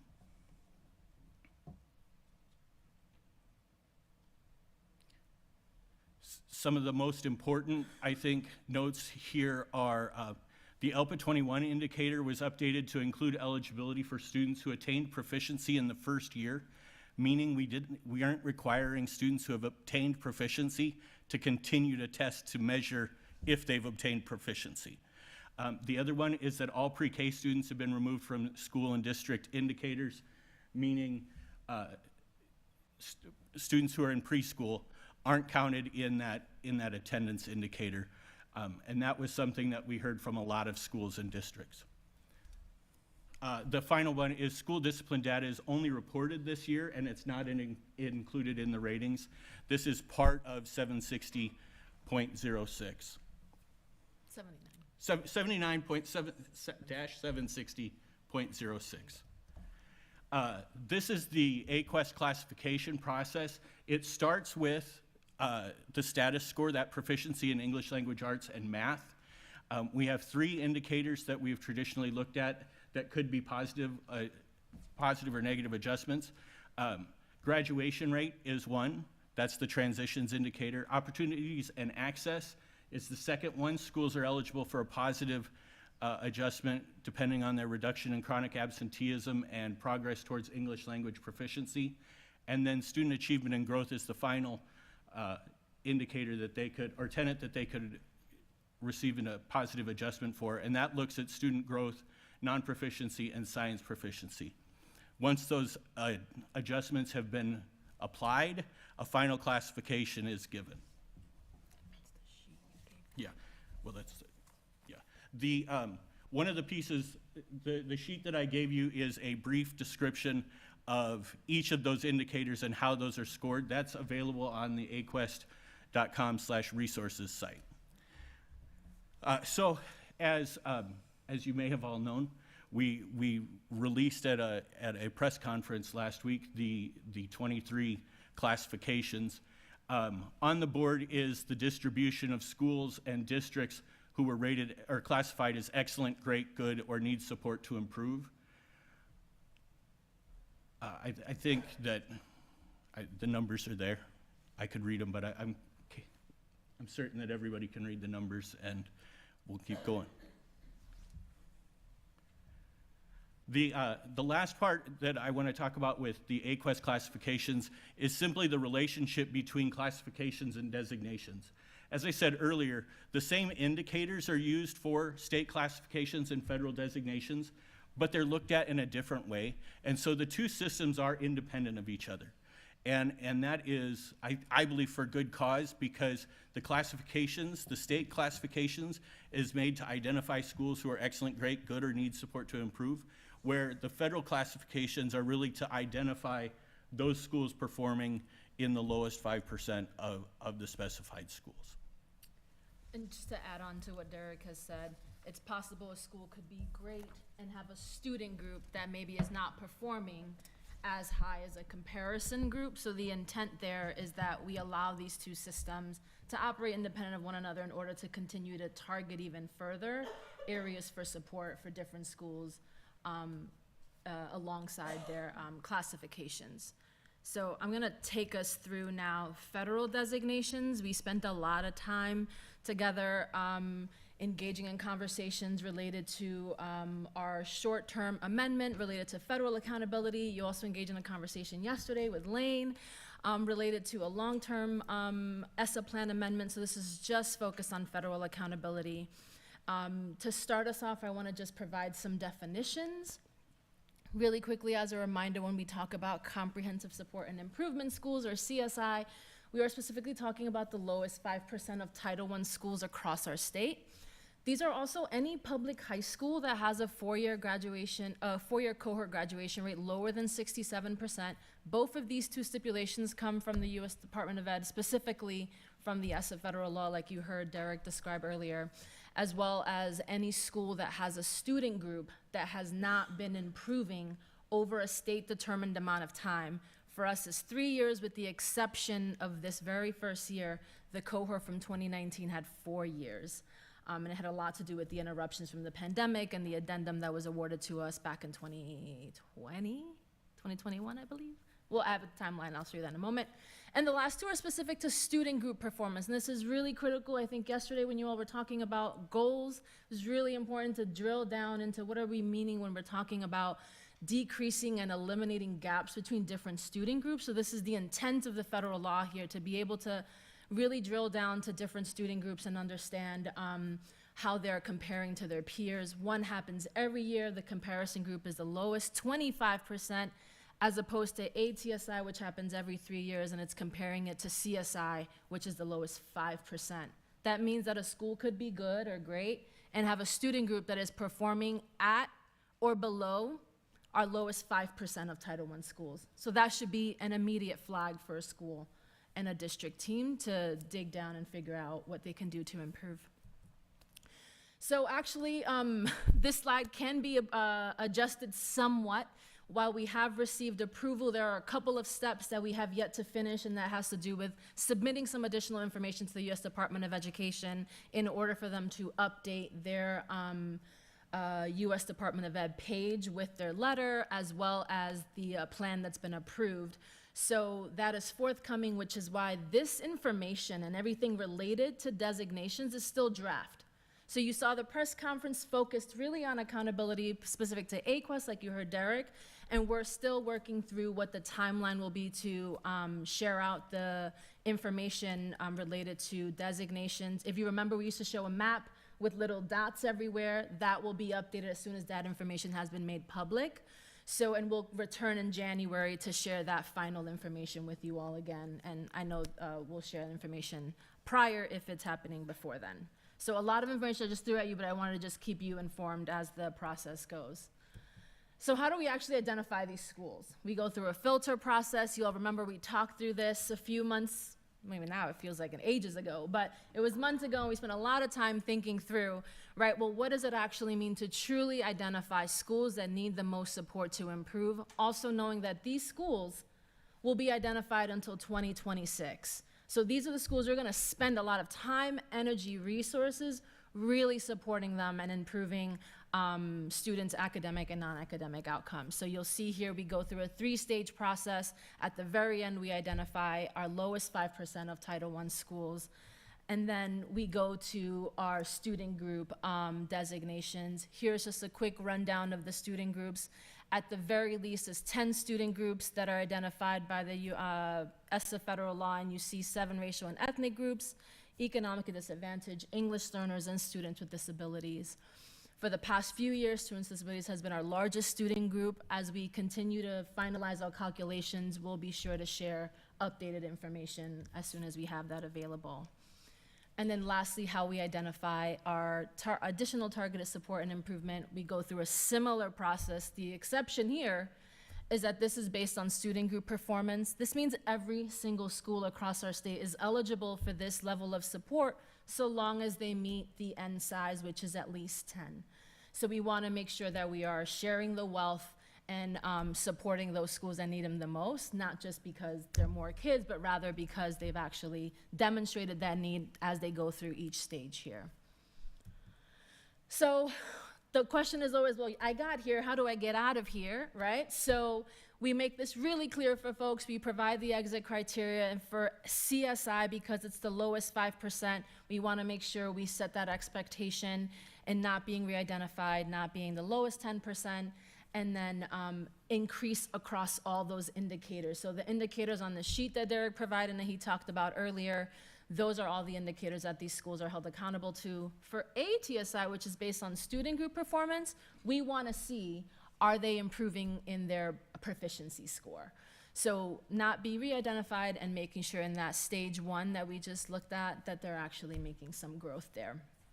And this is all dependent on how the school is identified to begin with. So this is the slide that I really wanted to spend a little bit of time talking you through, because this is where it gets a little bit complicated, but it's important for you all to understand here. You notice that in 2019-20, there's some gray boxes. That year didn't actually count towards years in status. So as a board, we took action and said, yes, let's do this. That meant it threw our timelines off a little bit. And where we are now, God bless you, where we are now, you see in 23-24, we're finally getting back to that every 3-year cycle. That's the intent of the law. That's what we want to do. We do not want to engage where we're having multiple cohorts going on at the same time, because then it depletes our resources, creates confusion, and ultimately does not really support teachers and leaders. So what you see here is our best attempt to visually represent the complexity of the designations. And what you see in the red box, we have new schools that we will potentially be identifying. We have some schools that will exit. And then we have some schools that will be moving into a more intensive level of support because they did not exit from 2019 because of a student group performance. So it's really important that we understand that there's some flexibility in exit. So you see in the yellow, it says eligible to exit. We want to make sure schools have an opportunity to show growth and actually, show improvement and exit, and others actually will remain till 26, 27, like you see up here in the pinkish color on your screen. And that's the intent of the law, that it happens every 3 years, we don't exit, and they have intensive support and resources from us. So to wrap us up, you saw the general timelines. I went back and reviewed, we engaged with nearly 60 districts across the state in accountability office hours in order to have those conversations with school leaders. Derek did a great job leading them through their data, through the same way you see in that one-page document. The commissioner and the team led a press conference last week, and yet to be determined, and what we will share with you at the next month's board meeting is our federal designation release. And then some resources and closing. Yes, some of the resources available at aquest.com/resources are the state classification business rules, the classification explanations, that's we refer to it as a one-pager. The accountability office hours were offered. The ESSA designation business rules are going to be up there when they're finalized. And then a designation FAQ for our school district leaders to be able to customize and use as talking points and explanation for conversations with their constituents when they have conversations. We also have the nep.education.ne.gov. That is where community or school leaders can see their individual schools' classification reports. Aquest.com, that pretty much gives you all the history and all the good stuff, not just the resources page. And then finally, the CSDS page on education.ne.gov. That kind of tells about the work that we do in our office. Excellent. So tying it all together, we've been working towards this moment for the last few years. So it feels like a long time, is because it has been, right? So we're still dealing with trying to figure out, okay, we now have our ESSA plan, short-term ESSA plan amendment that's approved. We're finalizing that, getting that up to speed simultaneously, like you had the discussion yesterday, working towards, well, what are we working towards? What's our vision? What's our goals? And tying all that with the goals you set forth. Really excited to eventually come back to you all again with something that we'll be able to send to the U.S. Department of Ed that's more comprehensive. So we thank you for your time and turn it back over to the chair. Are there any questions for Shirley and Derek? I know there's a few over here. Please. I'm thinking of something that would be so helpful for me, and maybe in the future, either for the Planning Evaluation Committee or maybe as a whole board, I'm not for sure, but I would love to have you take us through a specific school district using their actual numbers and all the, graduation rate, and then end up with the final classification, AQUIS classification, so I can see how it all fits together. I think that would be such a help for me to understand it and then pass it on to my constituency when they say, how do we come up with this, or is that possible sometime? 100%, yeah. I just signed up there. Okay. He's doing it. Yeah, Okay. and Thank that you. is essentially what the office hours were. Schools would sign up and we would meet for a half an hour. And in a lot of cases, I walked them through their ratings sheet. And so we talked very specifically about their school and their performance and what their scores looked like and how that impacted and resulted in their classification score. I guess that makes me think, Derek, are you going to have additional office hours? Because Sherry's talking about she has constituents. I'm assuming they're school people. So maybe if you are, not that I want to put more work on you, but, because I think you explaining it is a little bit different than just having a summary or an example, because there's no opportunity for them to ask questions. So I've had 5 to 10 additional office hour calls that weren't during the specific time, and I continue to take those. And they're either via Zoom or they're over the telephone. We walk through it and answer the questions. So they're pretty targeted now at this point, but I'm always available. So I guess I'm just saying, I think that's an important resource too, to be able to say, hey, get a hold of Derek Ippenson, because he can provide you with specific information. Okay, so I have a little question. You said 60 schools. Now, you said you were working with 60 schools in your office hours. Are these priority school or designated, or they just want to understand their designation? So we reached out as we got closer and put things up on NEP Secure. We contacted all the district superintendents and DACs. And in that, we said we're going to provide 2 weeks of office hours. So if you have any questions, go to this Google form and sign up. And so those were self-selected 60 schools that said we want to understand more. As in, they want to understand their rating? Their classification. Their classification. Yep. Okay, and then I have another question, and I'm just curious if it's precedence or what, because you did talk about priority schools, and I see in state statute no less than 3 schools may have a priority school designation. So, Dr. Vargas, we only have 3. Is it possible to have more? Is there a reason why we don't have more? I mean, maybe we don't have more that qualify. They will be here. You build it, they will. No, in all seriousness, I appreciate the question. I think that there, in fact, is an opportunity, especially as we continue to see the federal designations only take us so far, right? They allow for federal funds, and then we see schools maybe are not making necessary improvements. And we also need to take into account the ways in which we do identify priority schools and then bring them to you all through the recommendation of the commissioner to then select, well, who would be the best candidate for this level of support? So that is yet to come, that's forthcoming. It just doesn't happen at the exact same time as all of these things. It's almost, we're trying to figure out the set of order of operations of what goes first, what goes second, and then what comes next. And so then, I mean, logistically, if you wanted to designate 7 schools as priority, resources would be in affecting factor in that? Absolutely.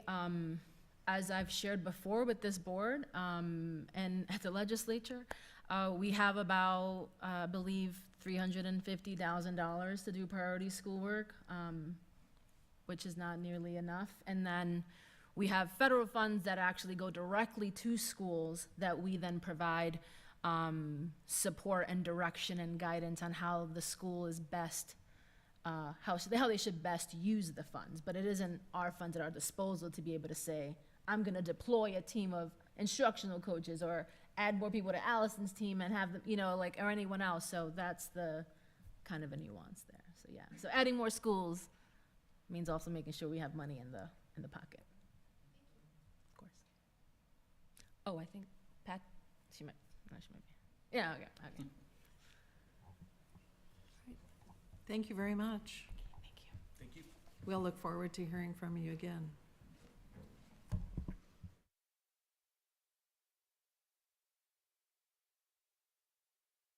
Agenda item 6.4, Rules and Regulations Committee. Chair Elizabeth Tetmeyer will provide a report from the Rules and Regulations Committee.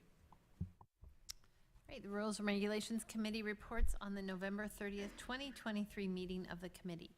Members present were Chair Elizabeth Tegmeyer, Jacqueline Morrison, Kirk Pinner, and Patsy Kojans. The committee heard from Dr. Sarah Skreda regarding coursework for renewing teaching certificates and discussing feedback that NACD had received concerning current requirements for certificate renewal. NDE's staff and Dr. Skreda confirmed that there are monthly inquiries by expired certificate holders concerning renewal. Committee members discussed ways to remove barriers for renewing teaching certificates after being expired for less than 5 years and more than 5 years. Committee members also discussed ways to work alongside NACD to create coursework for expired certifications, ways to streamline processes, and how increased administration observation of teachers on provisional permits would enable the districts to address any deficiencies or concerns during the provisional period. The committee also discussed the value of professional mentoring and professional development that occurs during the 2 years of a provisional certificate. The potential public input draft for new Rule 58, Regulations for Security-Related Infrastructure Grants, was shared with the committee on November 16th to be reviewed. Also, NDE staff shared the fiscal statement and executive summary. The public input period was held November 27th to the 29th. And this is where it gets a little hairy. So public notice has been sent out to the World Herald and will be put online tomorrow.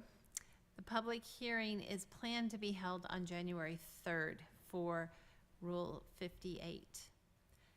The committee could recommend approval to the full board at the January meeting. The committee discussed considerations for legislative changes necessary for statutes surrounding high-ability learners. This statute has not been updated since 1998, and the conversation about potential changes was spurred by forthcoming changes to Rule 3. The committee will continue to consider next steps and outreach to the legislature to address these issues. This concludes the Rules and Regulations Committee report.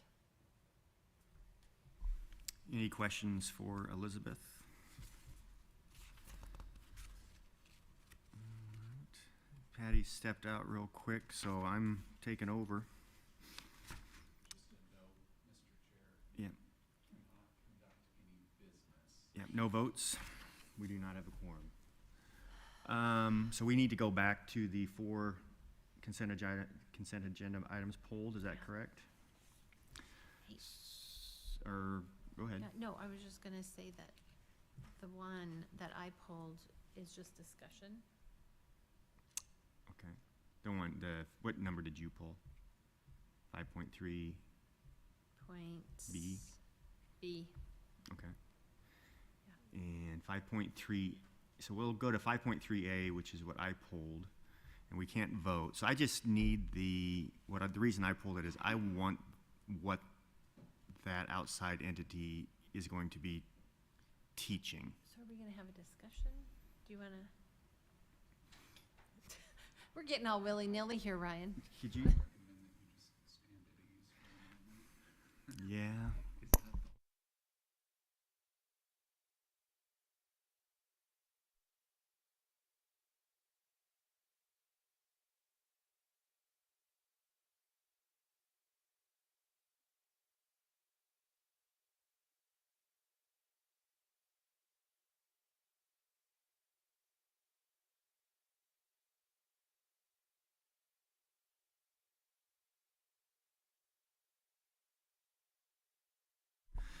Okay. Right. So we're just going to discuss a couple things. 5.3A, whoever is in charge of that, I just need, Amy, I just need the document that they're going to discuss with, since they're going to take over. I just need that document. And you don't even have to come up here, but if you could just email me, you can come up. You're fine.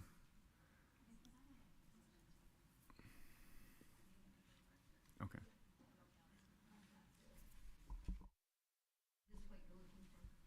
No, I'm actually looking for, since they were going to do it in-house, and now they're going to do it outside. And we can't vote here or anything, so I just want that document emailed to me. That's all. That's all I wanted. I want what they're going to teach in that segment, since the outside group does that make sense? Yes, it does make sense. Amy Roan, the administrator of the Office of Special Education. True advice. And the proposal is to amend the current TNTP contract to provide additional support to the district leadership and administration on special education implementation. So they're not going to be teaching anything. They're going to be offering consultative support to the principals and to the superintendent. As January will mark a new superintendent, the special education director who was there previously is no longer there. So they just need support on how to be the leaders in that space. It won't be teaching anything new. They'll still be utilizing the same curriculum and supports that they were doing. Yeah. So they're working with the staff. Yes. To train the staff. Okay, so I also wrote down a question, and hopefully one of you can explain to me what this means, because sometimes I read these things and I'm like, it's just a lot of words. So can you tell me what this would look like, or what to define it? Culturally responsive and trauma-informed practices and inclusive learning environments. So that is actually straight from the original RFP. And although the original RFP asked for that, the support that will be amended and added to won't necessarily directly relate to that, but in the world of special education, oftentimes emotional disturbances, other health impairments come with anxiety, so it's helping the leaders to understand and know how to provide the special education and related services that are needed to students who might benefit, or that their IEPs indicate that they would need those services. So just to understand, so what impact do we expect the TNTP to have on the special education rates, which I see have been going up? Yes. So we heard in a couple different board meetings the need for additional supports to help increase outcomes, and with the special education population, the student population, increasing in their identification of students with disabilities, after analysis, there is a clear need for additional support in leadership and providing what those supports should look like. So what they are currently doing obviously isn't working. So let's help them think of a different way.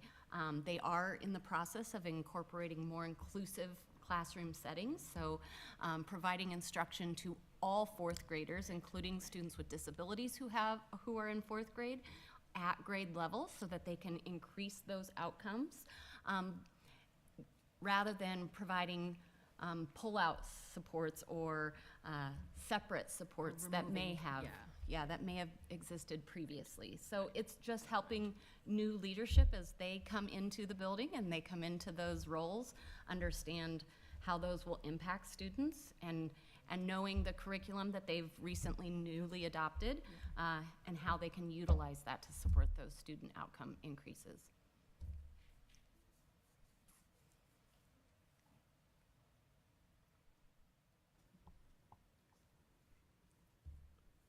Any other questions? Amy, is this part of the Indigenous Pedagogies Project? This is something separate? Well, it's something completely separate in that it will provide leadership to the school system, but our hope is that in the leaders learning it, they will be able to understand how all of that needs to be pulled together to support the student, regardless of if it's a student with a disability or a student without a disability. It's truly about supporting the student and reaching their fullest potential. Kirk, is this the curriculum that you asked to take a look at? Was it? She's not saying it's a curriculum, really. No, not at No, all. not this part. Well, yeah, what I asked, this is 5.3A, right? Yep. We're still on the same one. Yeah. So I asked, it read that, hey, we're gonna farm this out now because we can't do it ourselves. We need help from, I don't have it in front, TH, right? TNTP. Okay. So I was looking for how they were going to help. What does that look like? I think that's what Elizabeth asked. Yeah, this is in the absence of having a special education director Okay. and a special education coordinator, responsibilities fall on the leadership, being the principal, superintendent.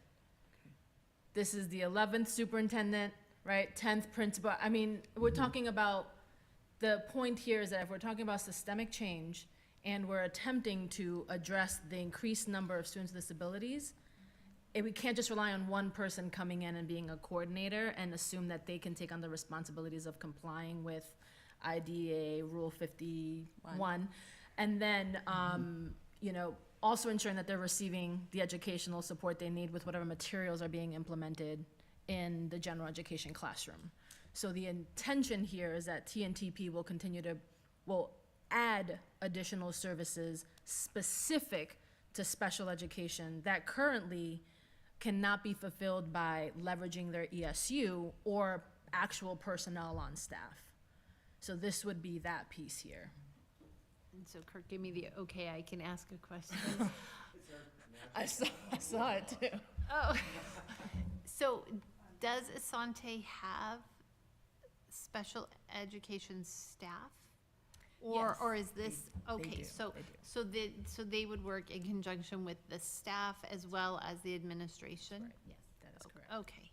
With their primary focus being the administration, so that the administration can support the staff in providing what they need to.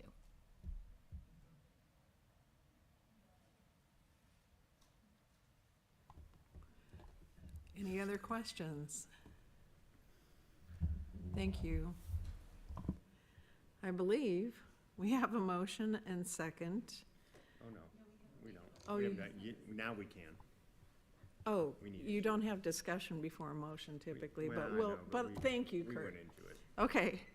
All right, I would like to ask for a motion to amend the contract with TNTP for services and support to Nebraska's priority schools.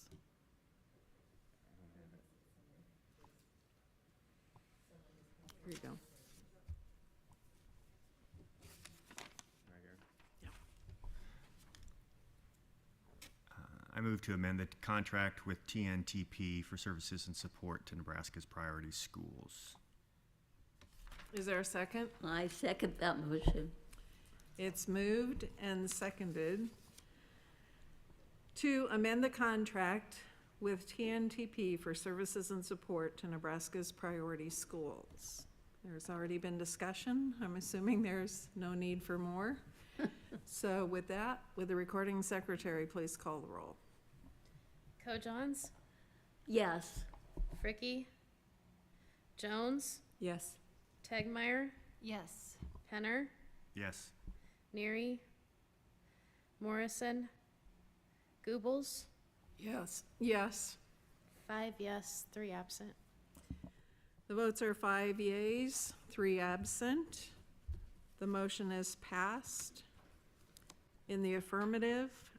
So there is approval to amend the contract with TNTP for services and support to Nebraska's priority schools. Next, item that was pulled from the consent agenda was 5.3B. Is there a motion on 5.3B?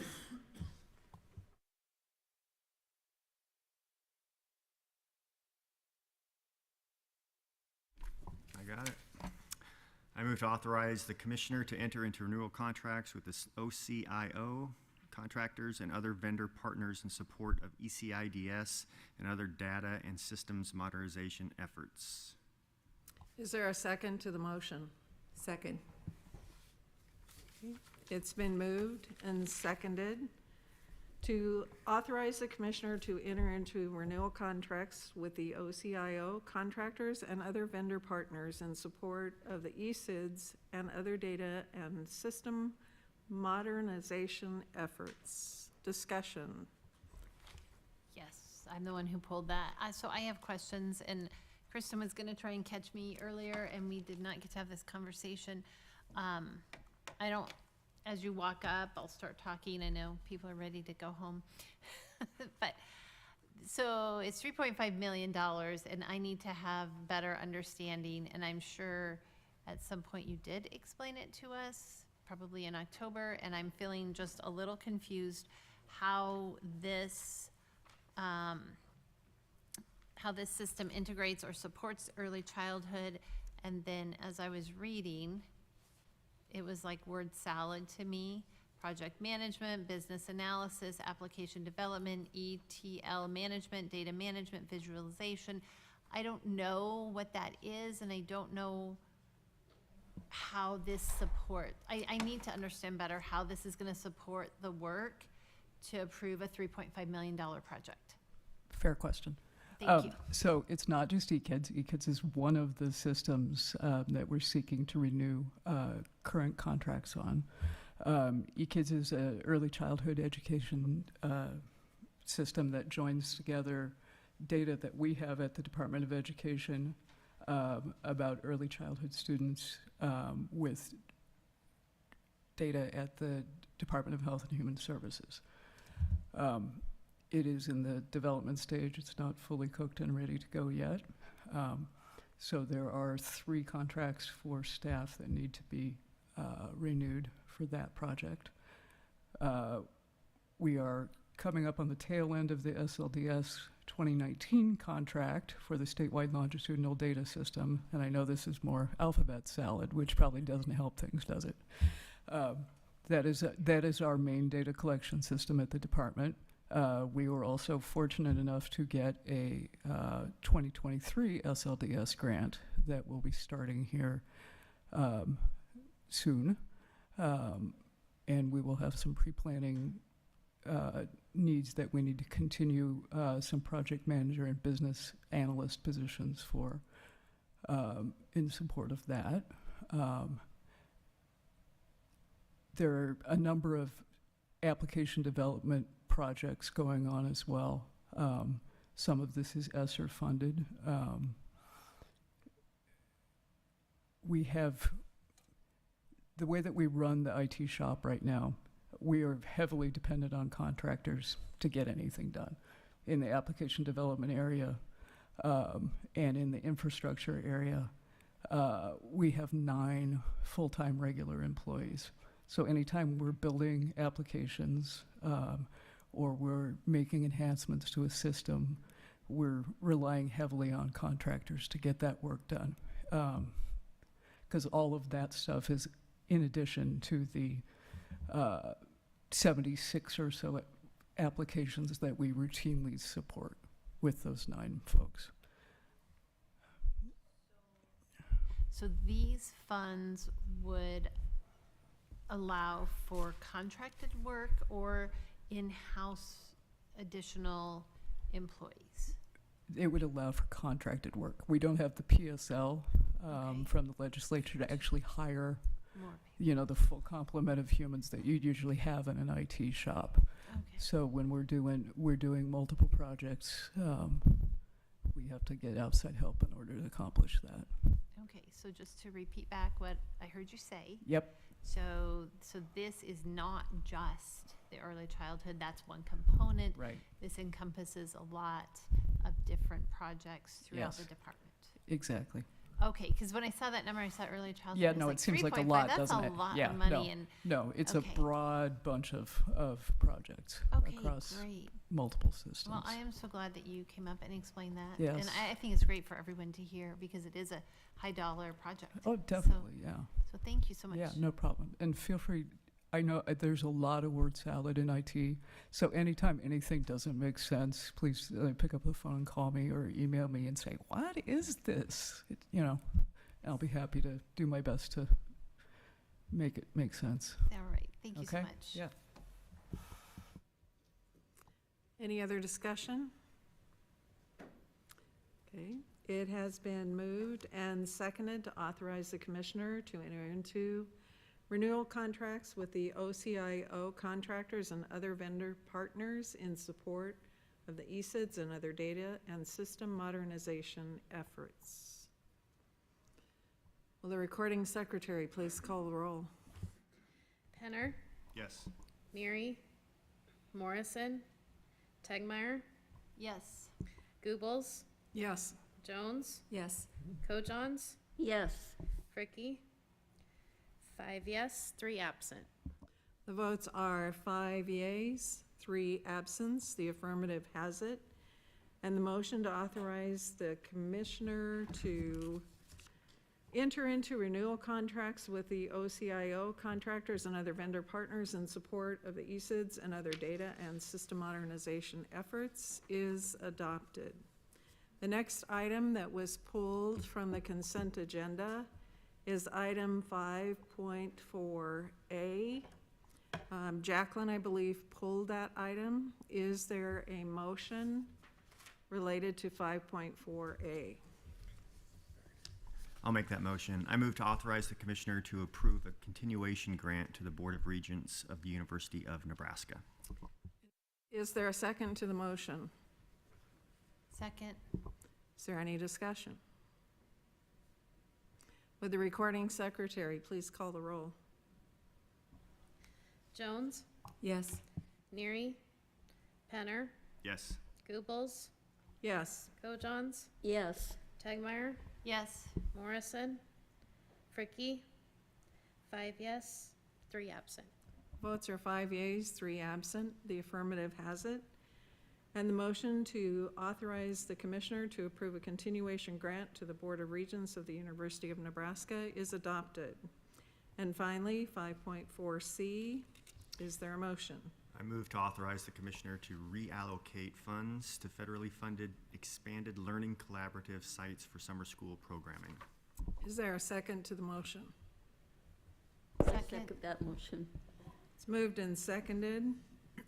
Is there any discussion? Would the recording secretary please call the roll? Fricky, Tegmeyer, Yes. Kojons, Goebbels, Yes. Morrison, Neary, Jones, Yes. Penner. Yes. 5 yes, 3 absent. The votes are 5 yeas, 3 absent. The affirmative has it.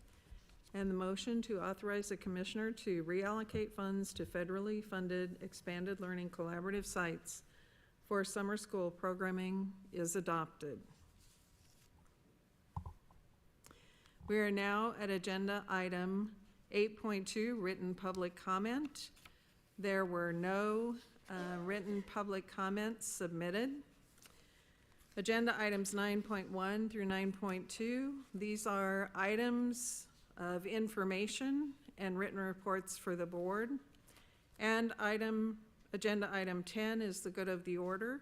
This section of the agenda is intended for board members to offer informal observations of the work of the state board Board members may make brief announcements about attendance at a future event for the purpose of informing other board members.